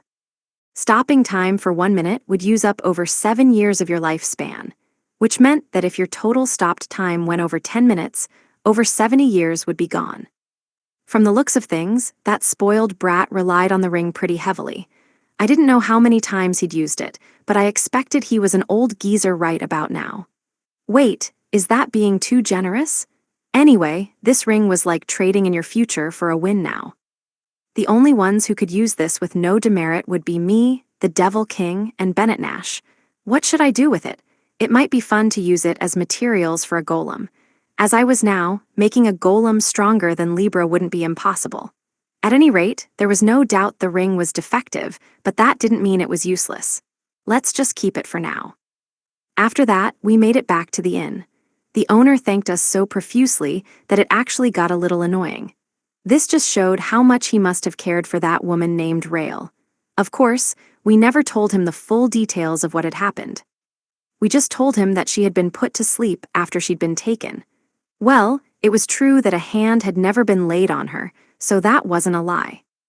Anyway, that was over. What was more important now was food. There were several dishes full of way too gorgeously decorated food lined up in front of me giving off steam. It kind of seemed like there were too many, but there were a lot of us too. We'd probably be able to finish them all. I picked a dish out of the lineup and took it. It was a large bone which was surrounded by thick meat, and it was well cooked all the way through. So manga meat actually exists. I took a bite, ripping some meat away, and felt my mouth filling with umami and meat juices. The flavor was unfamiliar to me, though. It felt good to bite into. The meat was a little tough, but overall it was great. It tasted kind of close to chicken, but this was definitely different. While savoring each bite, I suddenly thought of a fake dragon with wings. That thought led into a scene where a somewhat younger-looking Megrez and the faces of the now-deceased Aliath and Mizar were enjoying camping together with the old Lufas. Near them was the carcass of a wyvern that they'd hunted being cooked over a fire. Ah, I see. This is wyvern meat. Even though it's just a fake dragon, this isn't the first time I've eaten one, so wyverns taste like chicken. I'm definitely not put off by that, though. In fact, I quite like this taste. Seems like it'd go well with some mayonnaise. With thoughts like that floating through my mind, I continued to enjoy my lunch. However, that temporary enjoyment was brought to a halt by Dina, who suddenly stood up. "What's wrong, Dina?" "I need to go wash my hands." "Oh, she just needs to go." I watched as Dina hurriedly ran off before I went back to my wyvern meat. However, Castor was the next to stand up, so fiercely this time he kicked the seat away, and the meal was once again interrupted. Huh, does he need the toilet too? I thought, but Castor's face was dead serious. He was sweating and his face looked more grim than I'd ever seen it. It doesn't look like. He's holding it in. This feeling, no, Pollux, but why? She should never leave Ulfheim. Pollux, that's the name of the other twin, the little sister, right? According to Parthenos, the twins had been tasked with sealing another Ouroboros, but Castor didn't seem like he had anything to do with that. The fact that he was here in the first place was strange. That meant the job of sealing the Ouroboros would naturally be left to his little sister. Sounds like something happened to her. Just like that, Castor took off and left the inn. I couldn't help but be taken aback and left speechless. Well, I guess I should follow him for now. Truly, like a storm, Sarjas muttered following a moment of silence after Lufas left. His words sounded painfully sincere, speaking to the feelings of everyone in the room. What was a fearsome item to them was merely a defective one to Lufas, and what stood as a tough enemy to Say, and the others was just a weak old man to her. She most likely never even noticed that the man still sitting in Seiza was strong enough to be treated as a top-class fighter in this world. Actually, whether she even registered him as a fighter was still up in the air. To her, the difference between a civilian and Debris' right-hand man was like the difference between a regular ant and a slightly stronger ant. There was no way she could tell the difference. Even a light slap that almost seemed like she was petting a lovely small animal had jarred Debris' right-hand man's face and neck so much they looked like they would come off. The fact that he'd swelled up so quickly was so shocking it surpassed fear, and almost made those who watched want to let out a weird, small laugh. Say had once questioned the trope in games where the player couldn't run away from the boss, but now he understood. Nope, impossible. There's no running away from that. She just lives in a different time frame. The second you try to run, she'll already have grabbed you from behind by the neck. There's seriously nothing to be done. Say was quiet, then muttered, "I'm so pathetic," as he looked down at his hands. He knew he was weak. Even so, he hadn't thought it was too serious a problem, since he'd been too isolated by Lufas and the rest of the people he interacted with. It was only natural to feel weak in front of things like tornadoes, earthquakes, and meteors. No human would consider weakness in the face of those things a serious problem. Who would look at the sun and think, why am I so weak when the sun is so big and strong? But today was different. Say had been confronted with reality. He couldn't even hold a candle to another human, the same as he was. He was confronted with the fact that he was weak and pathetic. He'd proved an easy mark to be taken hostage, let alone being strong enough to protect someone from those with evil intent. More than anything else, Say couldn't forgive his own weakness. He felt the desire to become strong more keenly than ever before. The method to do so was right in front of him. If he could somehow get Lufus to give him one of the golden apples only she could make, he could easily become strong enough to be ranked among the top of the world. The only question was whether or not that was the right thing to do. To Say, it seemed too easy. Luffy-man, I want to be strong. Okay, here's a golden apple, yay, level 1000, here I come. Say's thoughts stalled as he silently considered it. Could I really be called strong if I do that? Could I really be proud of my strength that way? Would I grow arrogant and spoiled by gaining power so easily? Am I confident that I won't turn out like debris? There was no better way to warp a person than to give them easily obtained power. In that sense, golden apples were truly forbidden fruit. They would lead humans down the wrong path. I want to become strong. Yeah, I want that from the bottom of my heart. But using that alone to justify using golden apples makes me hesitate. In the end, that was the reason Say had yet to breach the topic to Luffy's even once. There was no real reason for it. He was just scared to be wrong. He was scared to step onto the wrong path. Being wrong was a source of fear for Say, since it might affect others as well as himself. The more power there was involved, the larger the effects of any mistakes. Talking in extremes, if Say made a mistake and swung with all his might, hitting the ground, he might make a hole or something at most. If Lufus were to do the same thing, it would result in untold casualties. She might even accidentally split the planet in two. The truth is that a single human can gain the strength to affect the entire world. There's no way such a thing should be treated lightly, and I shouldn't think of it that way either. If I were to gain all that power, would I be able to use it correctly? Do I have that qualification? Say could not find the answer within himself. Is something wrong, Sir Say? Peto turned his cute round eyes upwards, looking at Say with worry since he was so quiet. Say, however, made like there was nothing wrong. And no, nothing's wrong. Say then silently went and moved the dumb dog, who was pissing on Debris' face, before warning him not to pee on people. Then, he turned to Alfie. Sorry, I wasn't too much help. What? If it weren't for you, I'd have been caught in that alley, and who knows what I'd be like right now. I'm grateful, Say. Alfie smiled as she thanked him. She looked away, turned her eyes back to Say, and then looked away again. It seemed as if she had something she wanted to say but couldn't quite work up the courage to say it. Eventually, though, she braced herself and gazed straight at Say. And if you're okay with it, and if everyone else is okay with it too, I know it's really selfish of me to say this, but I could join you guys again. Alfie fidgeted restlessly as she talked, but in the middle of all that the idiot dog with too much time on its hands started playing with Sargus, which caused his robe to fall away. And what was revealed to everyone was a spider. Alfie paled instantly seeing that, and she went fully silent. She'd already figured that Sargus was some sort of demi-human, but they'd fought together, and she actually thought of his personality favorably. She didn't hate him. She definitely didn't. However, some humans will be forever bad at dealing with certain things. There are some who just cannot handle cockroaches, and those who just can't stomach spiders. That was just how it was here. Alfie just couldn't accept the appearance of spiders as a species. It wasn't a matter of whether or not Sargus was a threat, and it didn't matter if he was venomous or not.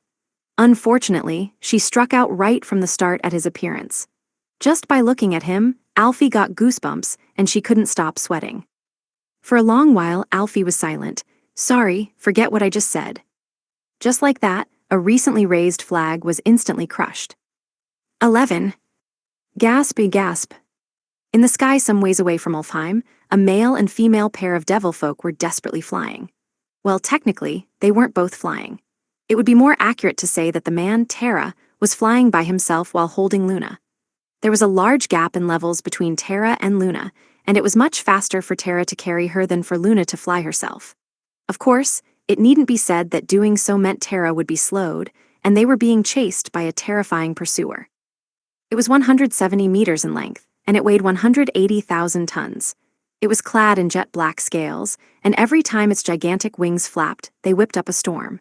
It had a total of 10 heads that boasted powerful, unparalleled might, each of those heads the equal of 10 normal dragons. In the past, it used to be called the Dragon with 100 Heads. It was a monster that had disappeared from the world already, exterminated more than 200 years ago. In the past, it had controlled over 20% of the world, and it stood at the peak of all dragons, who were said to be the embodiment of power. It was counted among the 4 strongest pillars of the world, along with the Vampire Princess, the Lion King, and the Devil King.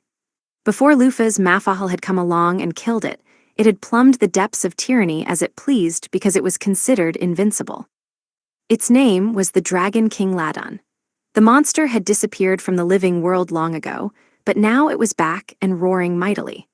Riding on top of such a monster was the fairy Princess Pollux, and she was looking down upon Terra and Luna with an ice-cold gaze. "Sir Terra, I'll serve as bait, so please leave me and run," cried Luna.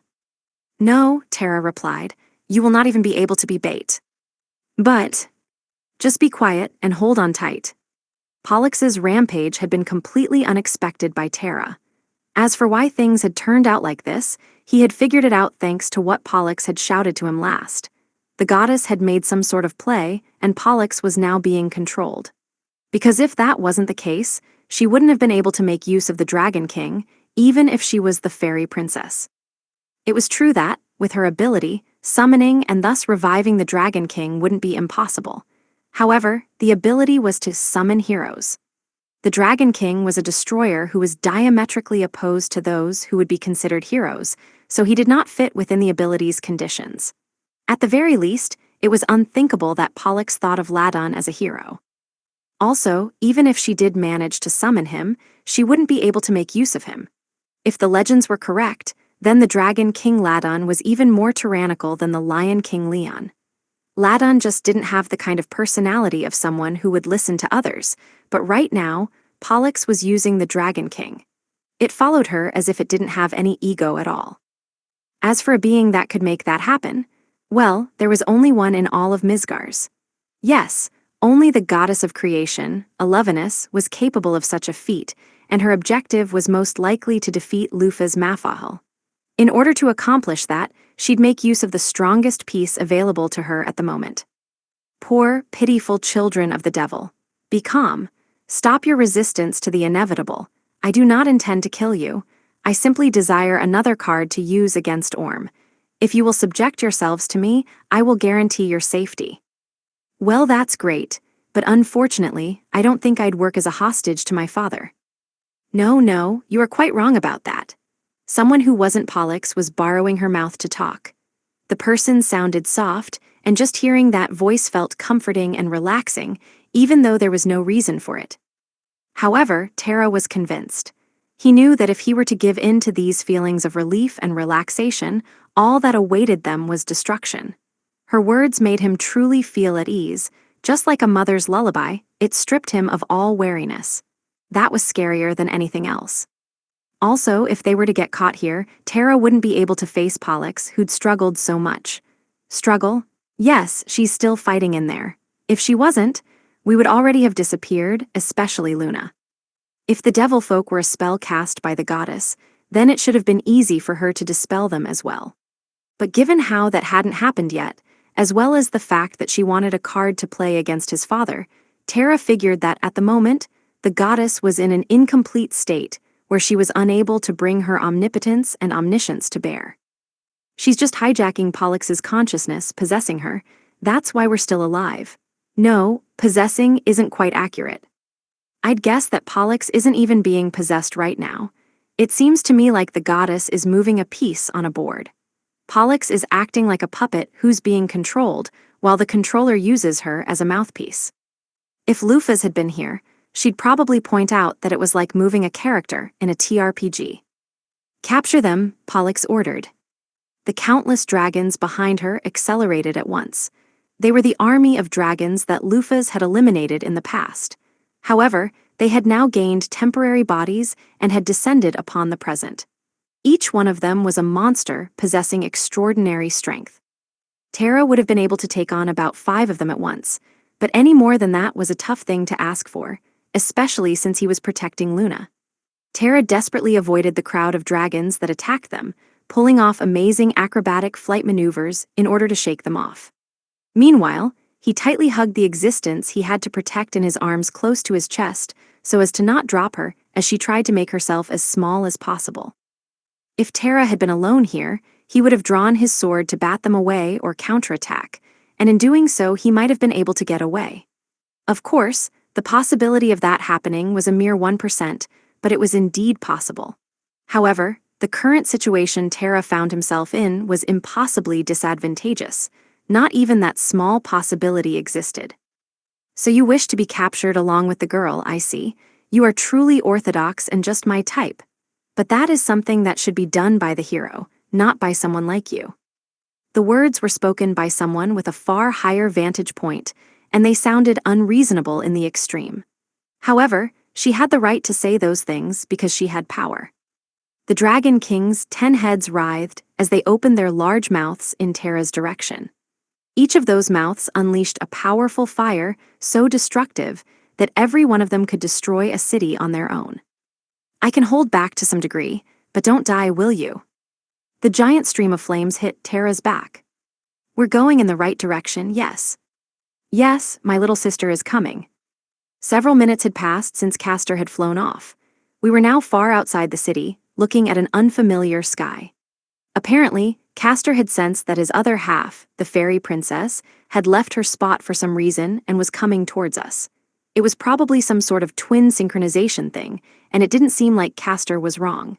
I could also feel something dangerous coming this way through the prickling of my skin. I took off my glasses and undid the bandages hiding my wings.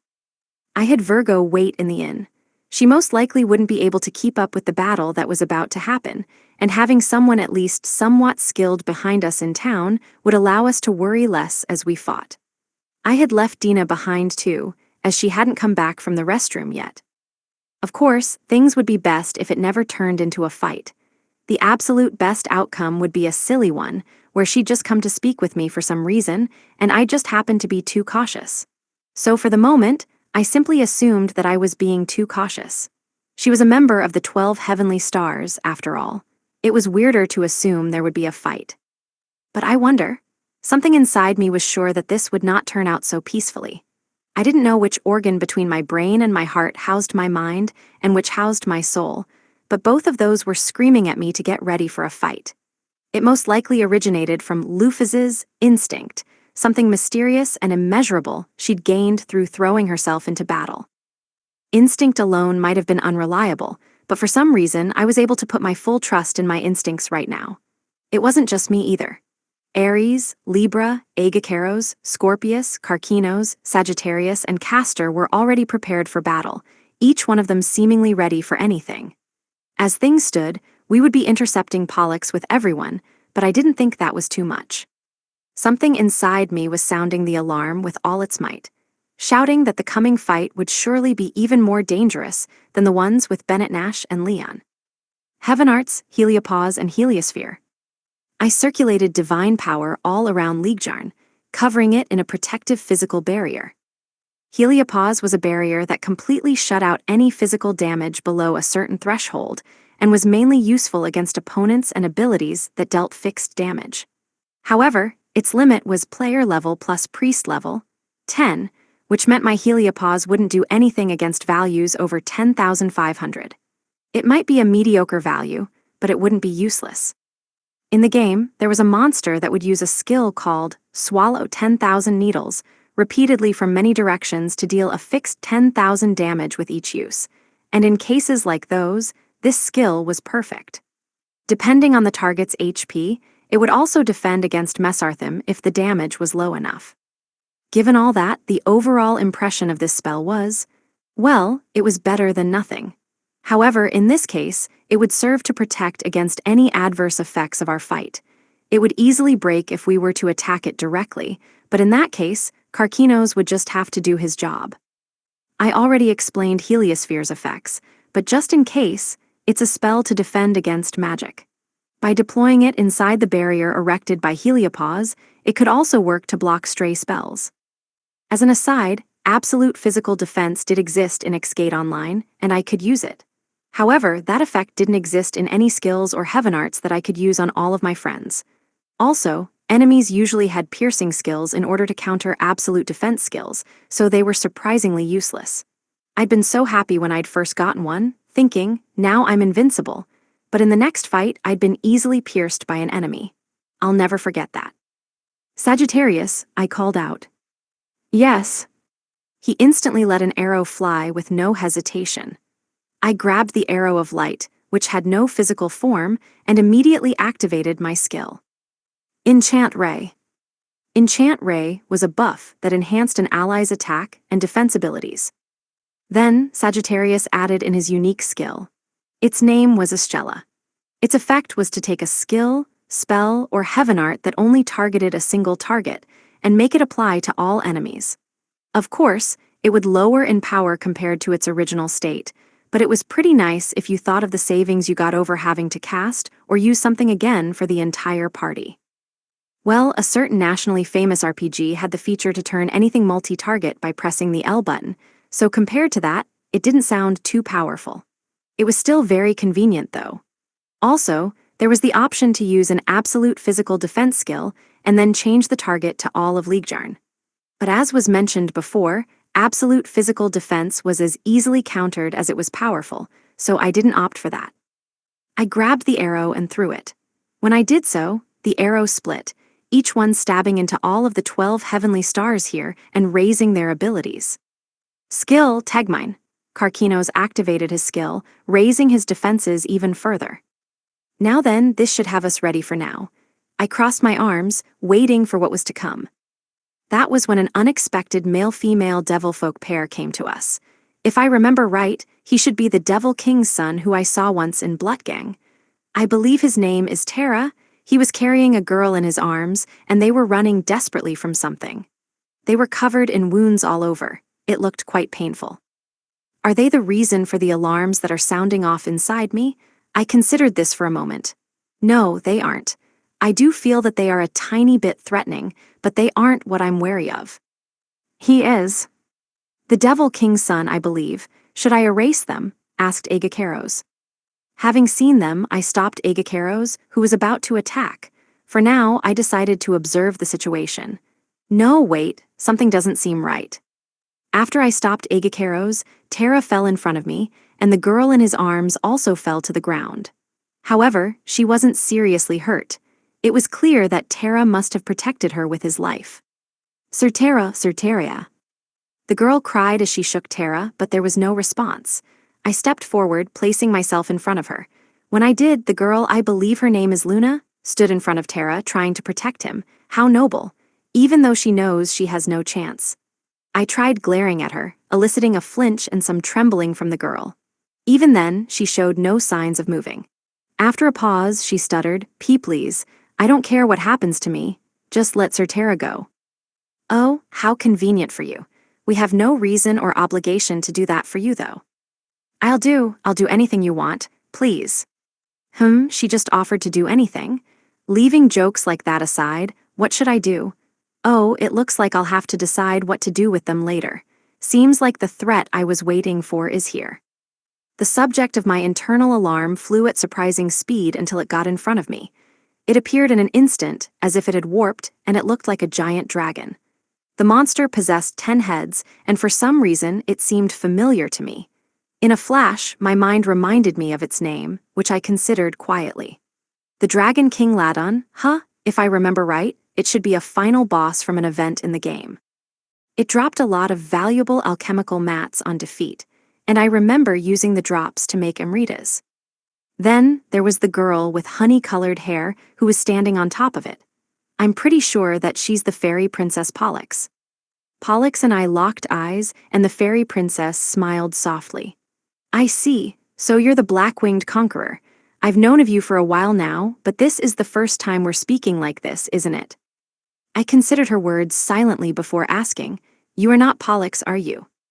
"Correct, I'm only borrowing her body for a little while." Someone who wasn't Pollux was borrowing her mouth to speak. If it was Pollux, she wouldn't have claimed this was the first time we were speaking. Probably, anyway. In truth, this was the first time I was meeting her, but from her perspective, Lufa's Mafahal should already have been familiar. So there was only one answer. Just like how I wasn't Lufa's, she wasn't Pollux, and there weren't many who could pull off something like controlling Pollux. If my predictions were correct, I was talking to my greatest enemy. "I've been wanting to talk to you, but before that, let's have these unnecessary things swept from the stage." Pollux looked down at Terra and Luna, and a warrior wearing a full suit of armor stepped down from the dragon and moved towards them. I paused. He's pretty strong. Level 750, huh? The warrior lifted up his sword, and Luna covered Terra with her body, trying to act as a shield. The warrior had no killing intent, though. The plan was probably to lop off an arm or a leg and simply capture them. I took a step and got between the warrior and the devil folk, catching his raised blade with my bare hands. Image summary: a manga panel shows a winged woman blocking a sword with her bare hand, with two surprised people behind her. Another panel shows a close-up of one of the surprised people. Luna seemed shocked. Given who they were, the two devil folk were my enemies, so I had no reason to save them, but, well, they seemed somehow different from the devil folk I'd met up till now. It's too early to erase them, I think. It should be fine to listen to them and decide whether to kill them afterward. "Devil folk girl, do not forget what you said earlier." I made sure to drive that home just in case before I put power into the hand holding the blade. I never intended to have her do anything exceptionally strange, though. And TR is not to my taste. For now, if I managed to make her owe me, then she might be useful later. That was as far as I'd bothered to think on it. Using my grip strength, I destroyed the sword before sending the surprised armored warrior flying with a kick. Just that caused an explosive sound as the armor warped, and he dragged another down with him as they were both sent tailspinning into the horizon. Oh ho, how light. I agree with you, not Pollux. Those who are unnecessary should leave the stage. "You need to go away," I said, smiling belligerently as I activated a skill I just learned recently. 12. The skill Alcade was a skill that surely should not normally exist in this world. It was only natural, given how bugged this skill was. It destroyed the level 1000 ceiling, which had been set in place by the goddess who created the world after all. The skill, which I learned, remembered, during the fight with Bennett Nash, allowed me to surpass level 1000 and soar into the world beyond. I felt uplifted, elated as my mentality turned more warlike, leaning towards a violent state where I could gravely hurt my opponent with no qualms. I stopped being me and changed into us. However, it seemed like I couldn't expect such a drastic gain in strength as last time, as our level stopped at 1500. It's lower than expected, but it's still enough. The levels of the 12 stars also jumped, having been pulled up by our own. Only Libra's level did not rise, but she had her own way to power up. Armament selection, Astrea. The additional equipment came flying from Blutgang, docking with Libra in midair. With this, everyone but Libra was at level 1000, and Libra herself was fully armed. On the other side, the enemy had several hundred bodies between levels 700 to 1000. With the Dragon King in the mix, the difference in combined might between the two sides would probably be laughably large. At least, it normally would, but I am not to be underestimated. The conquering 12 heavenly stars were comprised of the best, gathered by us in order to combat the goddess. I wouldn't have added anyone who wouldn't be able to overturn an advantage of just this scale. True, the difference was huge given our overall combined levels. Counting us, our levels would only be 7,600. On the other side, their forces probably easily surpassed several 100,000 in levels. But it was unfortunate as our levels didn't add, they multiplied. Now that we'd regained some of our original might, the 12 stars could finally exert their full power. Sorry for everything up until now. Our uselessness has forced you all to fight all this time while so constrained, but there's no need to worry anymore. Our chains are gone, so. To all the stars of conquest who serve us, we order you. Now is the time to enchant us with your full power. Argonautai, never mind any of the elite who served under us 200 years ago. We only see innocuous heroes who feared rebellion. With just them, the Argonautai are nothing more than a jumble of fighters. It looks like some of those who'd followed the 7 heroes are there. But don't make us laugh. They're nothing special. It was said that they had combined their might to take us down, but that was completely wrong. The truth was that they had just been a group of cowards who'd done nothing but commit themselves to long-range support fire. They had pushed the job of fighting us onto Alioth and the others while they had stood back in safety and plinked away. They were just a gathering of weaklings. How was it at the end? We tried to remember. Right, we remember. It should be that they were so annoying that we simply burned them all away. Your legs are shaking, heroes. Do you still fear us even after death? How dare you? Ah, by the way, you. Who are you again? We do not remember your name or face at all. Forgive us, will you? We seem to be bird-brained enough to forget those who don't leave an impression after 3 steps. WH. The faces of the heroes twisted in anger and shame at our ridicule. Well, this should do it for provocation, though it is true that we don't remember each of their faces. Honestly, they aren't worth remembering. In the end, they were just small fry who raised only their levels with golden apples.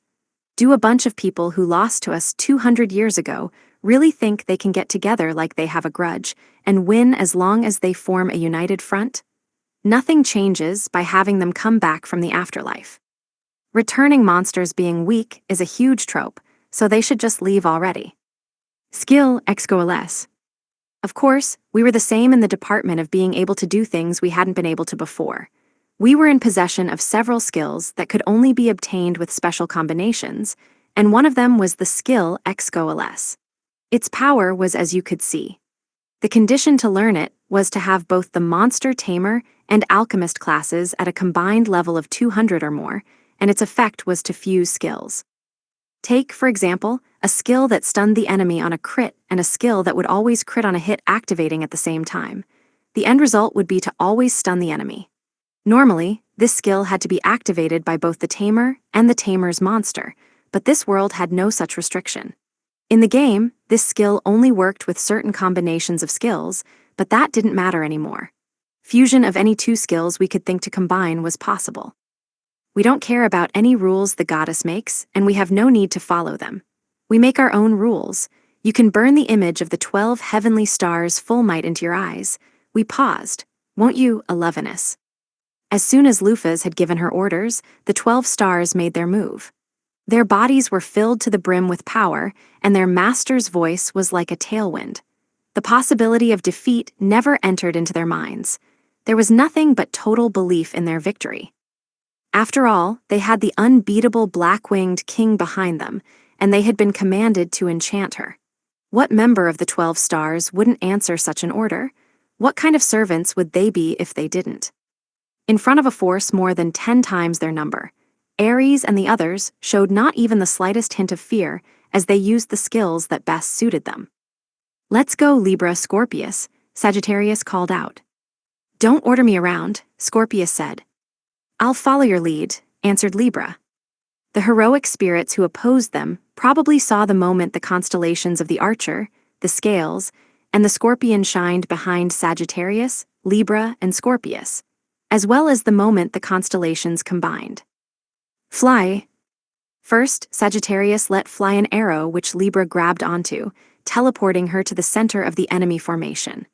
Just when all the attention was on her, Scorpius unleashed her poison breath attack, Graphias, bathing all the enemies along with Libra in her deadly poison. However, the poison had no effect on Libra.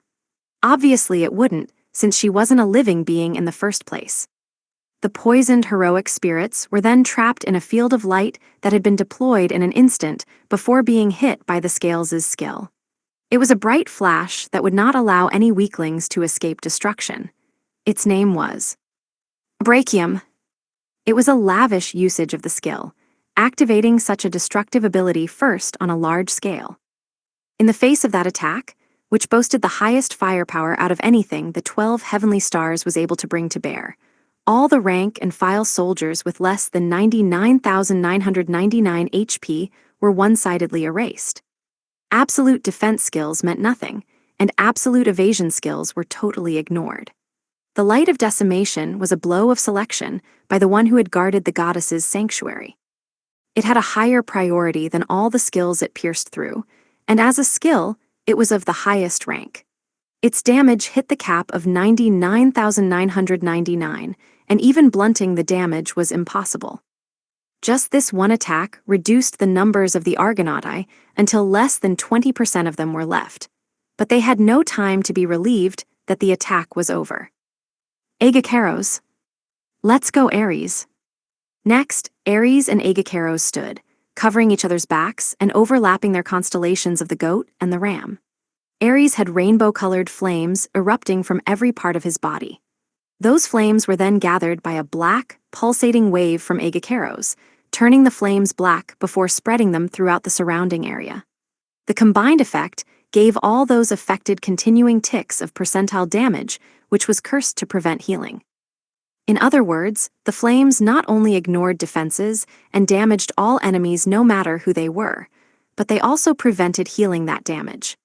In effect, they were reducing the maximum HP of the enemy, and the heroic spirits who were burned by the flame fell one after the other.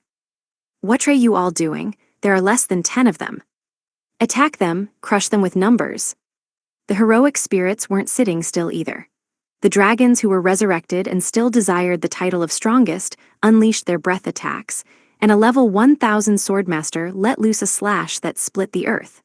However, all those attacks were blocked by the wall of the 12 stars, Karkinos. Using covering, he received all the attacks, grinning widely.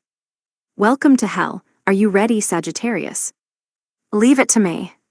Sagittarius activated Estella and imbued Karkinos with its effects. At the same time, the constellations of the crab and the archer intersected, and Karkinos' counter reached even the spirits who hadn't attacked him. A Cuban's extension. The skill returned the damage dealt twice over to all the enemy combatants. Normally, Karkinos could only attack at close range, but now, with Lufus's encouragement melded with Sagittarius's skill, he had no such restrictions. The swipe Karkinos made with his scissors released a spread of light arrows which rampaged through the enemy formation.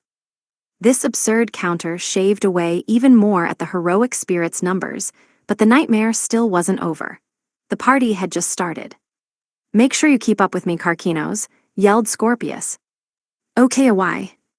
Both Scorpius and Karkinos brandished their scissors together, attacking a gigantic dragon with their weapons. What they unleashed was a storm of slashes at super high speed. As those who used the same weapon type, they somehow ended up being able to combo well with each other.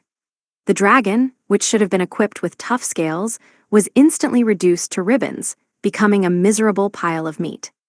Sagittarius, back me up, said Libra. I knew you'd be coming, Sagittarius said. I'm ready. The next constellations to intersect were the scales and the archer. Libra brought all her cannons to bear while Sagittarius aimed his bow. Then they attacked, letting arrows fly and unleashing storms of destructive light. Thanks to the effects of Estella, the light from Libra's cannons and the arrow from Sagittarius's bow split, scattering over a wide area. Several thousand, no, tens of thousands, of ranged attacks burned their way through the field, mowing down all the enemies before the two could see. Aegacaros. Understood. Castor stabbed his well-used anchor lance into the ground, generating a tornado. The heroic spirits who were swept up in it were then hit by a series of dark flashes originating from above them. But things weren't over. Right before they fell back down, Ares charged into them, having turned into a giant ball of fire. He hit them back up into the air instead of allowing them to fall to the ground, continuing the combo. From there, Ares released fire from his palms and took flight, kicking an enemy away before continuing on to repeat his attack on the next ones. When he finally landed and allowed the spirits to fall, Libra, Sagittarius, Scorpius, Castor, and Aegacaros were all waiting for them. We'll attack them all at once. Are you ready? Who do you think you're talking to? I can turn you into scrap if you'd like. Match my timing. We're going to mow them all down at once. Libra brought her cannons to bear, while Scorpius sucked in a huge breath. Aegacaros' eyes glinted, and Castor lifted up his anchor. Ares gathered his flames, while Sagittarius readied his bow. They all unleashed their attacks at the same time, and even though the heroic spirits had already died once, they could foresee their upcoming death. Full salvo. Graphias. Deneb Algedi. Gods of 50 names. Mesarthim version 3. Al-Nasr. The 6 attacks mixed together, combining due to Lufuz's skill and becoming an extreme light that could not miss, which pierced through what was left of the enemy formation. On the other hand, the crab, who had no skills that could attack proactively, had no role to play, so he just threw his scissors. Wherever the light touched, it left no heroic spirits standing. In the end, only the Dragon King and the Fairy Princess standing on top of it were left, but the princess didn't look perturbed by that in the slightest. The Fairy Princess snapped her fingers, and all the heroic spirits who had just been defeated came back, standing in the way of the 12 stars once again. But that only made Lufuz break into a full-faced smile. Then next it is our turn to enchant all of you, she muttered, moving her fingers. When she did, all the recently resummoned heroic spirits floated up into the air and were stabbed with powerful psychic force without being able to offer up any resistance. Then, Lufuz held up her hand, gathering shining golden mana to a point beside her. The mana formed a shining golden bow of the sun, though its size was far too huge for her, and it was doubtful any arrow large enough to be used by it existed. However, what it fired didn't necessarily have to be an arrow. The effect of the spell was rather unusual for an attribute's greatest spell in that it didn't directly attack an enemy. Instead, it was more of a support spell. The spell multiplied the strength of the next spell by several times based on the time it took to fire, which meant that the bow would be firing a spell instead of an arrow. Prophet who knocks the golden bow, and burn them to cinders, solar flare. Along with Lufuz's declaration came the launch of an attack spell that ranked in the upper echelons of what the sun element was able to achieve in terms of heat and destructive power. The miniature golden sun that was unleashed swallowed up the heroic spirits before flying quickly out of the stratosphere and into the void of space. The speed of the spell surpassed the speed of light, and all the enemies that were hit by it were forcefully carried off into a distant star system. But that wasn't all. The solar flare was buffed by the effects of Prophet who knocks the golden bow, which increased its scale as well. It grew to over 100 meters in diameter, then 1 kilometer, then 10 kilometers, then 100 kilometers before eventually completing its transformation into a pseudo-star the size of a small planet, possessing such high gravity and heat that even real stars couldn't compare. It consumed and crushed the numerous satellites, comets, and planets in its way before going supernova in far-off space. No Argonaut could withstand that, no matter how famously strong they were. Even a normal solar flare would have evaporated almost all of them, but instead, they were carried off into the ends of space before being caught up in the supernova of a miniature star. There were several elite spirits with over 99,999 HP, and 90% of the dragons had over 100,000 health as well. But even then, they were destroyed with a single spell. Now then, that should be enough, goddess. No matter how many numbers you gather around you, it will not be enough to defeat us. Looks like it, my word, your monstrousness is exasperating. You even ignore the damage cap. How does that happen? The goddess's words just now answered the mystery from earlier. Yes, while under the effects of Alkaid, Lufuz ignored the damage ceiling. The goddess had just witnessed the ridiculous damage numbers that Lufuz had hit the heroic spirits with, which were in the hundreds of thousands. However, even that didn't cause the goddess to lose composure, and there was a reason for that. You haven't forgotten, right? There exist heroic spirits who managed to defeat you before. Pollux smiled and once again summoned spirits, but she didn't summon a crowd of soldiers like before. Instead, she summoned 4 stars who equaled Lufuz in brilliance.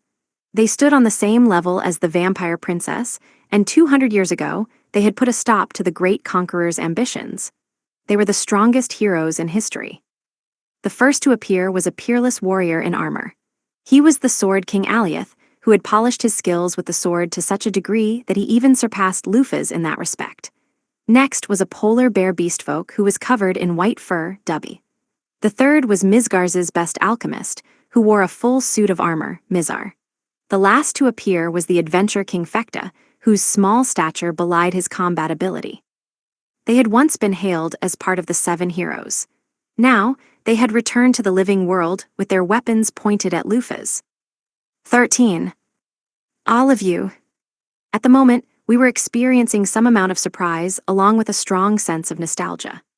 The four men standing in front of us were all of different races: a human, a beast folk, a dwarf, and a halfling. We should have had no memory of those figures as they pointed their swords at us, but the Lufas inside our memories insisted that they were familiar, and at the same time, we felt anger strong enough that it burned us from the inside out. We had to wring out our sense of reason to its fullest to contain the sudden onslaught of rage, but we couldn't help but clench our fists just seeing them. We weren't actually mad that they had defeated us. We didn't hold a grudge about that in any way, but we wonder why. Why couldn't we stop our rage seeing their wretched forms? Why did we feel so disappointed at how they looked, seemingly not in their right mind as they were being controlled? We tensed as Alioth made his move. The swordsman Alioth kicked off the ground, managing to step in right in front of us. We caught the blade he swung with the edge of our hand. The blade bit into flesh and drew blood. He's worthy of the title of Sword King. What a sharp edge. We swiped with our arm, shoving the sword to the side before plucking out a feather from our own black wings and throwing it quill first at Alioth's eye. With that, we backstepped and created some space before healing the wound on our hand. Alioth also plucked the feather out like nothing had happened, regenerating the wound to his eye. I was wondering who they were. It's those filthy traitors. So you're all going to defy Lady Lufas again, not just once but twice. I'll kill you, kill, kill, kill, kill, kill. Scorpius passed right by me in her mad charge at the heroes as she raged and screamed bloody murder. No, she wasn't the only one. Ares and Agacaros also charged at the revived heroes with enraged looks, and the trio of 12 Stars members clashed with Fekta, Dubhe, and Mizar. Oh no, their formation crumbled. Calm down, you're falling into their trap. Looks like our roles have changed. Pollux laughed scornfully when she saw my panic as Alioth jumped at me once again. We dodged his slash, but next, one of the Dragon King's heads came at us with its gaping maw, intent on swallowing us whole. We barely managed to get out of the way, but the Dragon King didn't just have one head. The remaining 9 heads all expelled their breaths, fully enveloping us. Of course, we weren't going to just take it lying down. We folded our wings so that they covered us before quickly spreading them back out. By doing so, we created intense wind pressure which erased the breath attacks, making room for us to instantly charge into the Dragon King. But just as we were about to hit the Dragon King, Alioth once again stepped in and blocked our blow. Are we at a small disadvantage here? We had activated Alkaid, but it seemed that dealing with both the Dragon King and Alioth when they had the backing of the goddess was a harsh prospect. Miss Lufas. Whoops, I'm going to have to insist that you continue dealing with them. Libra and the others are no good. They've got their hands full with the Argonauti. In fact, against that many enemies, they might be the ones who actually need backup, which means there's only one move left. We need to blitz Alioth and the Dragon King. We flapped our wings hard, forcefully rotating to Alioth's side before using our nails to try to take his head. But at that moment, the image of the old Lufas speaking with Alioth about our dreams rose unbidden to the back of our mind. We paused, the memory fresh. Having let the perfect chance go, we were forced to back off and create space from Alioth. Damn it, what the hell was that? It felt like our body itself was hesitating to kill Alioth. Wait, could that actually be it? We're only able to tell because we've mixed so much already, but Lufas is probably really sweet on the people she considers close to her. You could say she gets really attached, probably because of how little her father loved her from birth. So now she gets really sweet on anybody she deems close to her, coddling them and usually forgiving them when they do anything mischievous. We thought that was just my personality at first, but it seems that Lufas was the same way.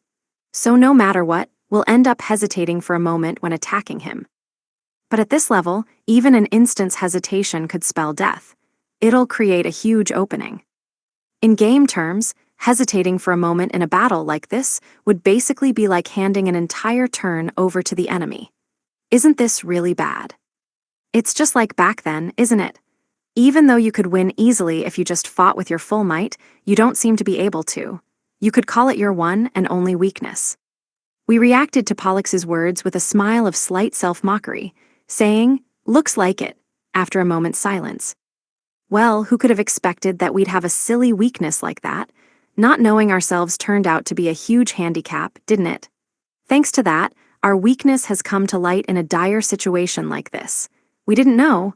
Apparently, we seem to be weak to those we feel close to. It wouldn't have been a huge deal if the gap in power was big enough, but Alioth wasn't such a weakling as to allow that. Lufas. Next, the Dragon King roared hatefully as he charged at us.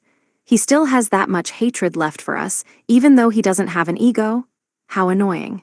He's huge, 170 meters, so any charge with that body will hurt, but not so much that we can't do it. We allowed ourselves to be carried backwards while suppressing the Dragon King's heads, grinding away at the ground as we ate the charge head-on. GRK, Uwag.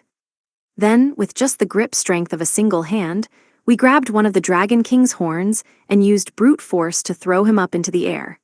However, the Dragon King stopped himself midair and unleashed his breath attack with all 10 heads in a counterattack. The breaths mixed together, turning into a single flash of light that rained down on us. We can dodge? No, we can't. If that thing hits Mizgar's directly, it'll destroy the planet. Even if Mizgar's manages to survive, it'll still destroy all of the human territories. OOARGGH. We clenched our fist and punched the breath attack straight on.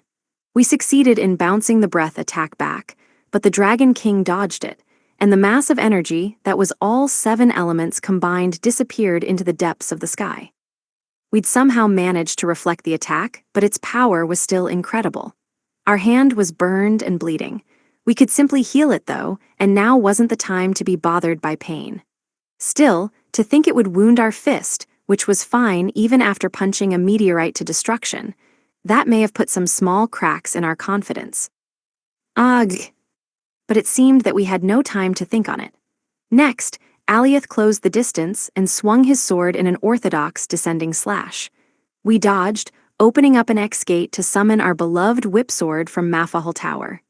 Using it, we defended against Alioth's attacks before putting in a counterattack ourselves. In return for lowering the power a little, the multi-hit skill Quick Raid's windup was small and left little opening for a counter. If used well, it was a speed-focused skill that could land multiple hits, and we used that to send a storm of slashes Alioth's way. However, oddly enough, Alioth had used the exact same skill. Our swords clashed countless times, and a field of gravity was generated between us from the power of our attacks as well the number. In the end though both power and speed were on our side, we can push through like this. Yeah, it's definitely possible. So, stop remembering the past. The smiles of the past will only serve to dull our blade, but they won't get out of our head. GRK. We ended up being the ones pushed back. Having been forced to retreat by Alioth's onslaught, we were blown away, sword and all. That was when the Dragon King gave chase, attempting to finish us off with a stomp. We managed to react in time, putting up our arms in a cross block to receive the sudden weight forced upon us, but the power involved with the attack was so massive that the ground caved in. Our arms they're fine, they're not broken, but our current position was still dangerous. After all, our movements were completely sealed, and being unable to defend against Alioth's next attack was a very bad position to be in. Alioth pulled in his sword and charged towards us. It'll definitely hurt to take that. Our only choice was to defend against it while being prepared to eat the damage from the Dragon King's stomp. We still had enough HP it'd hurt, but it wouldn't be fatal. Okay, have to make sure the timing's perfect. The next instant, something sent the Dragon King flying and got in between us, blocking Alioth's sword with bare hands. It took us a while just to let out a confused, "Wah." A flash of light described it perfectly. All we saw was a silver shine, and the next instant she was in front of us. Her platinum hair swayed in the wind. Her robes were pitch black, her skin was white like fresh snow, and she was in no way tall. However, she had Alioth's sword scissored between her fingertips and wasn't giving an inch. At that moment, she looked gigantic. "Just what are you doing, Mafahal?" she said after a pause. How could you have so much trouble with these old ghosts after you won against me? You're. When she turned back, her eyes were crimson red. Fangs peeked out of the edges of her mouth, and her expression betrayed absolute belief in her abilities. She kicked away Aliath as if he were just a stone on the side of a road, before turning back to us with an accusatory glare.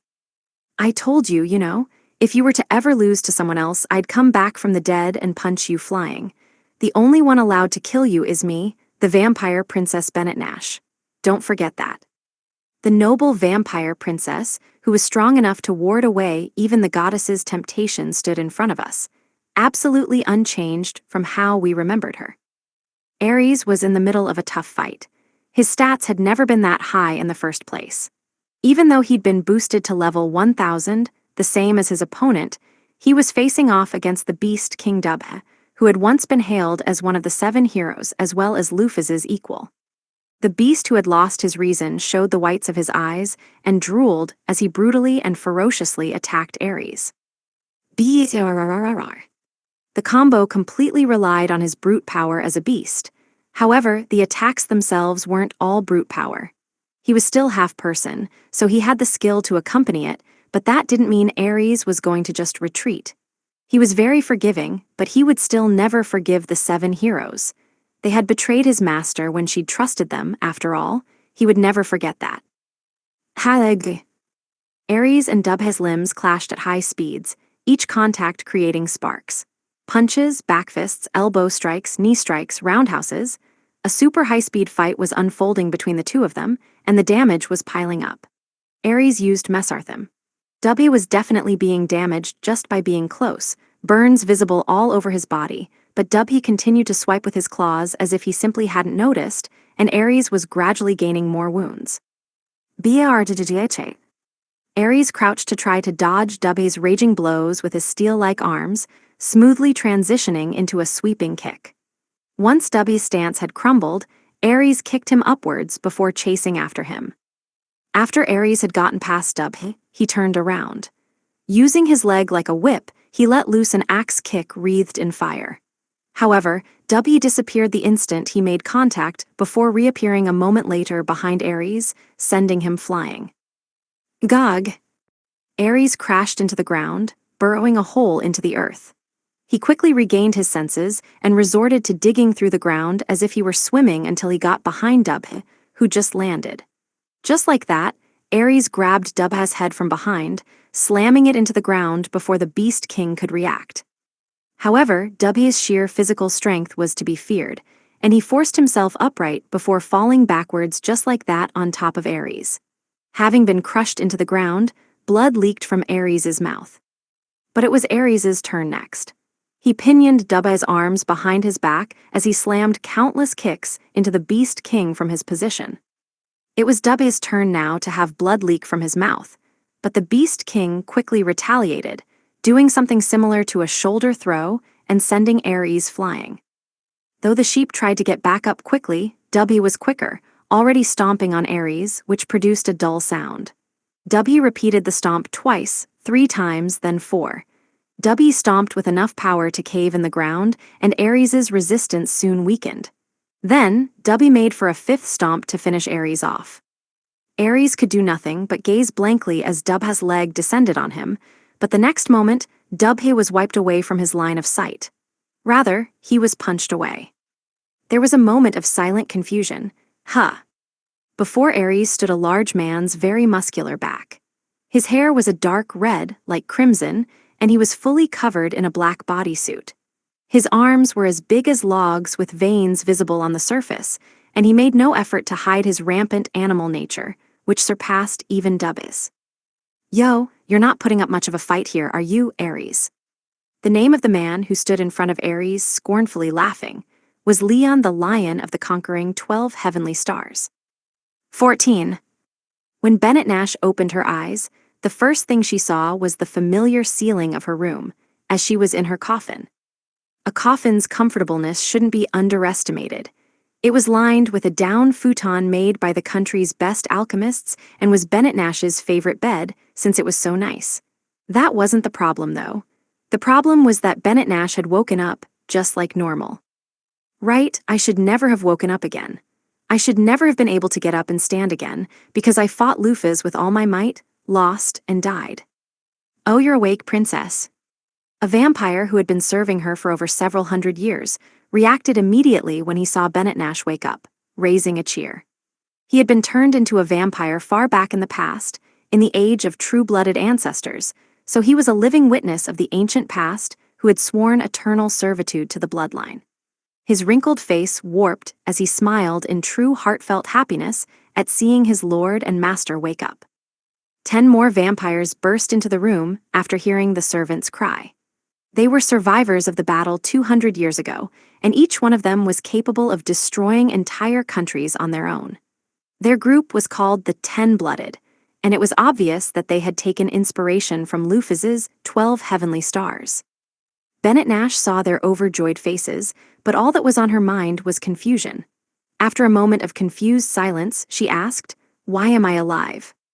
The wound she'd sustained at the end of that fight had certainly been fatal. There was no doubt her heart had been destroyed. No matter how incredible Bennett Nash's regeneration ability was, she shouldn't have been able to survive having her heart pierced through. She'd even felt the sensation of her life dripping out of her along with her blood. She'd started going numb, paralyzed from her fingertips onward, and she'd also felt exhausted, like she had fallen into a bottomless darkness. She'd even thought that the next time she opened her eyes, if she ever did, she'd be in the afterlife, and if such a world existed, she'd then decided that the first thing she'd do was go punch Aliath and the others flying. So why am I still alive?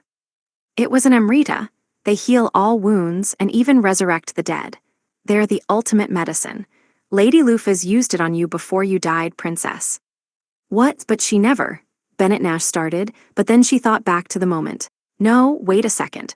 Was there really no sign? Isn't there something that seems likely if I think back? Yeah, it happened after I asked Lufas to hold me. I felt some sort of liquid in my mouth. I thought it was my own blood, but... She considered the matter silently. I've been had. Lufas slipped me the Amrita when I wasn't acting myself and wanted a hug. Arg, that's so embarrassing. I looked like such a fool, and that also means that Lufas already knew I wouldn't die back then, but went along with what I said anyway. Bennett Nash's face went red in an instant, and she started shaking, saying things like, "Hold me," and "thanks," because she had thought she was dying had come back to bite her, becoming a source of intense embarrassment. "Inut. Princess. All of you get out." She was taking out her embarrassment on other people magnificently. Her subordinates weren't to blame at all. There was no reason for them to be yelled at. Bennett Nash just wanted to lash out. She chased all her subordinates out and shut herself into her own coffin. Even then, her shame didn't disappear, and she continued to roll around inside, writhing in embarrassment. Her personal coffin was quite spacious. She raised a scream that couldn't be transcribed into words, as she cocooned herself with her own futon and rolled around. Embarrassing, so embarrassing, I just know that Lufas, that woman, was laughing inside. No, she might have been laughing outside too. She's got a really bad personality in some ways. And I was so uncool, I said thanks. I want to go back to the past and punch myself, and Lufas too, about 100 times while I'm at it. No, 100 times isn't enough. I'm gonna mount her and punch her 10,000 times. That day, a black mark was recorded on the vampire princess's history. This wound would leave its mark forever, feeding the fire of Bennett Nash's motivation to take Lufas down. It took Bennett Nash an entire day, until she finally recovered from the damage she'd taken and left her coffin. Bennett Nash stood before Lufas with her arms crossed, giving Lufas a baleful look, angry that her longtime rival had been cornered by someone else. It had happened 200 years ago, too. Even though Lufas had promised Bennett Nash a rematch, she'd been defeated, and now she was once again being cornered after having won. And by ghosts, no less. Yeah, I know, Bennett Nash thought. My anger is selfish. I'm the one who decided to expect something of her, and now I'm one-sidedly getting angry that she's not living up to it. I know it's childish. However, emotions were different from reason, and Bennett Nash was the type to prioritize emotions over reason. That was why she was annoyed and angry. That was why she wanted to yell. Bennett Nash was about to open her mouth to say something, but was beaten to the punch by Lufaz. "You saved us, Bennett. Honestly, we were in a pinch." Judging from her smiling face, she's not even a little surprised at my appearance here. Such a thing was only natural. It was Lufaz who gave Bennett Nash the Amrita, so she probably expected that the vampire princess would show up again eventually. There was no way Lufaz would ever have killed Bennett Nash in the first place. After all, her existence had been one of the cornerstones of humanity's survival so far, and Lufaz had no idea what removing that cornerstone would do. With her opportunity to chew Lufaz out squandered, Bennett Nash set her complaints aside and settled for unhappily averting her face. "Don't misunderstand. I didn't come here to save you. I just didn't want anyone else to beat you." Bennett Nash looked away from Lufaz and instead turned her gaze to Alioth and the others. What she felt was disappointment and anger. I could say the same thing about Mafahel, but these guys are worse. What the hell are they doing here? You're doing this again, even though you all made the same mistake 200 years ago and incessantly cried about it. Seriously. But there's something I don't like even more, Bennett Nash paused. And that's all of you ghosts. They say idiots only get better when they die, but it looks like even that didn't manage to fix any of you. Image summary, anime-style illustration of Bennett Nash, looking up and to the right with an open mouth, hand on her hip, wearing a cape and skirt. Bennett Nash had never once regretted the path she'd taken. Sure, she regretted the embarrassment she suffered due to her words, but even then, she had never regretted the choices she'd made to get there, since that would have been a betrayal of herself. That was why she'd resolved to accept any and all consequences of her decisions and only move forward. Whether it was for good or bad, whatever she chose was her way of life. That was why she couldn't stomach Alioth and the others, and the one controlling them was even worse. Seeing people do something they would only regret later irritated her, and anyone making them do those things was even worse. "I came to punch Mafahel, but I've changed my mind. I can't stand to look at any of you. I'm going to send you all to hell myself before you embarrass yourselves further." "Bennett. Step aside, Mafahel, you're next." Bennett Nash's crimson eyes were dyed in anger. As for what she was angry about, well, maybe it was the shameful appearances of Alioth and the others, or maybe she was angry at the goddess for playing with the heroes who she'd respected and worked with, even after death. It could also have been both, or something else entirely. None of that mattered to Bennett Nash. What was important was what she felt in the moment. Reasoning and logic would follow after. "I'm gonna destroy them. That is what my heart is telling me is just right now." The urge might have come from just not liking Alioth and the others and wanting to hit them, or she might have simply wanted to release them. But that didn't matter to Bennett Nash either. Either way, it didn't change what she was going to do. Bennett Nash kicked off the ground. That action alone changed the shape of the surface of the planet as the vampire princess changed into a silver comet, assaulting the past heroes. By compressing her internal time to the limit, Bennett Nash slowed down her experience of her surroundings, and the world to her changed into one so instantaneous nothing but light could enter it. In terms of numbers, she was going over Mach 40,000, around half the speed of light. She was currently experiencing the world of sublight speed.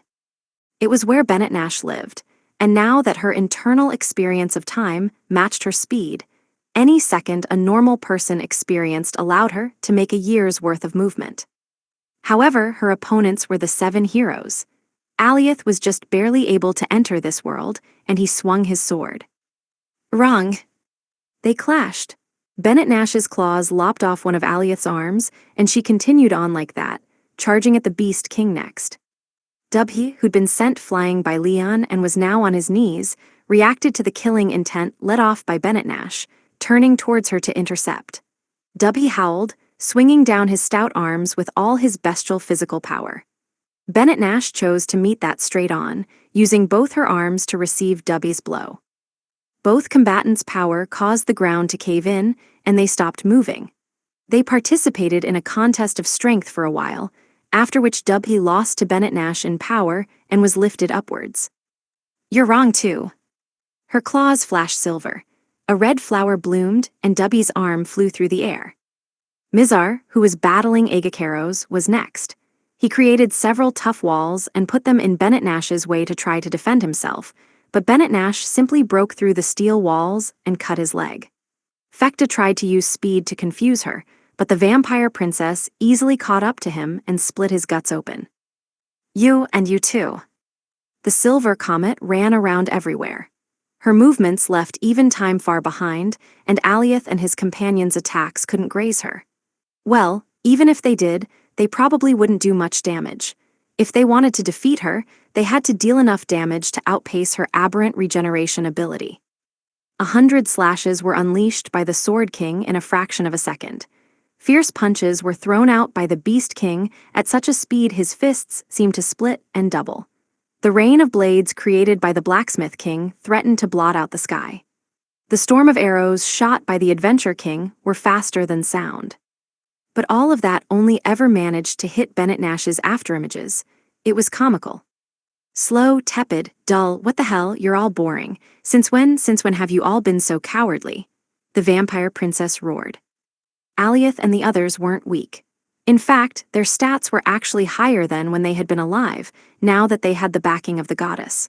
But they'd lost their spirit, they had no heart, they had no will to kill. As it was, they were simply dolls imitating their previous abilities and techniques. Such worthless toys would never be able to bring down the vampire princess. Bennett Nash purposefully caught Alioth's downward slash with her bare arm, and the blade bit into her bone. Seeing that, Bennett Nash once again felt disappointed. She even felt grief and lamentation. Alioth had once lived so single-mindedly by his sword, Bennett Nash had actually respected his skill with it, but now, to think he wouldn't even be able to take an arm I've offered up to him, that's just too sad. How pitiful, Alioth. Before, you would have taken my arm and then proceeded to carve me up from shoulder to stomach. Dubby swung at Bennett Nash. Once again, she willingly stopped it with a bare arm. Her bones broke and her arm bent at a wrong angle, but once again, all she felt was disappointment. And the Beast King, who could once split the earth, can only do this much. The Beast King I knew would have been able to at least pulp one arm, Bennett Nash spat, truly exasperated, and counterattacked. She used her half-severed arm on Alioth and the broken one on Dubby. They were both sent flying with a punch. Alioth's sword and sternum were broken. Dubby's arm was pulverized, and his skull caved in. Seeing that, Fekta immediately knocked an arrow and let fly a stream of bolts, but Bennett Nash neither defended nor dodged. She simply closed in on Fekta straight on. The arrows gouged into her eyeballs and sent fingers flying as they grazed them. But Bennett Nash wasn't perturbed. She reached Fekta while regenerating her eyes and fingers as if her wounds didn't matter. What's wrong? Can you not even make a pincushion of me when I'm alone? Your former self, famed as one who could even pierce the impenetrable Dragon King, would cry. Bennett Nash struck Fekta with her knee. Just that broke Fekta's ribs and caused the bones to stab into internal organs. While pulling out the arrow that had lodged itself in her eye, she looked over at Mizar, who stood with an army of countless golems. They all jumped at Bennett Nash together and swung their weapons, but none of them did anything. Blades that hit her neck broke, swords that stabbed at her heart bent and snapped, and a single swipe of Bennett Nash's arm sent them all flying away together. Simple toys. Even if you have the skills, you don't have the concentrated intent. Your novel ideas used to be your weapon too. You'll never be able to reach me if all you can do is repeat the past. Bennett Nash disappeared, instantly catching Mizar's head in her grip. Then she slammed him into the ground, the force of it cracking the earth. The tremors reached all the way to Svel, and it was said that the shaking bounced the wise King Megrez from his chair and into the ceiling. With Mizar still in her grasp, Bennett Nash burrowed deep into the ground, reaching the mantle at the center of Mizgar's. The temperature was around 6,000 degrees Celsius, and there were over 1 million atmospheres of pressure weighing down on them. Bennett Nash easily ran through that world of death and continued on to the other side of the planet. Even then, she didn't bleed off any momentum as she flew out of Mizgar's before kicking off a nearby asteroid and turning around. She re-entered Mizgar's atmosphere and once again slammed Mizar into the ground, taking another trip through the center of the planet. Then, she burst out of the ground and used brute force to fling Mizar, who was wreathed in fire, at Dubby and Alioth, squashing all three of them at once. Right now, I can't stand to look at any of you any more than I already have. Disappear. Lunar magic, katas. Just like that, Bennett was about to cast magic to finish the four of them off while she was regenerating the burns all over her body, but Lufas stopped her. Wait, Bennett. Lufas paused, then explained. They're Argonauti. They'll come back indefinitely. You can't kill them. MRGH, I see. Having received Lufas's warning, Bennett Nash changed the spell she was going to cast. Now it was the moon elemental spell, Luna Tentacle. She activated Aga Karos's oft-used spell, generating a crowd of tentacles that captured the caster's enemies, and the four heroes were bound hand and foot. With that done, Bennett Nash gave the four heroes a glance. For an instant, her eyes betrayed a hint of sadness, and Lufas caught that. Then, Bennett Nash turned around as if she'd lost all interest. 15. Leon, Ares was still on the ground, looking up at his unexpected savior. Why are you here? Leon and Ares' relationship could in no way be described as friendly. In fact, they could be considered the people who got along the least. Ares didn't actually dislike Leon that much, but Leon clearly looked down upon and was prejudiced against Ares, treating him with nothing but contempt. Leon had been calling Ares a trash monster for a long time now, and he did not seem like the type of person to jump in to help if Ares was ever about to be killed. In fact, he would definitely say, "What a fitting end to a trash monster." Leon was the type of man who only valued strength, and he based all his decisions and opinions of justice on power. That was why this was so seemingly impossible. I came because I smelled something really nostalgic, and here you all are having the loudest party. A feast like this is wasted on a small fry like you. I'll be having the rest. Leon's mouth bent, and even his human face was filled with the ferociousness of a wild animal. He made a physical sound as his muscles swelled, and his arms, which were already the size of logs normally, got even thicker. His pectorals turned as hard as orichalcum, and his clearly defined abs were now better protection than any armor. Veins popped out all over his body, and the heat he let out into his surroundings made the air shimmer like a mirage. You can watch me from the ground there. I'll show you how I fight. Leon clenched his fists and disappeared. He reappeared right afterwards, swinging his fist down on a heroic spirit that another one of the 12 stars was fighting, crushing the spirit into the ground, armor and all, and creating a depression in the ground as well. With just one hit, he turned a heroic warrior into a pile of wrongly bent limbs, dealing enough damage that the spirit didn't even twitch. Then, Leon charged into a group of heroic spirits, sending scores of them flying with just a simple tackle. Of course, the heroic spirits didn't just take that lying down. They took up their swords and attacked Leon together. In the face of that, the Lion King put his hands in his pockets and took the attacks unguarded, his thoughts unreadable. The result, he was unscathed. The swords he'd been attacked with had been shattered into dust, and they hadn't even scratched Leon. Leon kicked, squashing the powerless heroes all together. With his hands still in his pockets, he slowly walked towards the next group of heroic spirits. This time, they answered with magic. High-level spells of all elements mobbed Leon, resulting in a fiery explosion.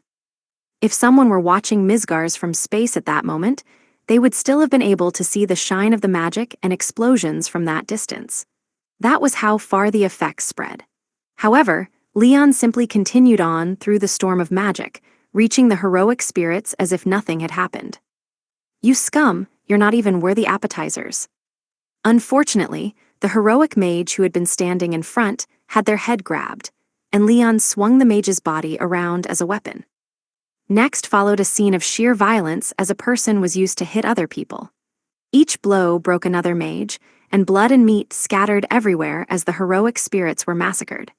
The poor, pitiful mages lost all semblance of human form, becoming simple chunks of meat before they were finally released. Well, the most unfortunate one may actually have been the young mage who was farthest back, because he had to experience this fear longer than anyone else. He was an unusual age for someone considered a hero, and he made an audible eep as he scooted backwards. Leon was merciless.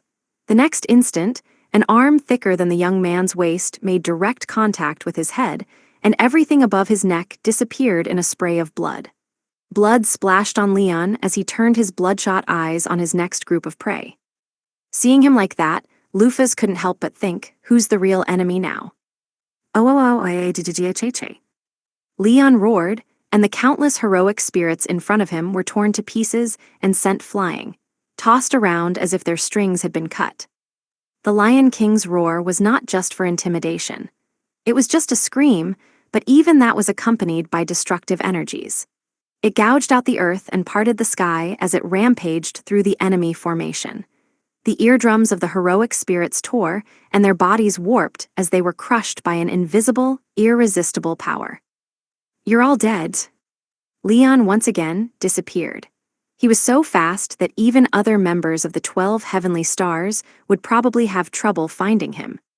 Sounds of blows landing and things cracking or being pulverized rang out many times as the air seemed to explode near groups of heroic spirits, sending several of them flying every time.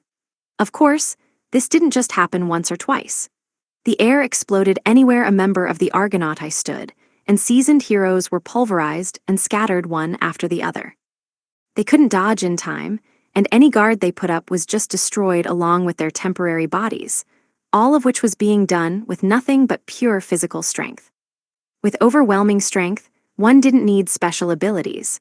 All that was accomplished with brute force alone, punches with no skills accompanying them, and kicks with large swings that were a far cry from polished. The spirits of the seasoned heroes were absolutely unable to put up a fight, and in the end, they were simply torn asunder. The powerful were strong because they were mighty. It was as if Leon was saying that as he fought, and the message was both clear and simple. I don't need any unnecessary add-ons or ornamentation. To Leon, abilities and skills were unneeded, useless. They were nothing but a performance crafted by the weak to be an appeal to the world that they were strong and that they were putting in a touching amount of effort. All I need is this body of mine. I have enough power in these fists to not need any of that. So Leon punched, and he continued to kill. Like that, simple, normal attacks, all his actions were like finishing moves. It was simple, incredibly pure violence. This was the reason why Leon was hailed as the strongest, even amongst the conquering 12 heavenly stars. If every attack he unleashed was fatal, then there was no need for attack skills. If swords broke on his muscles even without him doing anything, then there was no need for defensive skills. The Lion King bared his fangs as he ran through the battlefield, building a mountain of corpses one body at a time. With that, there was nothing more the Argonautai could do. Well, there might possibly have been a viable course of action. Though they proved far inferior when compared to Lufas or the 7 heroes, they were still heroes from myth who had reached level 1000. The number of skills, magic, and heaven arts they'd learned was vast, and depending on how they were used together, the heroic spirits could possibly have turned the tide. Depending on how their abilities were used, they could have suppressed Leon, similar to what the 12 stars had done in their fight with him. However, that was only possible if they had leadership. As the disorderly mob they were, there was no way they could take the best course of action with people acting the lone wolf, dragging each other down, and hampering one another in general. With the heroic spirits unable to exercise even half their original power, they were simply killed one by one before Leon eventually reappeared, and the earth was dyed red with their blood. No, this isn't enough. As I thought, I can't feel full without a main dish, Leon said as he looked up at the Dragon King belligerently. Responding to that, all of the Dragon King's 10 heads recognized Leon as their enemy and bared their fangs. In the past, before Lufas had appeared, Misgarz's power balance had been split between the 4 strongest monsters. And of those, the Dragon King Ladon and the Lion King Leon were now about to enter their first fight. The two of them were very similar. They were both despots, and they both plumbed the depths of atrocity. They controlled others through violence and fear. Leon expanded his body, tearing the clothes he was wearing. He grew fur over his entire body, and as he discarded his human form, he eventually resembled a lion. Finally, he settled down as a giant lion monster the same size as the Dragon King. With their true forms finally revealed, the two tyrants growled as they glared at each other. Pollux hurriedly jumped off the Dragon King, not willing to be caught up in their fight. On the other hand, the town of Liegjarn was in a complete panic. Of course they were. After all, a mythical battle had suddenly started just outside of town. It'd be weirder to stay calm. There was a gathering of heroes who only appeared in fairy tales, like those you'd read in a book, and they were all being annihilated continuously. The sight was utterly unreal. Just that part was more than anyone's brain could process, but then a 160-meter-tall lion and 170-meter-tall, 10-headed dragon appeared. Alfie was slumped on the ground in shock and despair, while Friedrich had realized that he couldn't run outside the barrier and so had started to dig into the ground. Cross had seemingly gone half insane as he started yelling, "The world is ending." Sarja seemed to have noticed something as he simply said, mysteriously, "Whether we live or die here is equal. All is up to the will of great space. Aya aya." Jean shouted, "I'll fight too," as he tried his level best to get out of the barrier. On the other hand, Gantz was calm. The owner of the inn had fainted, so he had brewed his own poor coffee, and he scrunched his face at the horrible taste. You're quite calm, aren't you?" Say sat in a chair facing Gantz as he took the coffee the mercenary offered him. Virgo was next to Say, and she'd frozen due to the bitterness of the coffee. "There's no point in panicking, after all. Their battle isn't at a scope which we can understand. No matter how we cry or wail, the outcome won't change, so I might as well kill time with a cup of coffee." But isn't there something else you could be doing, like calming everyone down?" "That'd be impossible. The entire town is in chaos. They won't listen to what we have to say, and they're being loud enough that we'll be drowned out anyway. In fact, we'll become an outlet for their anger in the worst case. What you suggested is the job of nobility in the first place. That's not my area of expertise." "But Lufez just got rid of the nobility." There was a moment of silence. "Yeah," Gantz looked out of the window. Outside, the townspeople were, as always, running left and right like headless chickens while shouting meaningless things. It really drove the point home that people were animals that lost all control once they fell into a panic. However, he didn't know how to feel, given that members of the heroes' party like Cross were mixed in with the crowd as well. On the other hand, Friedrich had hit a hot spring and was expelled from his hole due to the water pressure. What the hell is that tiger doing? RWO. J-O-H-H-H-H. The two giant monsters cried out before clashing head-on.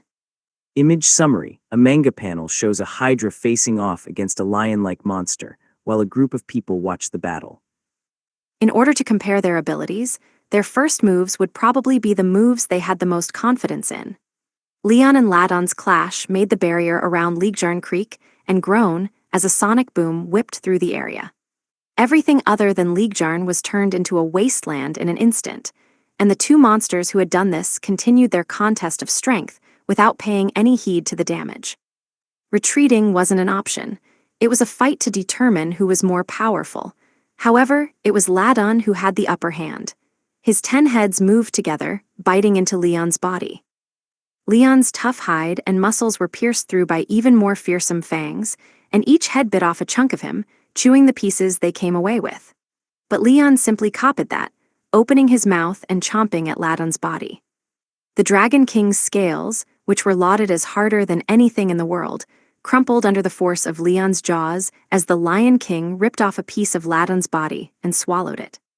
Seeing such a ghastly scene, Luna brought her hands to her mouth, trying to resist the urge to vomit.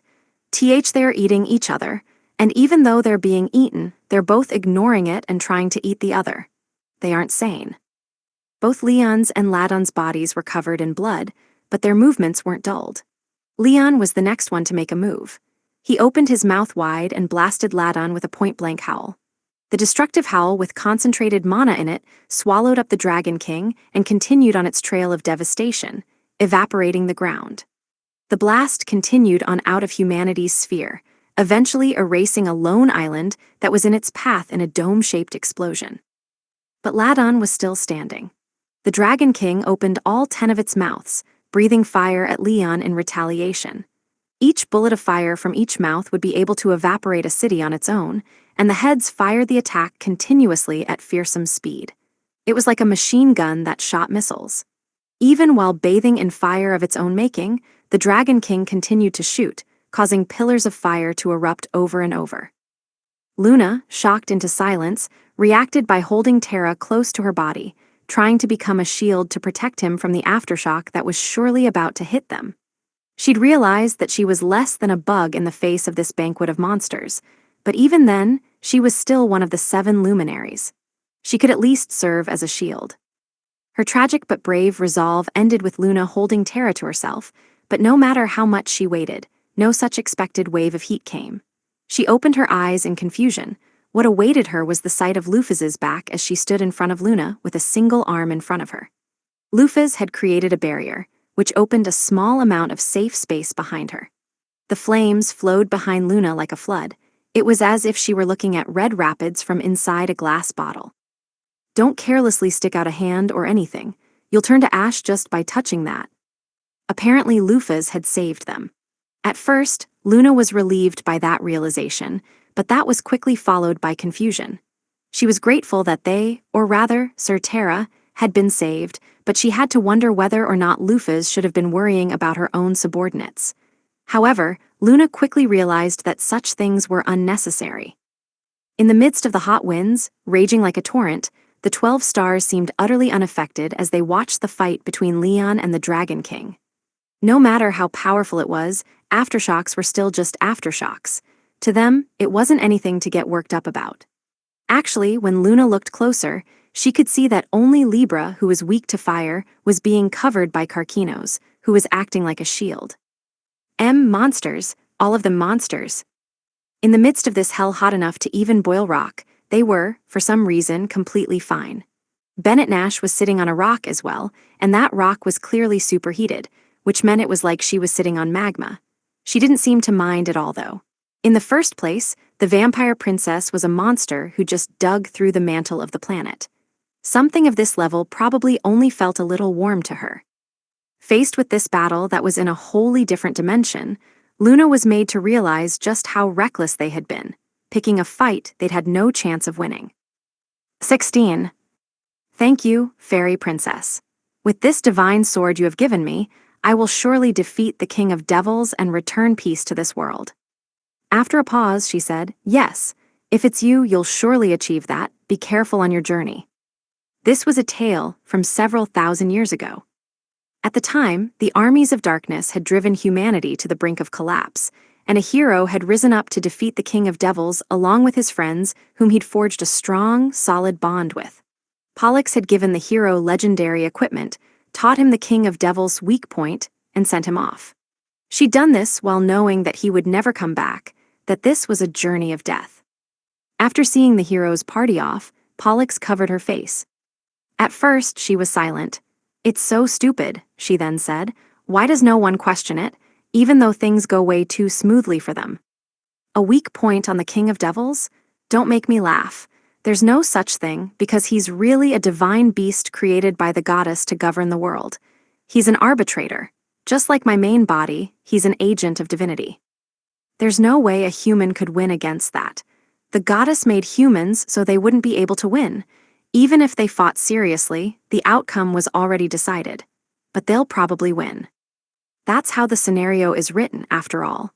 The king of devils will be defeated, and then in a couple thousand or tens of thousands of years, whenever the goddess deems it necessary, the king will change his name and form and once again appear to drive humanity into the depths of fear. Humanity doesn't know. No one does. All of the evil kings from the past who were spoken of in legends were actually the same person.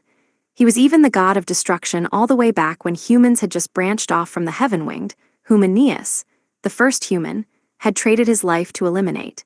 He was also the beast god, the enemy from when the beast folk had just been born and the world was steeped in a chaotic war. Not to mention the divine giant who had run on a rampage with his army. And now he's named himself the Great Demon King. Next time he'll just have another name, humanity will be none the wiser, and I'll take part in this farce once again. I'll pretend I'm an ally of humanity, but I'll be the reaper, spreading the poison called hope and sending them off to their deaths. That's the true identity of the fairy princess. It seems like things are split into two sides, but they're actually the same. So yes, I can't help but be fed up. For a moment she was quiet, then said, so stupid, why do they look at me with such straightforward eyes like they truly trust me? Come on, doubt me? Figure out that it's weird. It's obvious if you just think about it a little. You only ever see weak monsters and other enemies so you can grow stronger bit by bit, and you're only given stuff to help you follow that curve. And then there's me, some random fishy woman who claims to know the weak point of the big bad king. No matter how you think about it, it's weird, right? She paused. Please just doubt me. Don't let me fool you. Up until now, Pollux had sent off heroes many times, over and over and over and over and over again. She had led them with a smile, gifted them weapons, given them advice, and tested them with trials to become stronger. Every time, she had been reminded that their hearts, which wished for peace in the world, were undoubtedly straight and true. They were worthy of being called heroes. There had once been a young man who claimed to love the world. He had never been able to see the peaceful world he loved so much. There had once been a swordsman who said that he could become as strong as necessary to protect his loved ones. When the world had regained its peace, he was dead along with the people whom he'd loved. There had been a very nice man who'd once said that he wanted to show children a peaceful world as he laughed heartily. He had never even been able to see those children's faces. There had once been a kind swordswoman who went on a journey to her death, despite her gender, in order to ensure the futures of the people precious to her. She hadn't even left any bones behind. All of them had been sent to their deaths by Pollux. The world regained peace as the scenario dictated, and the heroes who had died so magnificently were given a fitting send-off. There was a long silence. I can't take it anymore. Pollux's beautiful face scrunched up, and she covered her face with her hands as she crumpled to her knees. Their trusting gazes hurt, their words of thanks hurt, the way they look as they talk of a peaceful future. It's so bright and so sad. How many heroes with bright futures ahead of them have I watched die? They, of all people, should have been the ones to enjoy the world at peace, so why do they all have to die? Their lives are short anyway. Even the longer-lived races only live several thousand years. Why can't they be allowed to spend their remaining years happily as a reward for a hard fight? Pollux had always wondered this, but the goddess didn't like leaving people who were too powerful unchecked. That was why he would always deal the heroes a fatal blow and purposefully lose. I'm sure the one I just sent off today won't be coming back either. He'll never reunite with his lover, who he said was waiting for him. I always pray that they never come, but the goddess, who I have to pray to, doesn't want it to be that way. So they will always come as their fates dictate. Should I just not help them? No, they wouldn't have come here in the first place if their resolve was so half-hearted as to let my refusal end their journey. If I did that, they would just die fruitlessly after challenging him, and someone else close to them would inherit the curse that is the hero's title. Should I just tell them the truth? No, doing so will just shorten their lives. The goddess will never allow anyone who knows the truth to live. How long is this going to go on? How many times do I have to trick them? How many more times will I have to kill these children? Answer me, goddess. I can't take it anymore. Pollux's spirit was at the breaking point. Her work was something she didn't want to do. It was like stomping on a flower that was heroically trying to bloom in the middle of a wasteland. Pollux had done this continuously, repeating it many tens of thousands or millions of times, even while loving every life that was born and admiring their brightness, even while desperately trying to survive. While watching people as many generations rolled on, Pollux eventually began to love humanity almost like they were her own children. She wanted to protect them. She wanted to hold them. She wanted to save them from this hell. However, reality forced her to do the exact opposite. She was nothing more than the Grim Reaper who drove them further into hell. She was the scum who had to stomp out the flower. After a silence, she said, I should never have gained a sense of self. How much easier would it have been to just stay as an avatar? To simply be a normal spirit that's just controlled by the main body, able to get by without feeling anything painful. Pollux drew the knife she had for self-protection and put it to her throat. Yeah, I can just disappear. I shouldn't exist.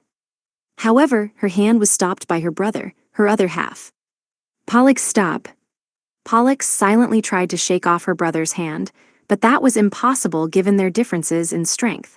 Let go of me, big brother. No, I won't. Castor held Pollux firmly. Pollux lacked enough vigor that he was convinced that if he didn't, she would disappear. As Castor slowly soothed his little sister, he couldn't help but curse the goddess. "O goddess, O omniscient, omnipotent goddess Elevenus, why do you treat us this way? Pollux is not the kind of girl who would be able to withstand this role. She's far too kind to continue doing this. We should have been switched. I want to switch with her, but that can't be.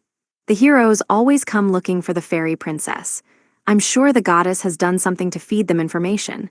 And if they look for my little sister, she'll answer, because she knows that if she doesn't, things will only get worse. In the end, I'm just the chaff, a byproduct of birthing the sublime being that is the fairy princess. I'm just a failure of a fairy who can do nothing but fight. I'm nothing but a defective product pushed out first in order to give birth to something superior. But Pollux can no longer handle this. She's at her limit. As things stand, she'll break. Even if I spend long years slowly healing the wounds in her heart, they'll only be reopened along with new, fresh ones. Like that, the cycle of healing and reopening wounds, then healing and reopening wounds again, eventually resulted in wounds so deep they could never be fully healed. Her guilt would never disappear. It just kept piling up at the bottom of her heart. It would all have been fine if she was irresponsible enough to just forget about it, or if she was rational enough to be able to chase it all the way to the edges of her memory. But Pollux couldn't do that, and she broke little by little. That was why Castor prayed. He prayed for someone, anyone. He prayed for the appearance of someone who could truly destroy this hell, who could tear apart even the goddess's script. He prayed, even while harboring resignation and certainty that no such person existed. He shouldn't have prayed. Several thousand years later, Castor deeply regretted his prayer. The one who stepped foot into their paradise that day was someone who would paint over their hell with an even worse one. Her ominous black wings asserted her presence, and her beautiful looks filled with absolute confidence went along with a bestial smile. Behind her was an army of monsters. Pollux, who had confirmed the woman's level with a special skill granted to the fairy princess, almost swooned. Her level was 4200. Huh, what is this? Monster? No, there's no way she's a hero, as if there could be a hero like this. But still, she's not her. She's not someone prepared by the goddess. Why would she create someone so meaninglessly strong like this, when she's been killing heroes all this time because she didn't want to leave behind anyone too powerful? In the first place, this woman's ignoring the level limit the goddess put in place. Pollux quietly contemplated this information. I heard the rumors that there was someone called the Black-Winged Conqueror, who he, Orm, who's calling himself the Devil King now, is truly afraid of and is avoiding direct confrontation with. Pollux had thought it was an exaggeration, though, since there had been many people up until now who'd had rumors this exaggerated floating around about them. Unfortunately, however, it turned out that the rumors were all true. What should I do? This person, she'll ignore the scenario and really kill Orm. Not because of the goddess's scenario. It won't be some fake victory decided on beforehand. She'll really and truly dominate Orm in a real fight and kill him. She's a real monster. She was a true bug, naturally born into the world and completely unrelated to the goddess's machinations. In front of her, Pollux raised her trembling voice to ask, "You, do you have business with me?" "Indeed we do.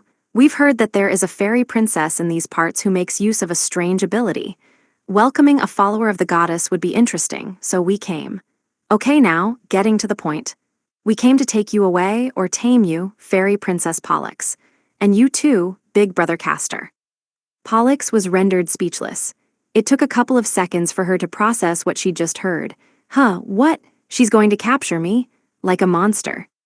Many humans had visited Ulfheim throughout the years. The fairy princess had been petitioned for help or advice many times. However, no fool had ever come to try to capture her. As if there could be, the goddess wouldn't allow it. Of course, you're welcome to resist. You have the right to refuse. If you don't want to be captured, resist with all your might. I'll take you up on that offer. Castor raised his anchor, and the Argo floated up into the air along with all the heroic spirits who were on it. The little sister summoned them, and the older brother led them.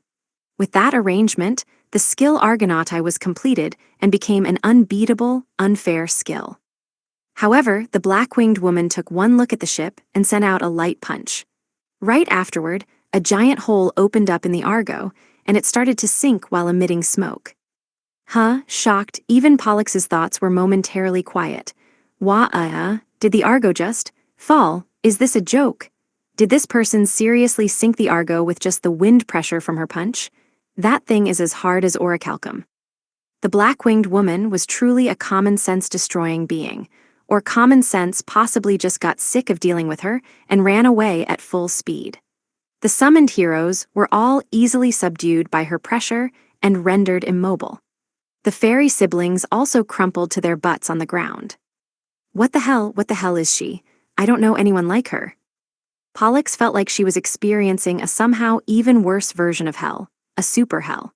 This woman was like an all-encompassing despair that engulfed and surpassed regular despair. She was a source of unfairness, absurdity, and irrationality that stomped on everything lesser than herself, one who broke every other absurdity.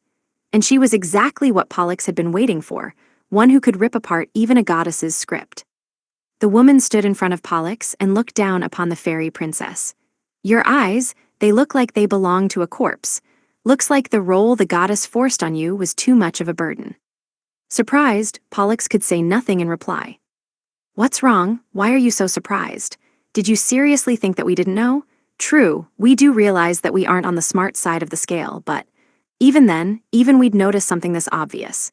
You and the Devil King. It's such a perfect story of opposing light and dark that it's like someone is literally pointing out that there is a purposeful balance being kept. And that's not all. Megrez translated a stone tablet left hidden deep in some ruins, and it seems as if you faced off against someone very similar to the Devil King many times, and for a long while now. It's as if the world is a pendulum, swinging between light and dark, between hope and despair. That convinced us. They're totally working together, we thought. Lufaz paused. Right on the money, yes. Lufaz used a finger to lift up Pollux's chin, so they would lock gazes. It must have been quite painful for you. You must have deceived heroes and watched them die countless times, and it must have eroded away at your heart. Rejoice, this will be the last time. Pollux was shocked. If the goddess will not answer you, then we shall. The curtain will soon close on this play, and when it does, you will no longer have to send anyone to their deaths. Lufaz quieted, then said, We will be destroying the whole stage, after all. While listening to Lufaz, Pollux felt like she was face to face with a demon. Demon, an evil being that defies divinity. That's exactly what she is. No matter how I look at it, she's completely ignoring the goddess's script. For someone like this to be born, it must have been completely unexpected for the goddess. But, how ironic. To think that the one to say the words I've always wanted to hear wasn't one of the heroes I've always loved and respected, but the exact opposite. Or maybe she said it because she's a demon. I'm going to retake true freedom for this world, which has been forced to repeat a third-rate play over and over again. In order to do that, we want you. Become our servant, Fairy Princess Pollux. It was the temptation of evil, and it led down the treacherous path of betraying the goddess. The hero wouldn't be able to destroy the goddess's script. The only one who would be a monster completely out of the norm. So Pollux took Lufaz's hand, because even if this was the path that led to her destruction, she could no longer stand plucking flowers before their time. 17. The Argonauti were pretty much taken care of. Aegacaros had them bound and captured once they'd been beaten down, just short of dying. Aliath, Dubhi, Fecta, and Mizar had been rendered similarly powerless, and Leon was currently fighting the Dragon King, Pollux's last ray of light. In other words, the other side had pretty much exhausted all their cards. We stepped outside the barrier we'd put up in order to protect Luna and Terra before coming to a stop in front of Pollux. There was an elven heroic spirit in front of her, but he was no match for us. Not to mention, we had no intention of defeating him. If he were to die, the barrier protecting Pollux would disappear, and she would burn to a crisp. At any rate, the fight was over. She no longer had any chance of winning. Looks like it's over. Or do you still have moves left? If you do, you should pull them out now. We'll crush them head-on. It seemed that our body would stop listening to us when the 7 heroes were involved, but there had been no hiccups other than that. Whether it's a dragon king or heroes from the past, bring it on. I cracked my knuckles and waited for Pollux's next move. Heh, then why don't I heed that request? Descend, progenitor of the heaven-winged, you who rule over all the stars in the sky. Uranus. Light filtered down from the heavens, illuminating a place on the ground like a spotlight. Flowers budded there, and a man with pure white wings and clad in a white robe descended, accompanied by divine light. He had 3 pairs of wings, and there seemed to be a halo of light attached to his back. A group of young male and female heaven-winged came with him, all of whom were orbiting him while chanting a sacred hymn, like they were celebrating his descent. The man named Uranus smiled affectionately, and he slowly, gently got closer to the earth. Yes, slowly, almost infuriatingly so. Hurry it up. We flew up above him and punched him into the ground. The ground shook, and he had his arms and legs bent in unnatural directions and was foaming at the mouth from his impact with the ground. Hibigie. Oh, what? He's totally weak. Pollux said he's the progenitor of the heaven-winged, so we thought he'd be really strong, but he's no big deal at all. It seemed he'd lost his life with a single strike from us, and he anticlimactically disappeared into bright particles. The young heaven-winged around him seemed to have been totally taken aback and creeped out by what we'd done. They were on the floor, trembling and unable to get up. By the way, the reason they weren't burnt and dead right now was because the heroic spirit was still maintaining his barrier to protect Pollux. But the flowers that had just budded had been roasted away in an instant by the waves of fire coming from the Dragon King. Then how about this? I manifest the first human. Come, father of all humanity and guardian of the sanctuary, Aeneas. Responding to Pollux's summons, particles of light took human form. Then, a half-naked man with a tight and muscular body appeared. He was good-looking enough to be called a handsome young man, but even then, we couldn't allow him to wear just a single loincloth. Well, I get it. After all, he's the first human, which unfortunately means he's basically a caveman. The father of humanity sounds cool, but honestly, that just means he was alive in a time without any sort of culture or civilization to speak of, so of course he'd be like this. It's true he's an important figure of history, but put on some clothes. Boo-hogue. He took our punch and spun around in the air as he was sent flying before disappearing off into the horizon. These opponents are really lackluster, we thought, but something in our own memories provided the answer as to why. Apparently being the guardian of the goddess's sanctuary was the sort of thing with a single successor, and it seemed that the next generation also got the previous generation's level and skills. I guess that's the sort of thing a goddess who doesn't want to uselessly propagate the amount of level 1000s would do. As soon as we remembered that, we understood. That was exactly why the guardians across the ages were all strong, even though they were human. It seemed that Aeneas had passed his abilities on just before he died, so his strength when resurrected was like an empty shell, devoid of all his power.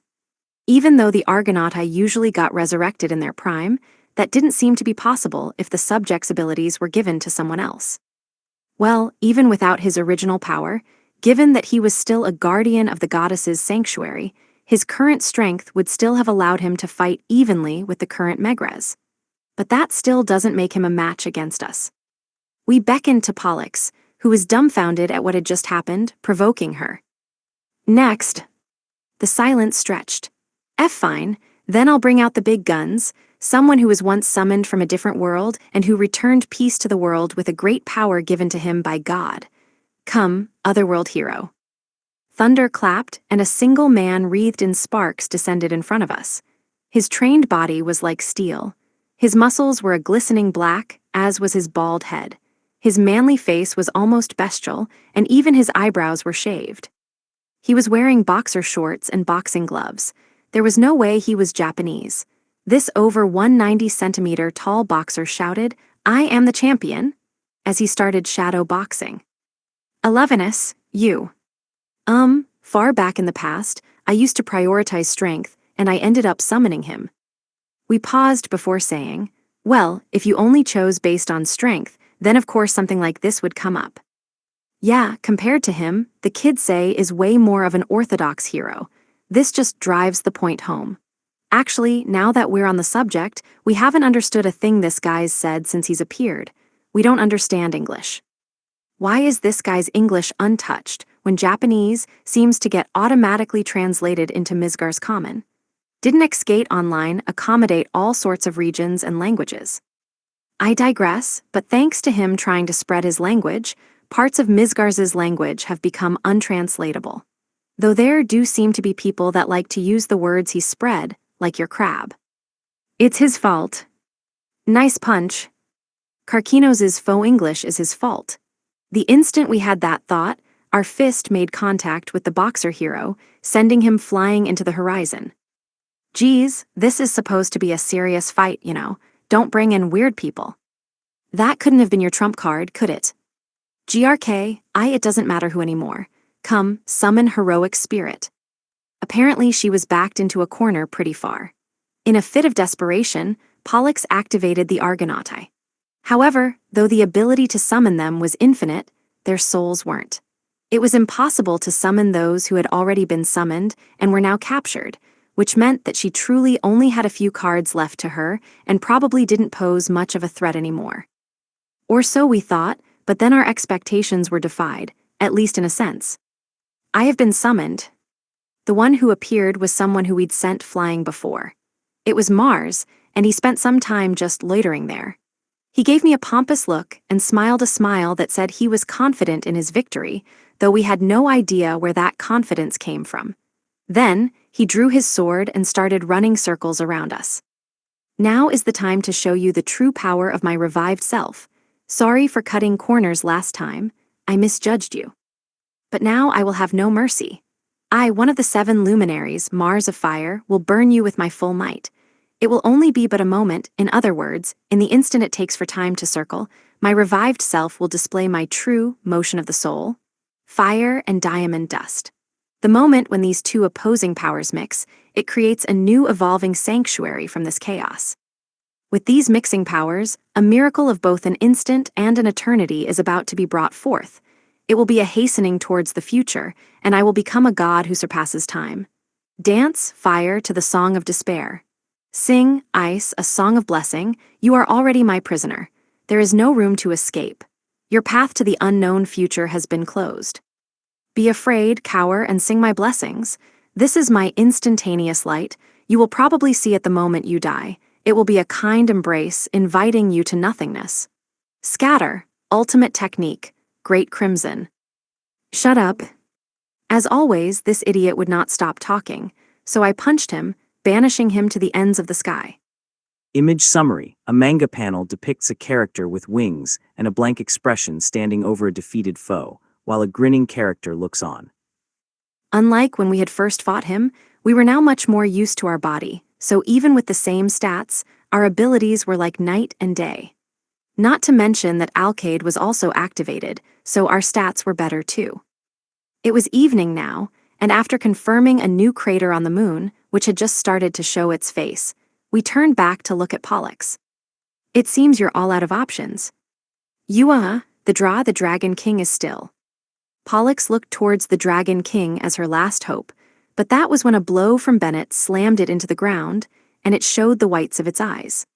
Apparently, Bennett had grown tired of watching from the sidelines and had finished off the Dragon King. Leon, who'd had his prey stolen, shouted at her, but Bennett, not one to be beaten, returned fire with, "It's because you kept dragging your feet." Well, their tiff doesn't matter right now. So, what about the Dragon King? Gia. Okay then, it's about time. Leave Pollux's body. Pollux grinned widely. Then she spread her arms as if inviting us to attack her. No, you're the one who's got no moves left. Can you really attack this body? If you want to defeat me, then fine. Try it. But with your strength, this girl will definitely die if you attack me. The move left us in stunned silence. It was infuriating, but the goddess was right. As long as she wouldn't leave Pollux's body, there was nothing we could do. There was the option to attack with blunted sword strike, but that probably wouldn't get her to leave. We'd just be hurting Pollux for no reason. If this possession was treated as some sort of status effect, then we could cure it, but her stats showed nothing of the sort. We could just cut the mana with Lithrasir. No, it's not guaranteed that the goddess became mana to possess her. There are sun element spells that only affect ghost types that probably won't work either. There's a warrior skill that damages SB instead of HP? No, that's dumb. Her SB is infinite, so that won't do anything. What to do? There has to be some way. As we stood there, unable to do anything, Castor spoke. Pollux, don't lose. He had, at some point, come to stand next to us. He wasn't speaking to the goddess. Those words were most likely pointed towards Pollux, who was sleeping. Persuasion, huh? We can't imagine there's much point, but maybe Castor will have some effect since he's her twin. Let's leave this up to him, though that's kind of pathetic. We've always been waiting for this moment, haven't we? Don't you remember the never-ending script, the endless loop of deaths? You hated that. You cried all the time. Now is the moment to go beyond the script. It's time for us to leave the goddess's third-rate playbook. We need to grab freedom with our own hands. Isn't that right, Pollux? Third-rate. Pollux looked visibly saddened by Castor's passionate attempt at persuasion. Looks like that hurt Elevenus a little, huh? Oh, yeah. Wasn't she called third-rate by Bennett Nash recently, too? A small bit of something that seemed like the goddess's power left Pollux's body, and the light of reason returned to her eyes. Does this mean Pollux is resisting? It's not the goddess just leaving on her own because she got sad, right? At any rate, this is our chance. As long as we do something about that, we can save Pollux. But, what is that? A skill? Magic? Heaven arts? No, it seems like power itself, a true piece of the goddess. We don't have a skill or whatnot that can do anything about that then. Maybe Vindemiatrix will. No, it won't work. It'll probably be useless. Something, anything. Call for me. A voice suddenly rang through the back of our mind, surprising us. The voice we heard said something that had been said to us once before, and it was something that we would never forget. It had probably happened before we had become me. It was a voice we'd heard all the time back in our days as an adventurer, so it had imprinted itself firmly into our memory. Call for me, my friend. When you do, I will always be your sword, no matter where or when. Ah, that's it. It was you. Forgive us. We still aren't fully awake, but we're happy that you still recognize us as us in this situation. So show us, enchant us. Show off your power to the fullest. Divine and demonic. With these two powers combined, open door of time and space. O you with the ability to destroy convenience and opportunism. X-Gate, come Taurus, no Estelios. We called Taurus by his true name as we clashed divine and magic power together, boring open a hole in the world. Taurus was a name we'd given him when we had formed the conquering 12 heavenly stars. It was more like a title. It was not his true name. Because Ares never had a name of his own, the name Ares had simply become his own. However, Taurus was different, and there was only one person in this world who knew his true name, us. Responding to our summons was someone who oozed reliability, and who hadn't changed at all in 200 years. The one holding the seat of the Ox constellation, a giant man with his coat waving in the breeze, manifested himself. Energy arced off the axe he held in his hands, and behind the mask, his eyes were settled on his target. Aldebaran. Taurus unleashed his ability to forcefully cancel the target's ability or power. Whether that was heaven arts, magic, a skill, or anything else, it didn't matter. The blow, which could even shred a divine script, burst against the goddess's will, which had slightly separated from Pollux. A crack formed across spacetime, and the connection between the goddess and Pollux was forcibly severed. Then, an explosive sound like a hammer or something else pulverizing a boulder resounded, and whatever Taurus had punched dispersed. Well, that just now must have only been a small piece of the goddess. It probably wouldn't even constitute a single hair, but still, that's an awesome hack. Having subordinates who seem to be hacking the world this hard gives us less ground to stand on. My word, how reliable. Taurus was quiet, then said, "You seem more like yourself than before, Lufas." "We're not completely back, though." We formed a small smile hearing our friend speak. We couldn't see his face through the mask, but we knew he was laughing nihilistically behind it. We always thought that it would be better if he showed his face, since he'd finally gained human form and all, but this seemed to be a thing of Asterios's. Just like his true name, he didn't seem to want to show his face to anyone but us. He was so delicate even though his body was so huge. We never really felt comfortable describing it as maiden-like, but, well, we suppose that's what makes for fun personalities. Estelios was once again swallowed up by the X-Gate as we saw him off to where he should be. After that, we. No, not we. We shook our head, clearing our muddled thoughts. Oh crap, I was totally Lufus for a while. Wait, was I just possessed? It's approaching how I was back when I fought Bennett. Oh no, the border between Lufus and me is getting less distinct. I can feel it. I held up an unconscious Pollux as I watched Aliath and the others, who were being forced to return to being dead since the goddess's power had been severed. I'd like to see you all as your real selves next time, I thought. 18. A day had passed since my fight with the goddess, who had been controlling Pollux, had ended. We'd rented the largest room at the inn and pretty much everyone had gathered. The 12 stars and I, of course, as well as the Kidsay, Tara, Luna, and even Bennett Nash were there. But by definition, those words, pretty much everyone meant that at least someone was missing. First, there was Leon. He had left right after the fight was over, claiming that he had no intention of playing friends with us, but that was just like him. The other one who wasn't present was Dina, who had yet to reappear ever since she'd run to the ladies' room just before Pollux attacked. At first, I only kind of thought that she was taking a long time on the John, but she hadn't come back even after the battle was over. Of course, she wasn't in the bathroom either. She'd completely disappeared. So right now, it was everyone but Leon and Dina. Also, it turned out that after releasing Alkaid, I returned to being myself, much more than during the activation. That made me pretty happy. As I thought, using it would awaken the original Lufas, so even though I could become strong, for me personally, it was kind of like blowing myself up. I'd like to say it was only for serious situations, but it seemed unavoidable for the fight with the Devil King. Well then, can it be said that the two of you no longer intend to fight humanity? Yes, that's correct. Now that we know of the Devil Folk's true nature, we have no intention of throwing ourselves into an endeavor we know will lose, answered Tara, the Devil King's son. This bastard hottie still infuriates me, damn it.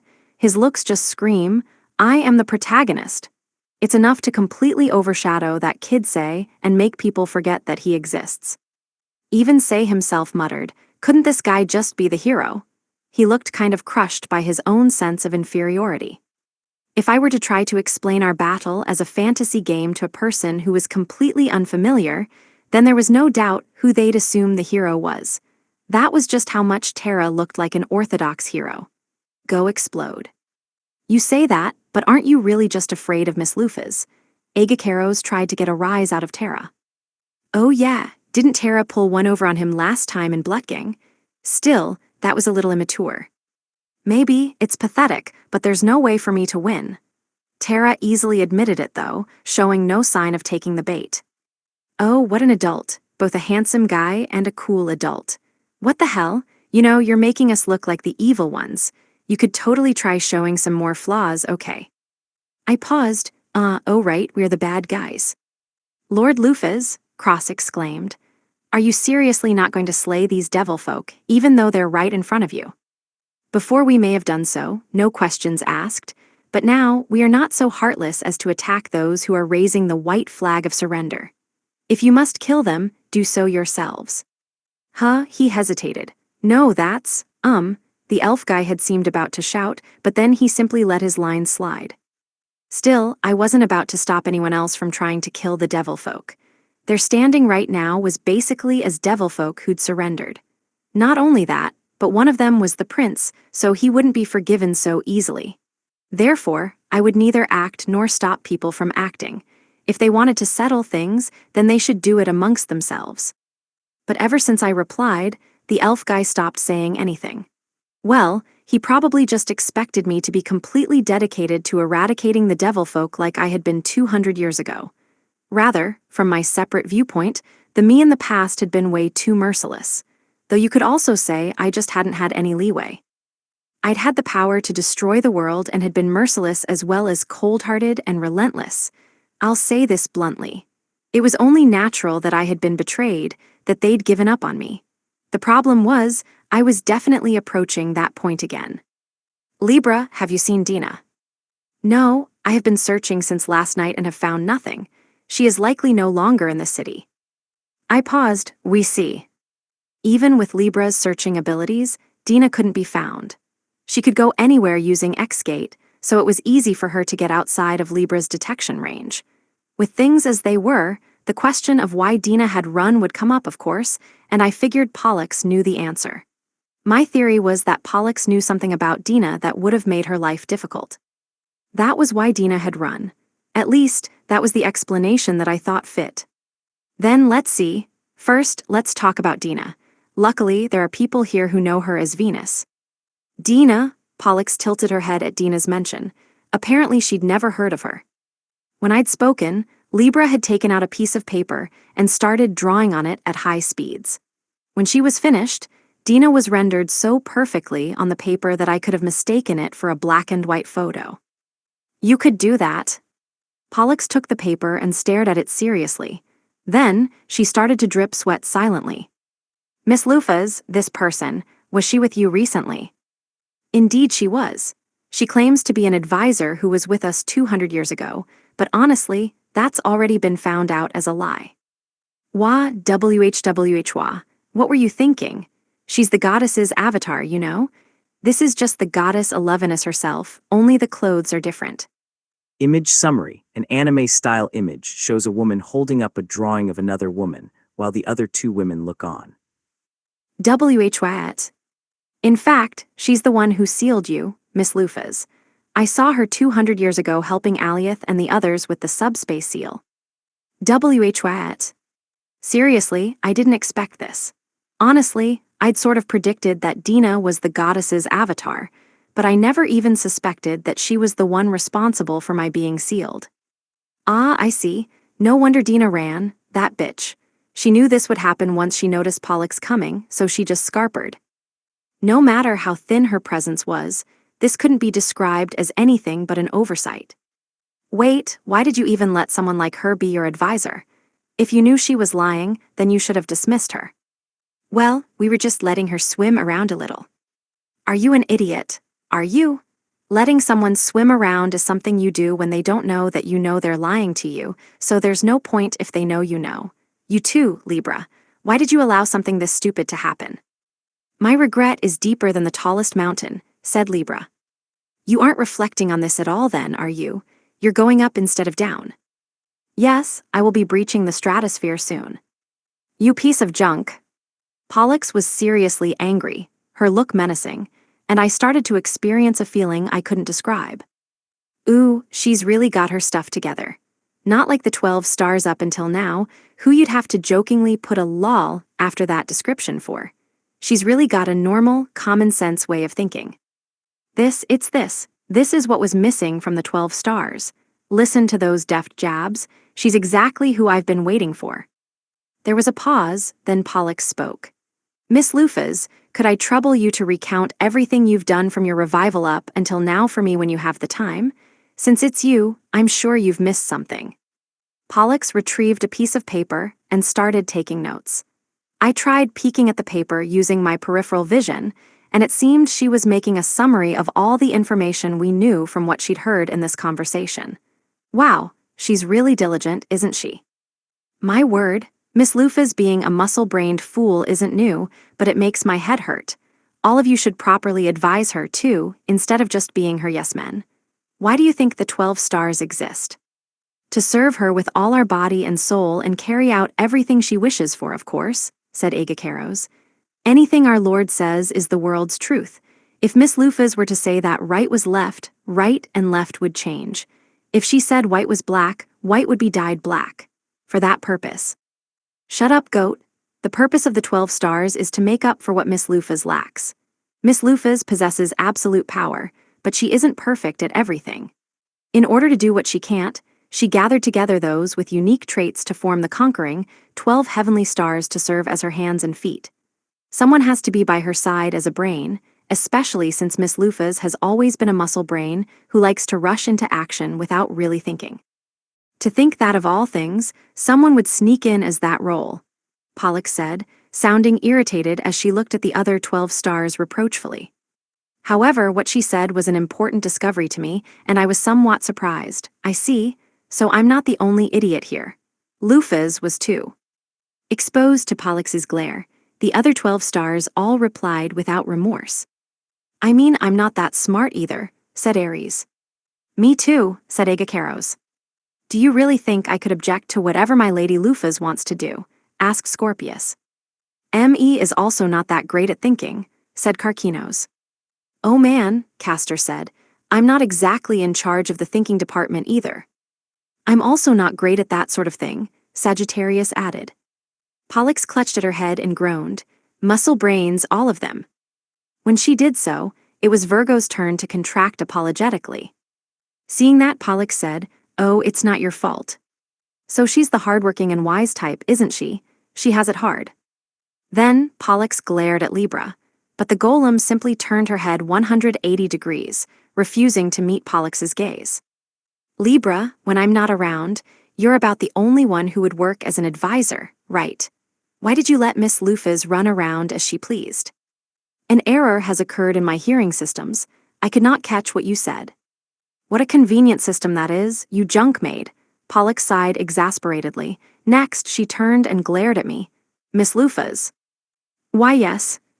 Now that I'm back, I will be overseeing what you do. Whenever you want to plan something, come to me first. Understood? No, but... Understood. I hesitated before saying, yes. In terms of simple strength, Pollux couldn't even touch my feet, but for some reason, I couldn't seem to go against her. I'd wager that I was yelled at by her a lot 200 years ago for a variety of things, and since then, she'd held the reins in this relationship. So this is what a true advisor looks like. Now that I had something to compare it to, I could tell just how much Dina had slacked off in her job as an advisor. Still, this is something we need to reflect on, said Scorpius. To think that it was the very fool who sealed Lady Lufas away, and I even played cards with her without noticing. And I gave her a lecture on how to prepare tea without even noticing either, said Agacaros. Scorpius and Agacaros shook their fists, making their anger known, but the words they'd spoken were just silly. Just how carefree are you guys? The other 12 stars all acted similarly, making complicated expressions. Aries and Virgo seemed to be more sad that they were tricked than angry, and Libra looked like the other shoe had finally dropped, like something she had anticipated had finally happened. Oh yeah, wasn't Libra the one who doubted Dina the most? Which means if we capture and interrogate her, we'll be able to get closer to the goddess by leaps and bounds. Castor paused. We didn't know each other for long, but she didn't seem like a bad lass though. Be careful, big brother, she's a monster. She can change what mask she wears however many times she wants. In opposition to Castor, Pollux spoke of the reality of this world. Yeah, she's right. Women are seriously scary. Well, Scorpius and the others are technically monsters though. HMPH. Since it's you, I bet you thought something like, having a subordinate whose thoughts I can't decipher would be interesting. And you decided to leave her alone, even though you'd somewhat caught on, right? You've always been soft on those close to you, Maphahal. Bennett stabbed me right in the heart, and I couldn't help but be taken aback. GRK. Yeah, you're totally right, got him it. Having an advisor whose intentions I can't read would be interesting. And in a certain sense, having a dangerous subordinate is a trope. That was the line I had once spat out after fighting Dina. Even for me, that was full-on stupid. However, I somehow couldn't bring myself to think of her as an enemy in the end. At any rate, there are 4 main things to do from now on. First, we need to find Aquarius and Pisces of the 12 stars. Then, we need to follow Dina, who's disappeared. After that, I suppose we should look for a way to change the devil folk into fairies. Looks like we need to split into 4. Indeed. Normally, splitting one's forces was a bad idea. However, well, in this case, there probably wouldn't be any problems doing so at all. Honestly, keeping all the people here gathered together was kind of a waste of strength. There was the black-winged conqueror, me, the vampire princess Bennett, and even the prince of the devil folk and his aide. Not to mention most of the 12 stars as well as the rest of the heroes' party as an extra bonus. Now that I think about it, this is a super chaotic mix-up of a party we got here. If we went all out, we'd conquer the world in a day. By the way, if we were destroying the world instead of taking it over, it'd be over in an instant instead. It was seriously scary. I'll be joining the team searching for the reincarnation method, of course. If I'm not there, they'll probably get nowhere after all. Pollux paused. Also, there's something I'm concerned about. Luna and I will join you, Tara said. If Pollux is doing that, Castor said, then I guess I will too. Then I'll join you guys too, said Virgo. It's not like I'll be worth too much in a fight. The first ones to decide their activity were the fairy siblings, Tara and Luna of the Devilfolk faction, and Virgo. Well, given their objective, this was probably the obvious choice. And I'd feel much safer with Virgo there with the fairy siblings, rather than out in some dangerous place, so that was fine too. Aquarius should be in Muspelheim, the Burning Lands, right? Then those with resistance to fire would probably be best. I paused, considering who was left. Okay, then Aries and Scorpius should go, and in case there's a fight, Karkinos should go too since he pairs well with Aquarius. Muspelheim was otherwise known as the Burning Lands, so it was probably quite the hot place. None of us were so weak as to go down to a bit of fire, but we were still susceptible to heatstroke if we were in the heat for too long. Therefore Aries and Scorpius, who held a high resistance to flames, would be best. As for Karkinos, well, he was basically there to deal with Aquarius. With 2 fire-attributed members, they were not well equipped to deal with her. What? You can't do that to me. I want to be with you, my lady Lufas. Get wrecked, Scorpion. L.I.I.B.R.I.Z.E. As expected, Scorpius took the bait, but I decided to ignore them for the moment. I'd become much more used to handling them recently. The next group would be the ones to search for Pisces, whose location was unknown. Those 2 with their ability to search should go there. Hunting for Pisces will be done by Libra and Sagittarius, with Agacaros for support. We don't think there'll be a fight, but be careful anyway. I understand my mission, Master. I will definitely bring back Eros. At least call him Pisces. Well, whatever. They'll do fine. Libra and Sagittarius will definitely get it done. The heroes' party can do whatever they like. It's not like any of you are our subordinates, after all. Just do whatever you all think is best. Okay. I made sure not to order around the kid and his friends, since I felt that would lead to a better outcome. There wasn't a neat word to describe it, but they tended to take unexpected actions. The biggest example would probably be when they had made peace with me. I'd bet no one else would have come up with that idea. I wanted to pin my hopes on his trickiness as an otherworlder, which would lead him to ideas not bound by this place's common sense. And last was searching for Dina. I was planning to handle this alone. I'd be fine on a battle power front, and I wanted to take some time and talk to her too. At least, that's what I thought. Hey Mafal, aren't you forgetting me? I paused. You intend to stay with us? I'd just be bored in Mjolnir, after all. It'd be more fun to watch you. Apparently Bennett wanted to stay. Huh, is this really okay? She's not gonna suddenly attack me or anything, right? I don't exactly hate Bennett. In fact, I respect her a lot, but it's scary that I have no idea when she'll decide to attack me. At any rate, the teams were now decided. All that was left was to figure out how to get to where we were going. I could modify Suzuki, and along with Tanaka, that took care of 2 teams for now. I still wanted at least one more to cover the heroes' party, though, since at least Bennett and I could just fly. Well, it was more leaping than actual flying for Bennett. Next is our means of transport to our destinations, isn't it? You can leave that one to me, Miss Lufas. I was considering making another golem, but Castor cut me off, voice full of confidence. Apparently he had some sort of flying ride. Castor and Pollux met gazes and gave each other small nods. Let's go, Pollux. Yes, brother. Combined skill, Heroic Spirit's flagship. Castor and Pollux joined hands, raising them up to the sky. When they did, light shone from their hands, piercing through the ceiling and flying up into the sky. It didn't seem to have any physical force, and though I described it as piercing, the ceiling hadn't been broken. Then, after some time, the light gathered in the sky, manifesting as a giant flying ship. The people in town looked up, wondering what was going on, and found themselves gazing in wonder at the absurdity that was a giant flying ship. This is, wow. In RPG terms, a flying ship that appears in the endgame to help you move around the world map is a common thing, but I never thought I'd see the real thing. 19.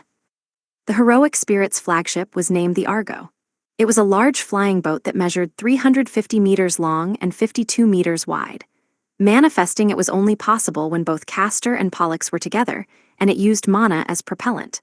The Argo had been built using one of the branches of the fairy siblings' true body. This was why it had very strong self-repairing capabilities.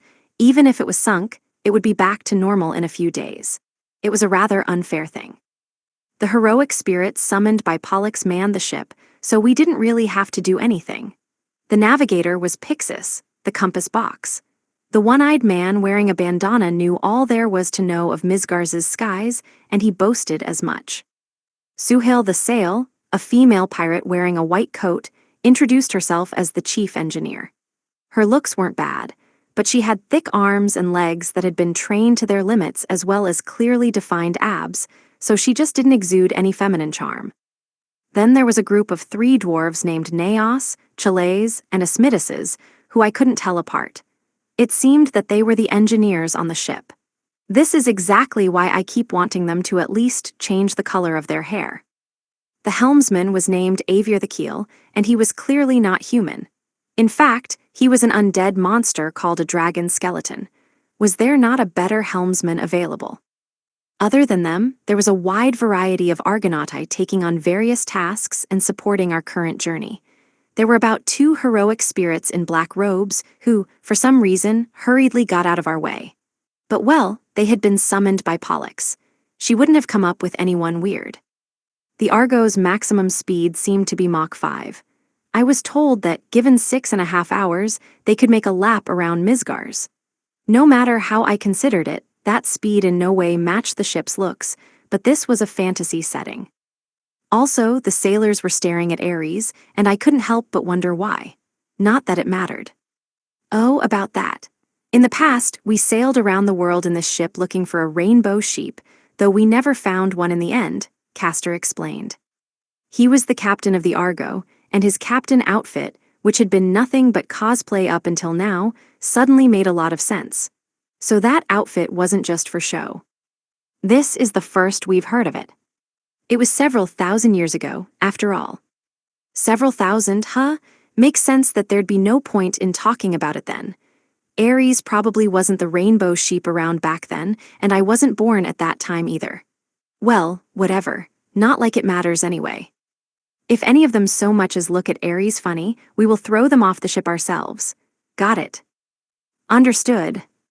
I spoke fairly jokingly, and Castor simply responded with a strained laugh. At the same time, the sailors who were staring at Ares hurriedly returned to their work. Okay then, I guess it's time for a journey through the sky. I paused. I feel bad for the residents of Liegjarn. They're probably the most surprised about the Argo. First, we went to Ulfheim to drop off Pollux, Castor, Terra, and Luna, as well as the heroes' party. I also lent them Suzuki once more as a mode of travel for them in the future. Then, the Argo headed towards unknown lands, in other words, those outside the human sphere of influence. Aquarius was confirmed to be in Muspelheim, so we headed there first to drop off Ares and the others. I lent them Tanaka so they could return, and I also dropped off some heroic spirits to go with them and manage the seal in Aquarius's place. Hydra's the water serpent, and Phoenix the phoenix had been chosen in his stead. Hydra's was a type of dragon called a water dragon. Now, in his human form, he was a handsome man with long blue hair reaching his waist, and his level was 800. Phoenix was a phoenix, said to be the strongest of the bird-type monsters. They boasted high heat resistance and regeneration abilities, as well as the ability to do battle in the air. In his human form, he had red hair and a ponytail, was similarly level 800, and handsome. They were both monsters that I'd captured, but I'd actually never raised them at all since I'd done so since they were all strong from the start. Oh, Miss Lufas, I am most moved to be seeing you again in the living world. There was worth in waiting for you even after death. I give my thanks for the miracle of this meeting. The 2 of them took my hands while giving off this weird, sparkly hot guy SFX. They were so thin too. Did these guys come out of the wrong world or something? Either way, they were bastards who seemed like they belonged in some shoujo manga rather than this place. They were way too sparkly, after all. Hey, wait a second. They're dead. I don't remember bringing them to the final battle in the game, though. A phoenix died. Please don't poke at my weakness like that. It said that phoenixes are immortal, but it's not like we don't die.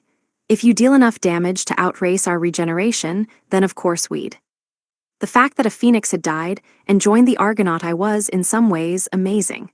However, the most inexplicable one in the end was the dragon skeleton, as expected. Dragon skeletons should have been dead already, but the fact that it was here meant that it had died anyway and become a member of the Argonautai. I mean, if he's going to be revived anyway, might as well revive him as he was in life, right? Why is he still a skeleton? We will be leaving humanity's sphere soon, Miss Lufas. We expect there to be attacks from the devil folk, so please be prepared. Having received Libra's warning, I looked out of the ship. When I did, I could, in fact, confirm that things that looked like devil folk were mobbing towards the ship.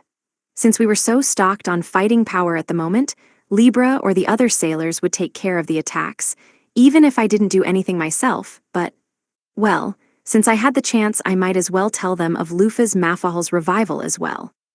No problem, we will go. I cut off Libra and jumped from the ship. My field of view widened all at once and was filled with crowds upon crowds of devil folk. Wow, amazing, they're blotting out the sky. In total there are, I can't count that high. They're probably over 10,000 though. Anyway, by most counts, I'm completely outnumbered. Most counts anyway. He, look, there are some idiots who left the human territories. Woohoo, look at that, it's a woman. Now that's a good woman, I want to do her. As soon as they noticed me, the devil folk started to heckle me, but I simply watched while pointing a finger at them. A small ball of light, the size of a marble, manifested at the tip of my finger, and its faint light lit up my face. Oh, looks like she wants to go. What a brave lady. I bet she doesn't know what level we are. Being so ignorant is scary, isn't it? Okay, let's give her some despair before the fight. Some insurmountable despair, that is. Listen and be amazed. My level is 250. The 7 luminaries, who you all barely managed to fight off so desperately, are not so far removed from me. Being around their strength is nothing much here on the Dark Continent. Are you so scared you can't even speak? Of course you are. After all, there are so many of us here on the same level as the ones who have given you so much trouble. You're trembling so hard you can't even form words, aren't you? Ah, yeah. Thanks for setting up that event flag so nicely. These people are pretty common in RPGs, aren't they? They're the kind of enemies that would be at the same level as leaders from the early to mid-game, or they would be trash mobs in the final dungeon, or something, even though they're supposed to be really strong. I also wondered why they weren't actually in the leadership when I played these games. I glanced over at the ship and noticed that Bennett seemed to have completely lost interest, as she was yawning as if she did not care what happened. But that was only natural. Even though these devil folk were level 250 and would certainly be considered strong, they were almost nothing compared to Bennett and me. All right, let's start off by scaring her with some magic. Maybe she'll wet herself. Don't kill her, I want to enjoy her later. The devil folk in the front had their own little conversation before they fired magic at me. While watching the spell come closer, the ends of my mouth bent into a smile. Well, that's about right. For a level 250. I could just take it, but if I do, I'll get dust on my clothes. I poured mana into the ball of light at my fingertip and instantly expanded it. The immediately enlarged light ball completely swallowed the magic spell that came flying into it, and it didn't stop there. As the completely dumbfounded devil folk were watching, it eventually expanded to a diameter of 50 meters, finally settling as a miniature sun. I actually could make it bigger, but if I went too far, I could then turn Misgars into a barren, scorched wasteland. Well, this should be enough. Hey, what? The devil folk, who had previously been howling and braying, all suddenly froze as their eyes narrowed into dots. A yellow stain spread from their crotches, and they started trembling furiously. Sorry, you just picked the wrong opponent to start a fight with. I can't blame you for not recognizing me while I'm hiding my wings and wearing glasses, but you should be more careful whom you choose as an opponent next time. I moved my finger, lightly flicking the completed solar flare in the direction of the devil folk. Dodging was impossible. The miniature sun had its own powerful gravity, and it sucked the enemies into it. One after the other, the devil folk were swallowed by it while crying and screaming. These death throes were filled with so much despair it hurt the ears, becoming a chorus that assaulted my eardrums. Shortly afterward, the solar flare exploded.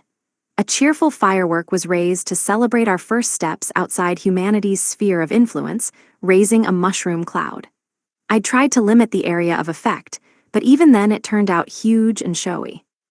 Well, if you've all learned from this, then stop picking fights on a whim.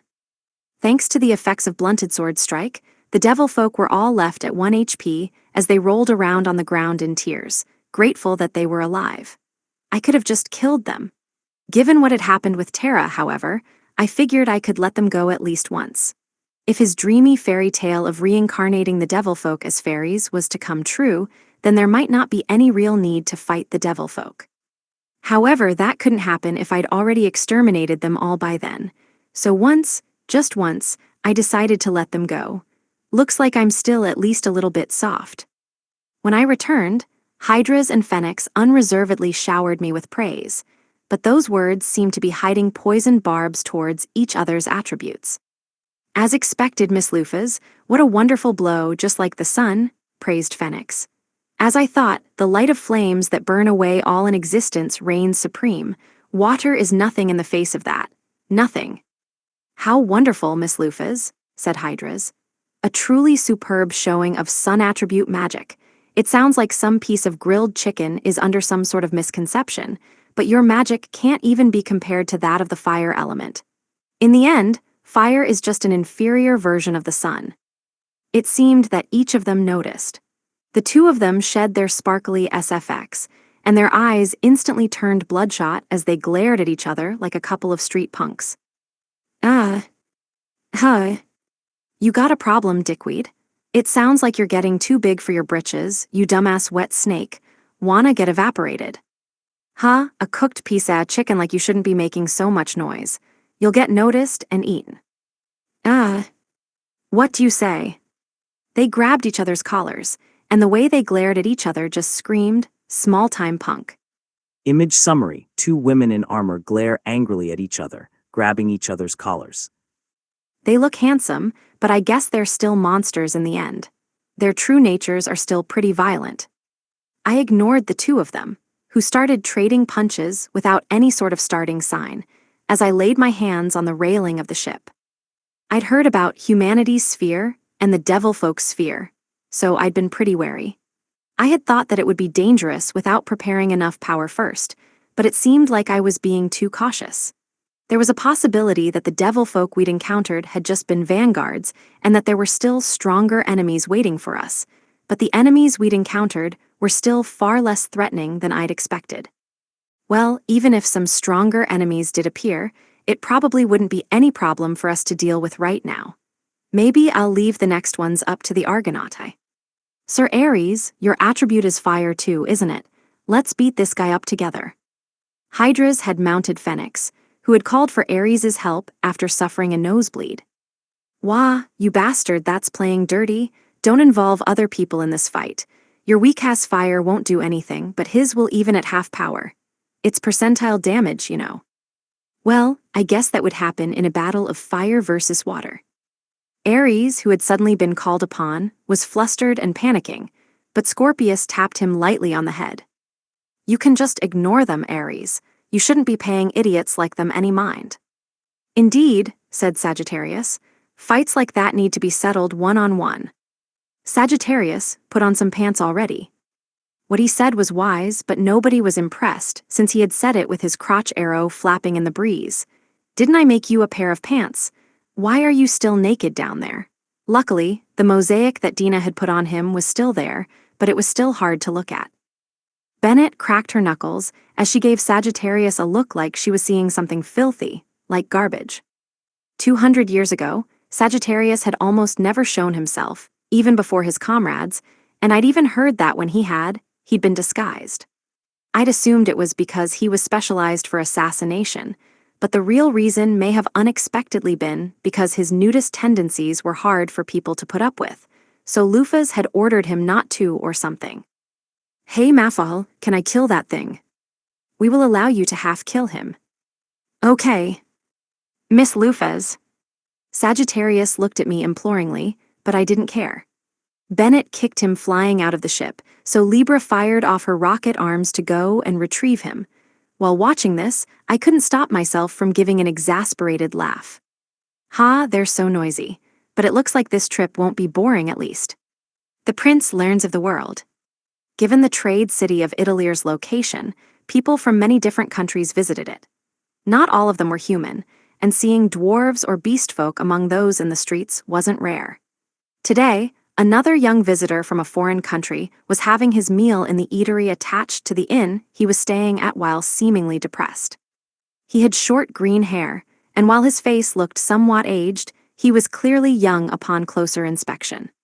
The clothes he wore were of good quality, which you didn't see too often around this area, and from the pure white wings sprouting from his back, it was clear to see that he was a heaven-winged. The inn he was at was considered the best in an Italier, and its interior was nice and clean. The young man's name was Merak. He was the prince of the heaven-winged kingdom of Vanaheim, and it had been decided that he would be succeeding his father next year. In other words, he was a born member of the elite. However, becoming the king of the heaven-winged was not as simple as taking the reins. To become the king of the heaven-winged, who were said to be the descendants of angels who had come down from heaven, an appropriately strong backbone and ability was required.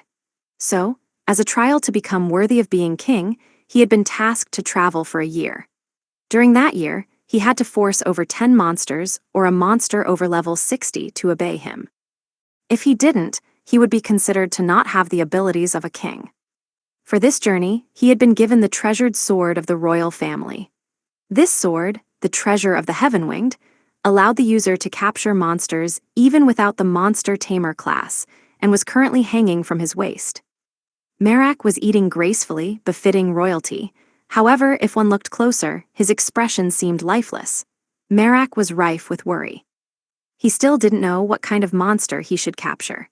There was no real rule of the trial demanding that he capture a monster of a specific strength, which meant that he was free to capture anything. Even any old rabbit or mouse would do. Even if the monster was weak enough that they could be defeated by normal villagers to show off their strength, a monster was still a monster. However, Merak's assignment was a rather peculiar one. If one were to simply take the trial's rules at face value, then he could simply just find 10 monsters to capture, and it didn't matter what they were. It was not a hard condition by any means. It could be finished in a single day. However, this was a trial to measure his ability as a king. Even if the rules allowed him to do so, he'd become the laughingstock of his people if he were to come back with weak monsters in tow. Merak could just see them saying things like, "So that new king doesn't even have the guts to take on a challenge." Or, "What a pathetic king, to only be able to bring back such weak monsters." The freedom inherent in this trial was actually a heavy pair of shackles with only the name of freedom. It was a test of how harsh a condition he could impose on himself, and how much he could accomplish. That was what the people were looking for. There had been records of kings in the past bringing back weak monsters that weren't even level 5, but those kings had been treated as scathingly and harshly as possible in those records. They were noted as having been almost nothing but decoration, with no real power to influence decisions. Why was I born to the royal family? If I'd been born into a more normal family, I wouldn't have to face worries like this. To Merak, his fate as a prince that he had been saddled with by birth and his eventual destiny to become king were nothing but heavy burdens. But even if he thought of it as a heavy burden, he wouldn't know what to do with freedom even if he were to be given it. He could only think, if things were going to happen like this, then it would have been better if I'd been born as a normal child. The treasured sword at his waist felt unbearably heavy.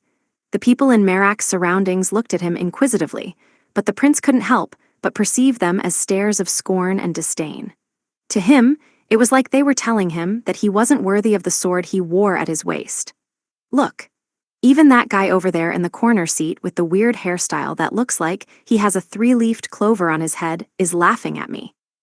Welcome. Hey, do you have space for 6? 6, then please this way. Apparently some new customers had arrived.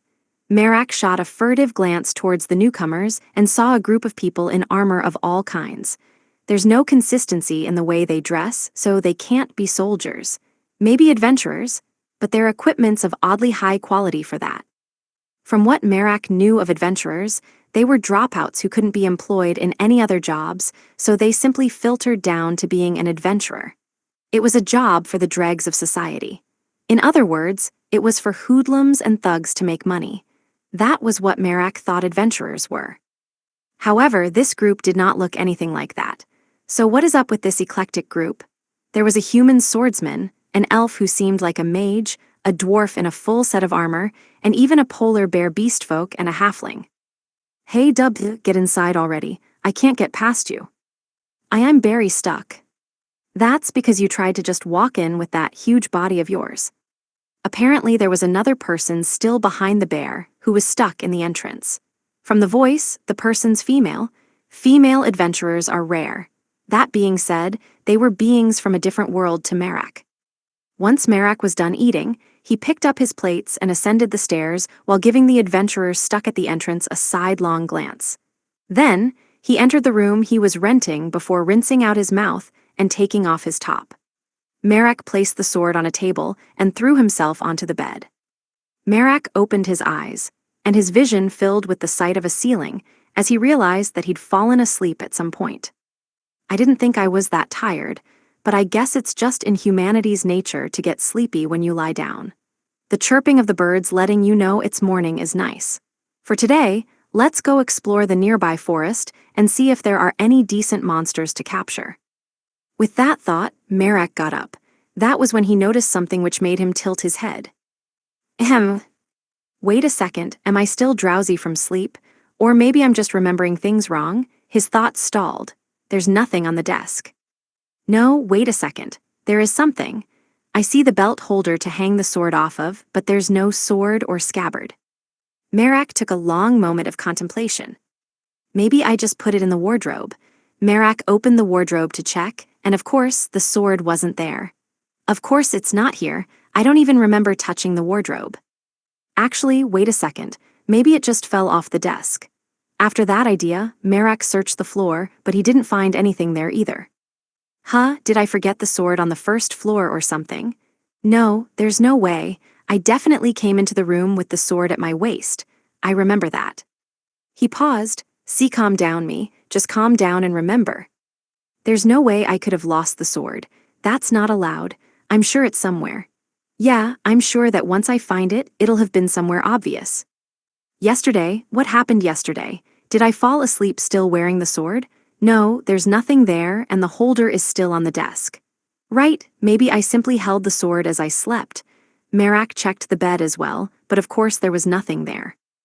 Merak started to panic, unable to say anything for a long while before he finally stuttered. See, calm down. Be cool. Merak's legs shook like a leaf in the wind, even though it wasn't cold. As if the floor had simply disappeared and he'd started to fall through a void, something cold traveled up from his legs directly into his brain. Calm down. I'm sure it's here. I can't have lost it. I mean, it's a relic passed down through generations of heaven-winged royalty. It's not something I can just lose. If I lost the sword during my trial, never mind becoming a laughingstock. It was a big enough failure that Merak knew it wouldn't be weird to have his entire family stripped of their royal status. It's gotta be here. It's gotta be somewhere. After that, Merak spent an entire hour searching his room, from the obvious places like around the table, or inside the wardrobe to places that would be impossible for a sword to be, like moving the wardrobe and checking behind the piece of furniture itself. Merak fruitlessly searched the same places over and over again, though, of course, there was no way doing the same things over and over would result in him suddenly finding something. Next, Merak descended to the eatery on the first floor and checked the seat he'd been at the previous day, but it wasn't there. It wasn't anywhere. Miss Hostess, could I take a moment of your time? Sure, what is it? Did you spot a sword at this seat yesterday? It had jewels embedded in the hilt. No, there was nothing like that. We do pick up lost items, but I'd have remembered something showy like that. After listening to the hostess's reply, Merak sat down. There's no doubt now. I should have left it on top of the table yesterday, so if I think calmly about it, there's only one answer. It was stolen. Finally, Merak admitted the truth that he didn't want to face, and he clutched his head in his hands. Theft didn't exactly happen rarely in inns. In fact, it was to be expected in the cheaper ones. Merak had purposefully chosen a more expensive inn like this in order to avoid that, but even then, it wasn't perfect. There were no round-the-clock guards like a castle would have for its vault. It was simply an inn that was built in a relatively safer area. Of course, the inn would refuse problematic customers, but as was obvious from the adventurers who had come by the store yesterday, the person would be let in as long as they had the bare minimum of manners. Though it was debatable whether or not a giant bear getting stuck in the door was good manners. At any rate, there definitely was a possibility that someone had posed as a perfectly fine and decent customer before engaging in thievery, and it probably wouldn't make too much of a difference to the hostess in that case either. What, did you lose something? It took him a moment to finally admit, yes, apparently it was stolen. Well, that's no good. Shouldn't you contact the Public Security Corps? In the trade city of Italir, the Public Security Corps had been started in order to protect public safety and order. Their purpose was close to the Night Brigade in country capitals, to investigate crimes and incidents and arrest the perpetrators. If a victim were to come forward, they might also recover what was stolen. After all, given what the item was, they would probably go all out to find the treasured bejeweled sword of Vanaheim's royal family. However, that also meant that Merak would have to publicly admit to having allowed the sword to be stolen. With that, even if he were to have gotten the sword back, he still wouldn't be able to avoid the scorn of his people. The ideal would be to retrieve the sword without revealing the incident to the public, but Merak knew that there could be no such convenient ending. No, I don't really want this to get out to the public. I mean, I know already. I know that there's no other choice. Arig, why did this? It's over, I'm done. I don't really get it, but is this something you don't want people to know about? If it was found out he had let the sword get stolen, Merak's reputation would fall into the dirt. Of course, he would no longer have any power as the king. There was no doubt he would only be able to reign as a figurehead. In fact, there was the chance that he could have the throne taken from him. However, allowing the sword to stay stolen would be even worse, which meant that at this point, Merak had no moves left. However, Merak was the only one who thought so. The hostess had a different idea. If that's the case, you've only got one option. Merak could only look at her in a quizzical silence. Adventurers, depending on the customer, they'll take on any request. After hearing the hostess's advice, Merak fought back the urge to heave a sigh. Of course he knew about adventurers. Saying they would do anything was putting it nicely. Basically, it was a job that people fell into because they couldn't be employed at anything else. While they fought monsters, they were almost all civilians except for a minority who were those who had received night training but had failed out. The only difference was that adventurers had weapons. They would be worse at finding things than those who were actually paid to do it. They were ruffians who would do anything depending on the payment. In certain situations, they'd be convenient, but their abilities weren't to be relied on. If they could, they wouldn't be adventurers in the first place. It's too early to be so discouraged. There just happens to be a single party here in Italir that's so skilled it makes people wonder why they're still adventurers. There's no way, that's just... They do exist. I don't really get what's so great about being adventurers, but they've actually turned down invitations from royalty all over the world just because they like being adventurers. They're kind of eccentric that way. You seriously don't know about them? You really are a pampered rich kid, aren't you? Those words did nothing to clear up Merak's mood. He was still half in doubt as he looked up at the hostess. Well, it was more like 90% doubt. He basically didn't believe her at all. In fact, that 10% belief might not have existed either. The exact ratio of his disbelief to belief could be best described as something like 2% belief and 98% doubt. To Merak, it sounded extremely phony. However, the hostess just laughed seeing Merak's expression. At this point, the name of Lufiz's adventuring party was known throughout the world. The leader wasn't actually set in stone, so in some cases, they could be Aliath's party or Megraz's party, but it didn't change the fact that they were still heroes far outside the norm for adventurers. they'd managed the great feat of slaying a dragon in the past, and they had even taken the heads of the dragon King Ladon, saving an entire country. The only people who wouldn't know of them would be pampered kids raised in a thick box, unaware of the outside world. There'd recently even been people who admired them and aimed to become adventurers because of them, and the world was moving towards an unprecedented age of adventuring. Their daily routine consisted of having breakfast before going to the bar and looking for a job. There'd been a recent boom of requests aimed specifically for Lufus's party that were so hard even knights couldn't resolve them, but at the party's current level, such requests didn't pose much hardship. It was never decided beforehand what job they would take on. It all depended on their mood for the day. In the silliest of cases, they had even been motivated just by Dubhe wanting to fill himself up with honey. So they'd taken a job to exterminate a bunch of monster bees who had made their nests in a forest. That day, however, they didn't even have to go to the bar. Their job came to them. "Excuse me, can I have a moment? There's a request for you all." "Hostess?" Megrez asked. "Sorry, but you can't jump the line for requests. We'd appreciate it if you passed your request through the bar." It seemed that the inn's hostess wanted to ask them for something, but Megrez cleanly turned her down. They fundamentally did not accept people coming straight to them. Now that Lufa's and the others' names had spread so far, it wasn't rare for people to come directly to them with requests. If they allowed direct requests, they'd be swarmed with people coming to them every day. No matter how famous they were, it didn't change the fact that they were freedom-loving adventurers. They had no intention of being tied down like that. They would be the ones to decide which jobs they took. "Well, I get that that's how it usually works, but there isn't enough time to do that." Lufas made a considering grunt as she looked at the hostess. She doesn't seem to be in that much of a hurry even though she phrased it like that. In fact, she's perfectly calm, which means the hostess isn't the real requester. "I'm guessing." She stopped, searching for the likely requester. "It's that guy with the white wings over there who stands out a lot." Lufas paused, considering him. "Royalty, huh?"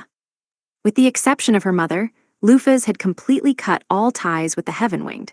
They had an awful custom of persecuting others based on the color of their wings, and royalty stood at the top of all that. Lufas should have been able to separate herself from all those fetters and feelings of disgust as she had her past, but emotions weren't so simple. Lufas could feel something inside her that was hard to describe in words. It was almost like a sputtering. Meanwhile, Megrez and the hostess continued negotiating. Apparently he had had the treasured sword of the royal family stolen. "I see, you're right. If we wait too long, then they'll take it outside of Italir. And if it makes it to the black market of another country, then it'll be too hard to follow its traces. If we're going to find it, now would be the time," Megrez said, looking at the rest of the party. For a job like this, things got harder the longer it took, so if they were going to take it, now would have to be the time. However, if they decided not to take on the job, that would also mean throwing away the option to do so later. A decision was needed right now. "Depends on the reward. Hey Prince, how much are you gonna pay us?" Alioth asked. Adventuring wasn't a charitable enterprise. Of course payment was required. The payment was decided by the requester, and if the adventurers were satisfied with it, they would take on the job. Merak took out a jewel from his pocket. "How about this gem? It should be worth around 10,000 L. Can we take a look at it?" "Please." Fekta appraised the gem that was placed on the table. After some time of looking at it and changing angles, Fekta eventually placed the jewel back down onto the table. "You're right. This could be sold for about 10,000 L. I think this is fine for payment." Getting 10,000 L to find a stolen item was pretty extraordinary. At Fekta's words, the other adventurers seemed a little more motivated. "I'd be fine with taking this job. It might be worth creating a debt with the royal family," said Mizar. "I agree too," said Dubhe, "very much."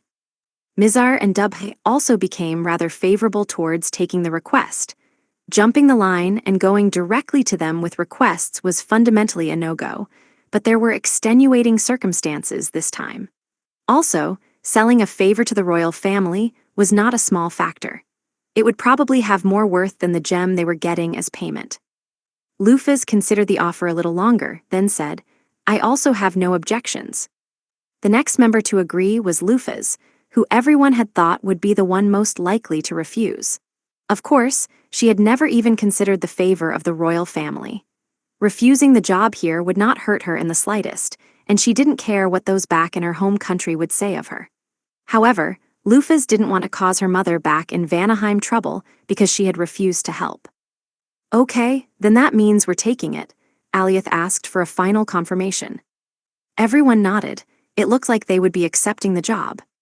Since that was the case, Megrez said, then let's start looking right away. First, I'll ask around town. Fekta, you stay here and check to see if the thieves left any traces behind. Okay, leave it to me.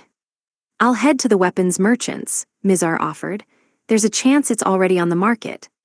Megrez, who had the ability to collect and process information, was in charge of asking around, and Fekta was in charge of looking for traces left behind. Mizar had connections to weapons shops, and he could look into the flow of weapons. I'll try the slums, said Lufaz. Their leader might know something about the thieves. The slums Lufaz mentioned were the shadow to Italier's light, and they contained everything that didn't make it out to that light. The poor lived there, and at the same time, it played host to the safe houses of all those who lived in the shadows. They were cunning, sly, conniving, and clever. They never acted too violently, preferring to blend into the background of daily life. The area was governed by outcasts that the Public Security Corps couldn't clean up. These outcasts even cleaned up any people who crossed the line themselves. They were kind of like a shadow public security organization. That was why the Public Security Corps left them alone, silently allowing their existence. Those on the path of shadows were best cleaned up by people from the shadows, and Lufaz thought that they might know something about the thieves. I'll go outside and ask the bears, said Dubby. Alioth considered his options. I don't have anything to do, I guess I'll just help Megrez. Dubby seemed to have a unique method of investigation, but as he tried to sidle out of the inn, he got stuck again. Unfortunately, Alioth had no part to play here, so he had no choice but to act as Megrez's assistant. Night fell, and Lufaz's party gathered at the inn. They had yet to grasp the whereabouts of the royal sword, but they might get an idea by pooling together the knowledge they'd gained that day.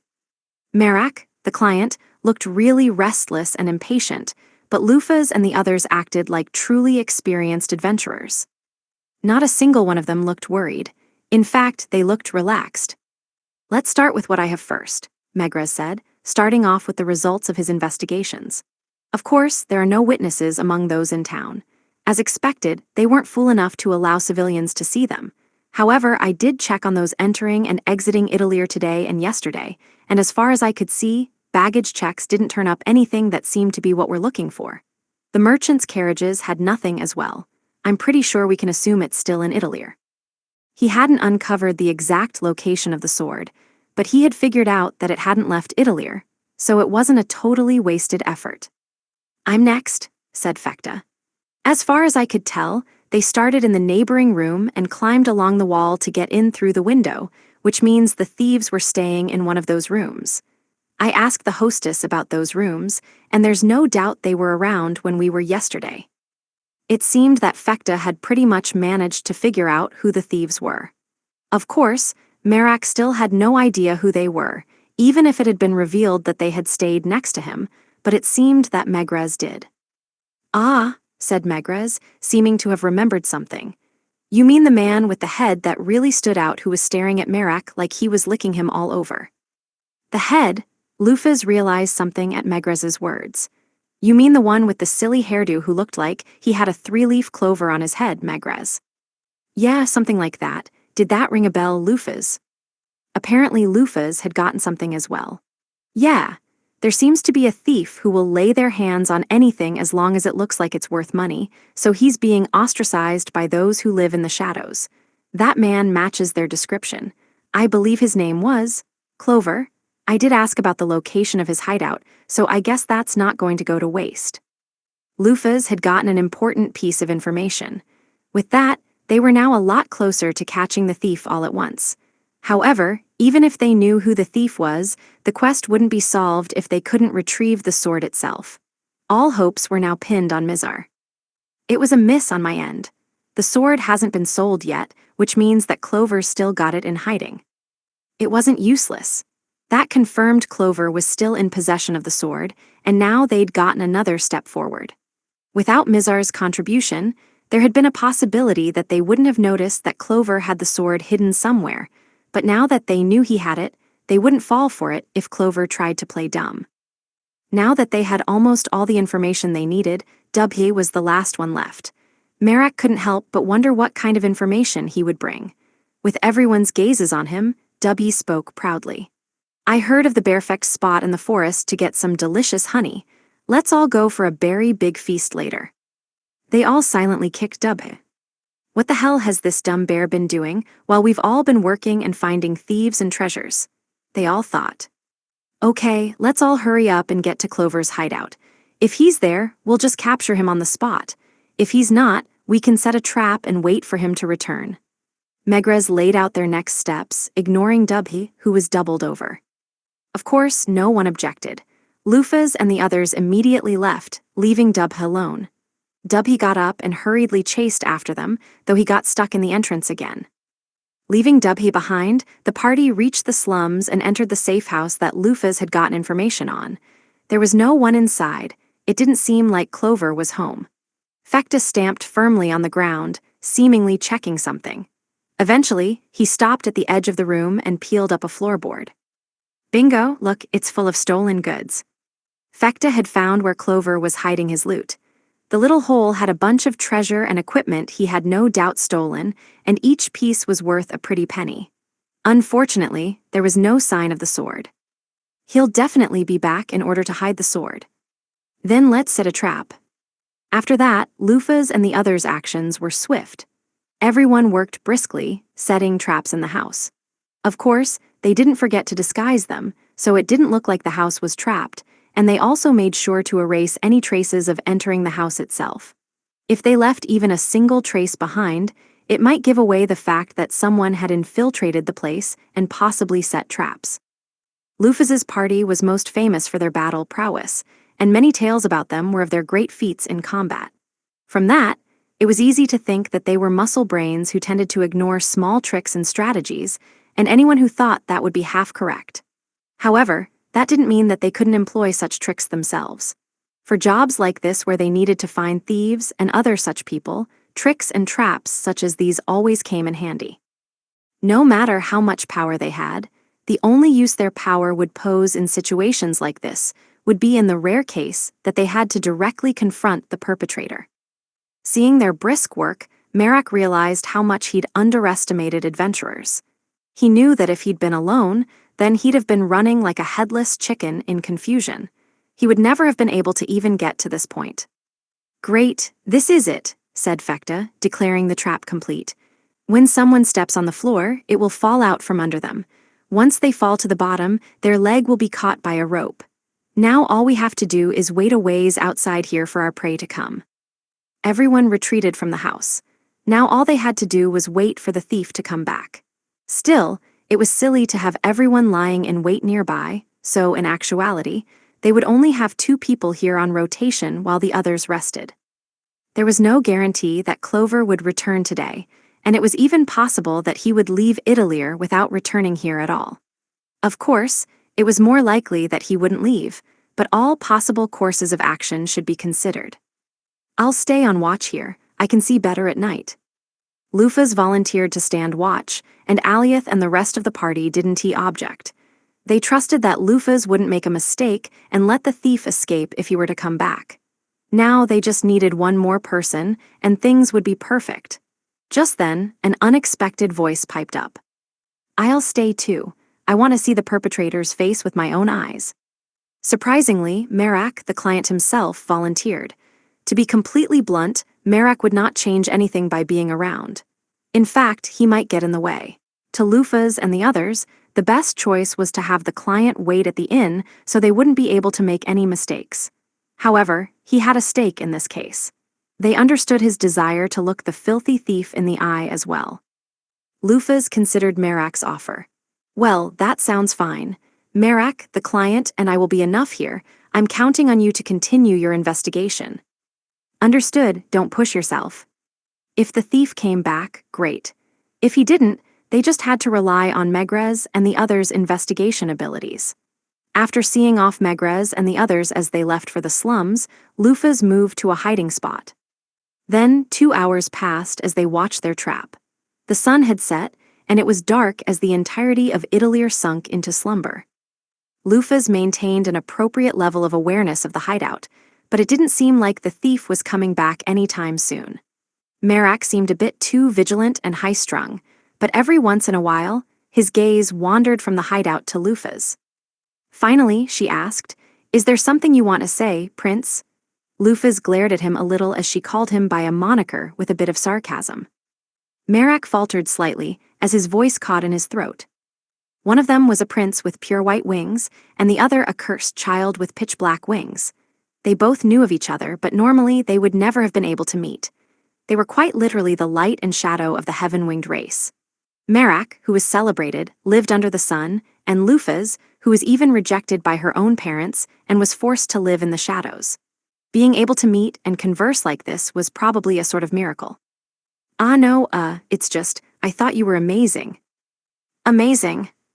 "Yeah, I'm lauded as the Prince of the Heaven-Winged, but as you can see, I'm just an incompetent fool who knows nothing of the world and allowed the royalty's bejeweled sword to be stolen. I'm sure if I were thrown out into the world, I wouldn't be able to survive."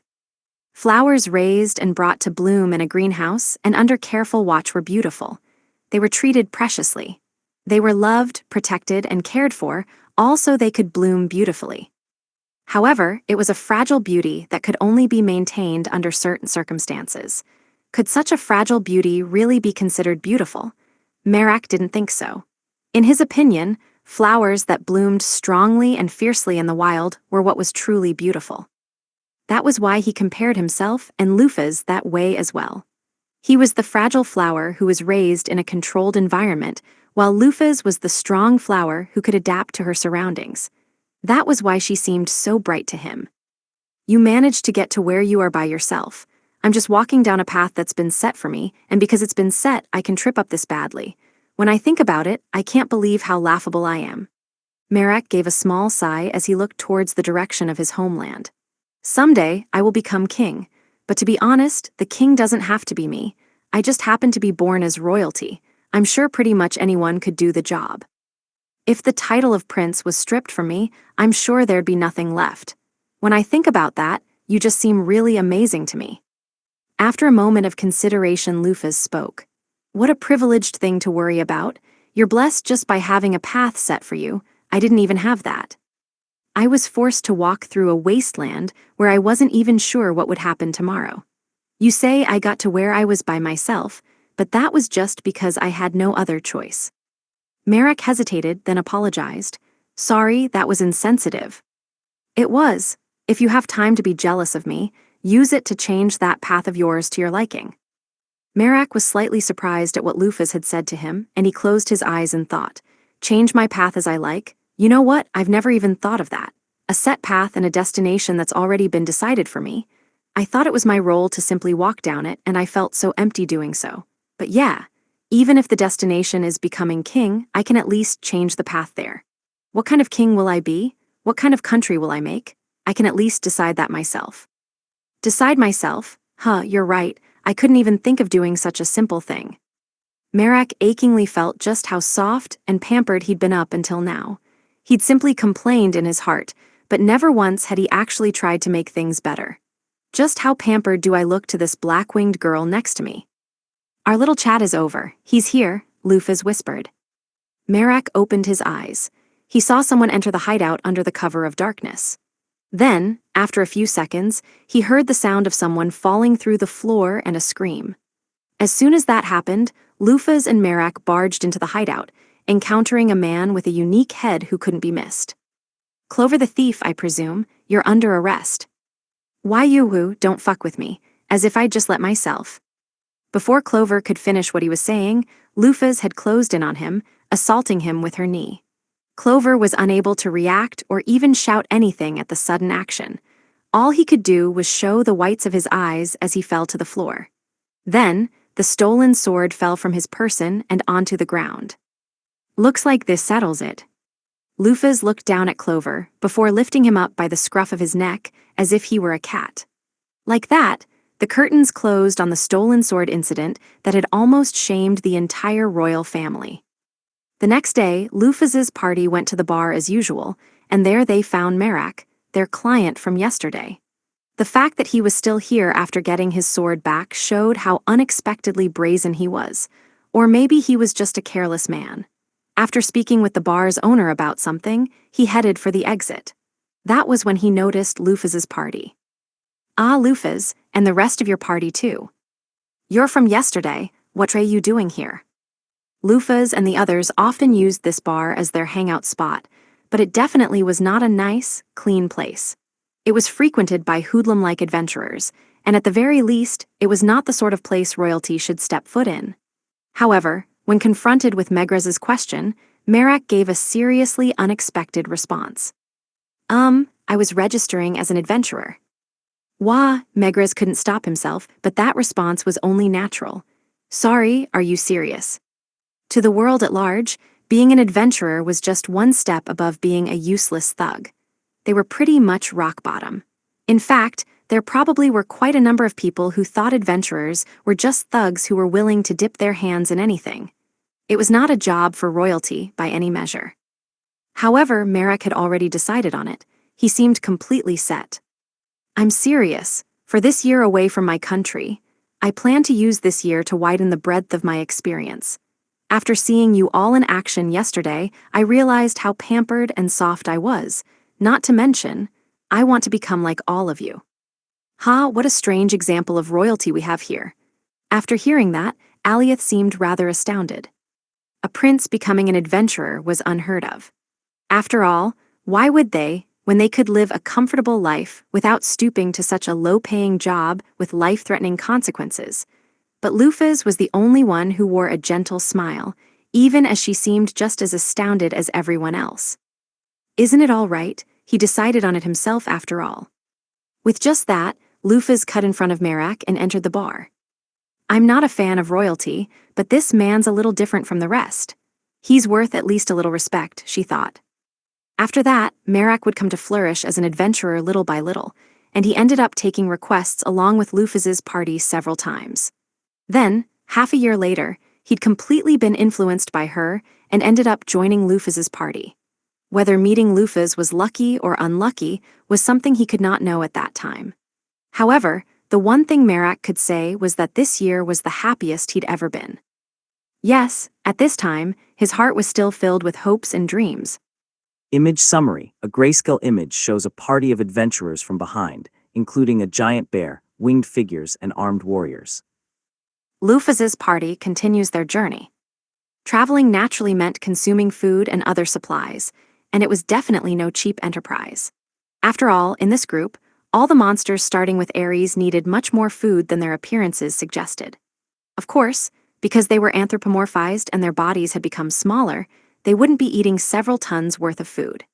Even then, they could all easily down several times more than a normal person could, so it needn't be said that a steady source of food was absolutely necessary.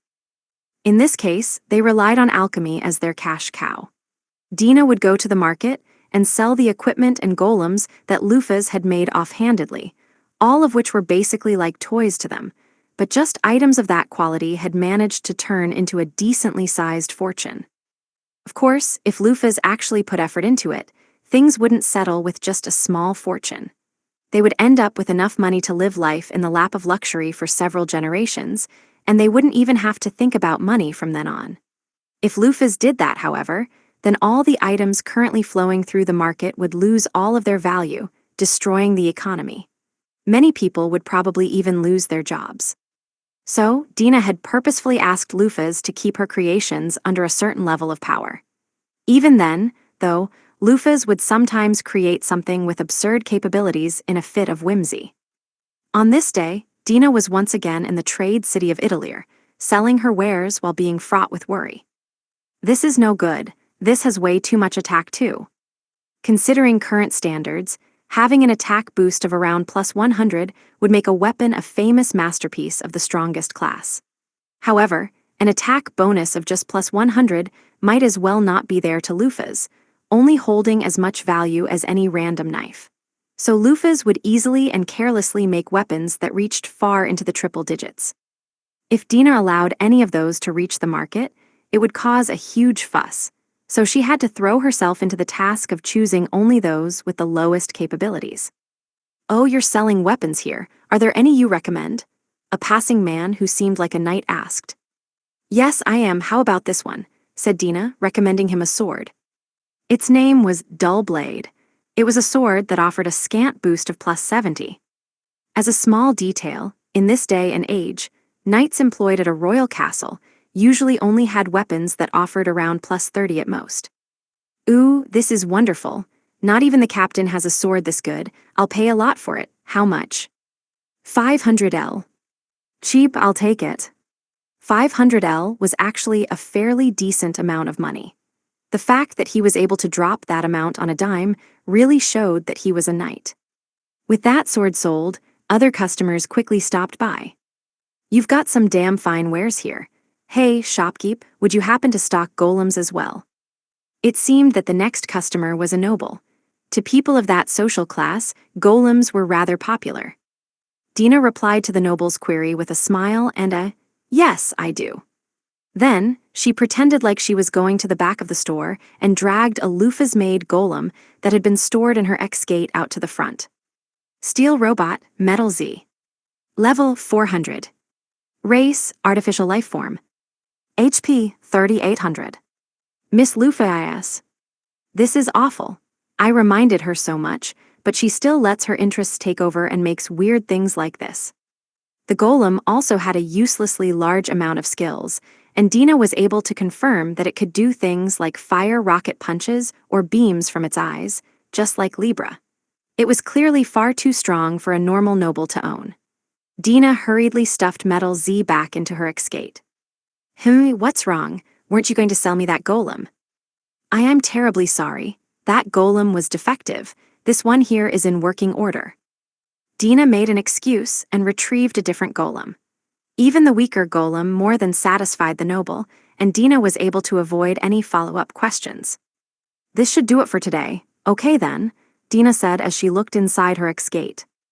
Inside, there were piles of high-performance equipment and golems, which could in no way be allowed on the market, lying around like industrial waste. Dina stared at it all silently. What do I do with all of this? As long as loofahs would not stop following her desires and interests, this pile would only continue to grow. Unfortunately, loofahs would probably never stop. As an aside, the very next day loofahs once again didn't even think about relative power levels, and ended up handing a fairly powerful weapon to say. Afterward, "Those eyes resemble a little sister's. Those ears resemble a little sister's. There are no little sisters more capable than their older brothers. Hello, everyone. Thank you all very much for reading Volume 6 of A Wild Last Boss Appeared." The main event of this volume was the cheater of the twins, Pollux, going on a rampage. This character, Pollux, is a rare one among the 12 stars in that she possesses common sense even though most everyone else in the group has thrown that away. She is also the most virtuous person in the group after Virgo. Compared to the 4 kings of problem children who are never up to any good when they get screen time, the scales, the goat, the scorpion, and the lion, she is indeed very good. However, unlike her personality, her abilities were just as absurd and cheat-like as the other 12 stars, if not more. Pollux could take on all the other 12 stars by herself at once. Does she even need her older brother? Unlike the other stars, the siblings Pollux and Castor are considered a single star, and buffing both of them together would make them head and shoulders above the rest, as they're split between the one with the stats and the one with the skills. However, as a result, Pollux has very weak base stats, which allow her skills to get even sillier. Somehow, she ended up as a ridiculously unbalanced character. On the other hand, Castor has stats that fall below Ares's and no finishing unique ability to speak of. In all honesty, Castor isn't even as strong as the other 12 stars. He's about even with Phoenix and Hydra's, who only made their appearance at the end of the volume. Seriously, is the older brother even needed at this point? Well, stuff like that is basically a must-have in inflated battle series like this one. Characters who end up being introduced later in series like this have to be made stronger to keep up with the power creep. This work is the same in that regard. Unlike Ares, who came first and isn't that strong, characters that come later like Leon and Pollux are absurd. Although there is a certain murderous maid, who was introduced in Volume 2 and still reigns supreme in the rankings for strongest. Still, that doesn't mean that all the 12 stars who appeared earlier are weak.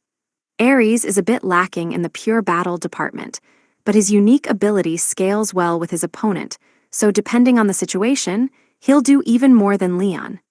Not to mention the fact that Aegakeros is quite strong in his own right if he actually tries. Then what about Karkinos, you say? Well, as for the crab, he's quite good at being a shield, I suppose. Anyway, around the time this Volume 6 goes on sale, so will Volume 1 of the comic version. If you happen to have any interest, please look it up. The great Heizuki's beautiful illustrations are necessary for Luffy's battles, which have, up until now, only been described in words. Actually, I feel weird saying this as the author, but it's like I didn't realize their fights were so ridiculous. When I was writing, I was just like, she's called the Great Conqueror, so she should at least be able to do this much, right? But when I saw the actual art, I was blown away. Like Ares's tackles. I wonder how many kilometers of land get burned by one of those. There's also like whenever Luffy activates pressure, or when Mars starts running around and he looks surprisingly strong.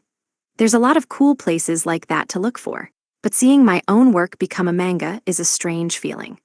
The last time this happened was in grade school when I drew my own crap manga. It was a manga where for some reason Sun G.O. letter 3007 would only ever face forward. And as the panels went on, the art became more and more sloppy until the entire thing fell apart. In the end, he became a stick man from the neck down, still only facing forward as he beat up the enemies next to him without any sense of power or feeling at all. Yeah, back then I couldn't even draw characters from the side. Oh man, that part of my past was embarrassing. Not only that, but back then, I liked drawing even though I was so bad at it, so I drew a whole bunch, and now I just write, so it looks like my ability to draw has gotten even worse. That's why people who can draw are so amazing to me. I'm actually not sure myself how flashy the battle art for the comic version will get from now on, but if any of you have any interest, then it would make me happy to see you read that as well. Comic versions are great. They're cheap, after all. As for me, whenever I look for a new light novel, I always start from the comic version. Then, if it's interesting, I'll move on to the original work. I think there are quite a number of people who ray the same, so I can't help but hope a little that this opportunity will increase my readers a little more. Anyway, the story is now at its climax, and there are only a few enemies left. In terms of volumes, there'll only be 2 or maybe 3 more at most. The final fight with Alovinus is definitely getting closer. And so, everyone, let us meet again in the next volume. Firehead. Image summary: a cartoon depicts a character in a coffin-shaped bed labeled bed, with another character nearby preparing to shove them in. A diary on a nearby shelf is labeled 2800 diary. The artist expresses a desire to draw the character more and suggests a spin-off. Bonus short stories. Castor's unique skill. Oh, now that I think about it, does Castor not have a unique skill? It was a simple bit of aimless musing that slipped out of Scorpius's mouth during the journey. Luffy and her group were heading to their next destination on the transport Golem Suzuki, so the passengers were fundamentally without anything to do. This wouldn't be the case on a normal journey, but thanks to Suzuki, they couldn't help but have an abundance of time.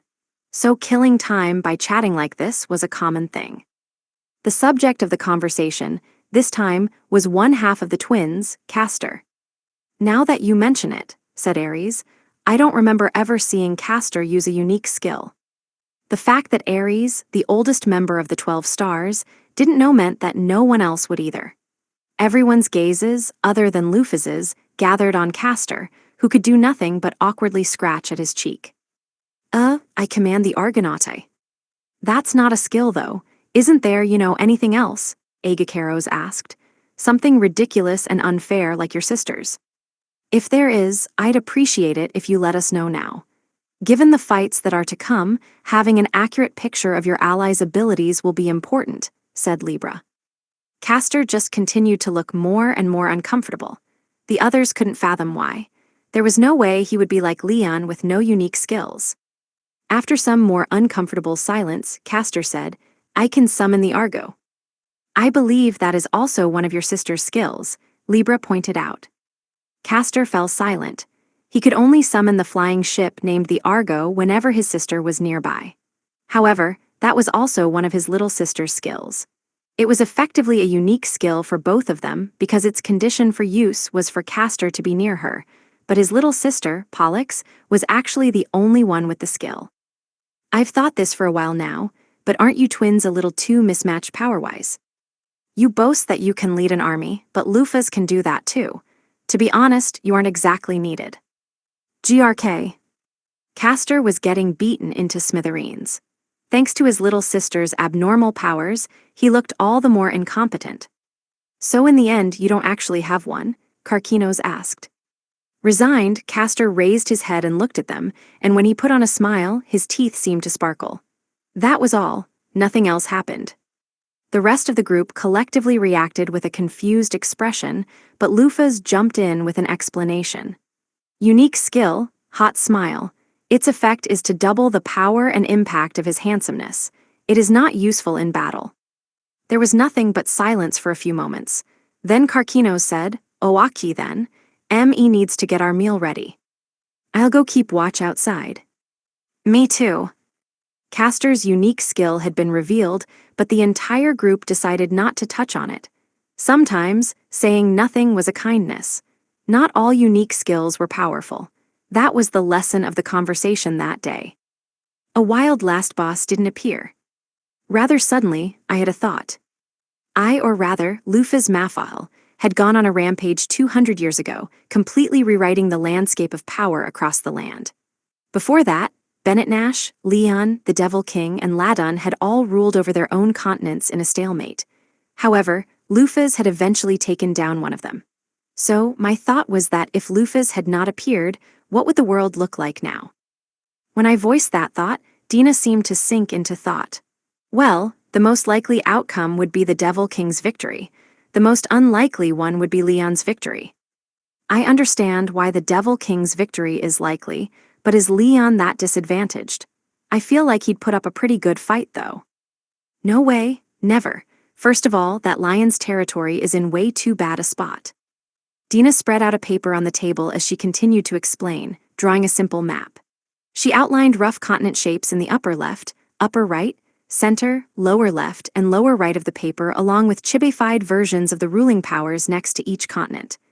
The upper left was Bennett Nash, the upper right Orm, Pollux in the lower left, Ladon in the lower right, and Leon in the center.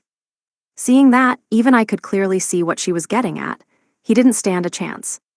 Yeah, that's no good. Exactly, said Dina. He's in the center, so he'll be taking fire from all sides. Even if Pollux didn't participate, he'd 100% get ganged up on by Bennett Nash, Ladon, and the Devil King, Dina said as she drew an X over Leon. Next, Ladon would immediately target humanity's territories, while Bennett Nash would charge at the Devil King so they wouldn't clash, Dina went on. Also, Bennett Nash wouldn't nearly be the monster she is now, so she'd just lose to the Devil King. As for Ladon, the hero approved by the goddess would probably arrive and kill him after he rampaged for some time. After that, the hero would then set his sights on the Devil King, and they would both defeat each other, ending the story. As expected of the official last boss, the Devil King really is amazingly strong. I was satisfied with that explanation, but Dina continued on. But the chance of this happening is low, but Bennett Nash could also awaken, turning it into Bennett Nash's victory. After all, she is the kind of monster who can break through her own limits. Given that, it's plenty possible that she could grasp victory. Either that, or she could tie with the Devil King, leaving Ladon the victor. Daring Bennett Nash. Somehow she stuck out head and shoulders above all the other 7 heroes in terms of ridiculous power levels. I wonder why. Other than that, in the worst case, Agacaros could invade from underground, resulting in the victory of the Demon King. In that case, the entire world would become hell. After a moment of silent surprise, I asked, "Is he really that strong?" "You might have forgotten, Miss Lufas, but Agacaros is crazy scary when he's serious. Honestly, he could be the strongest of the 12 heavenly stars. Seriously, he's that strong. I just have an impression of him always losing. By the way, is there any possibility of Leon winning?" "No. Apparently Leon was destined to lose no matter what. Too bad, Leon. You've reached the end of the book. Licensing information follows. Copyright A Wild Last Boss Appeared, Volume 6. By Firehead. Translated by Kevin Chen. Edited by Kathleen Townsend. This book is a work of fiction. Names, characters, places, and incidents are the product of the author's imagination or are used fictitiously. Any resemblance to actual events, locales, or persons, living or dead, is coincidental. Copyright 2017, Firehead/Yahako. Illustrations by Yahako. All rights reserved. Original Japanese edition, published in 2017 by Earth Star Entertainment. This English edition is published by arrangement with Earth Star Entertainment, Tokyo. English translation, copyright 2021, J-Novel Club LLC. All rights reserved. In accordance with the U.S. Copyright Act of 1976, the scanning, uploading, and electronic sharing of any part of this book without the permission of the publisher is unlawful piracy and theft of the author's intellectual property. J-Novel Club LLC. J-Novel Club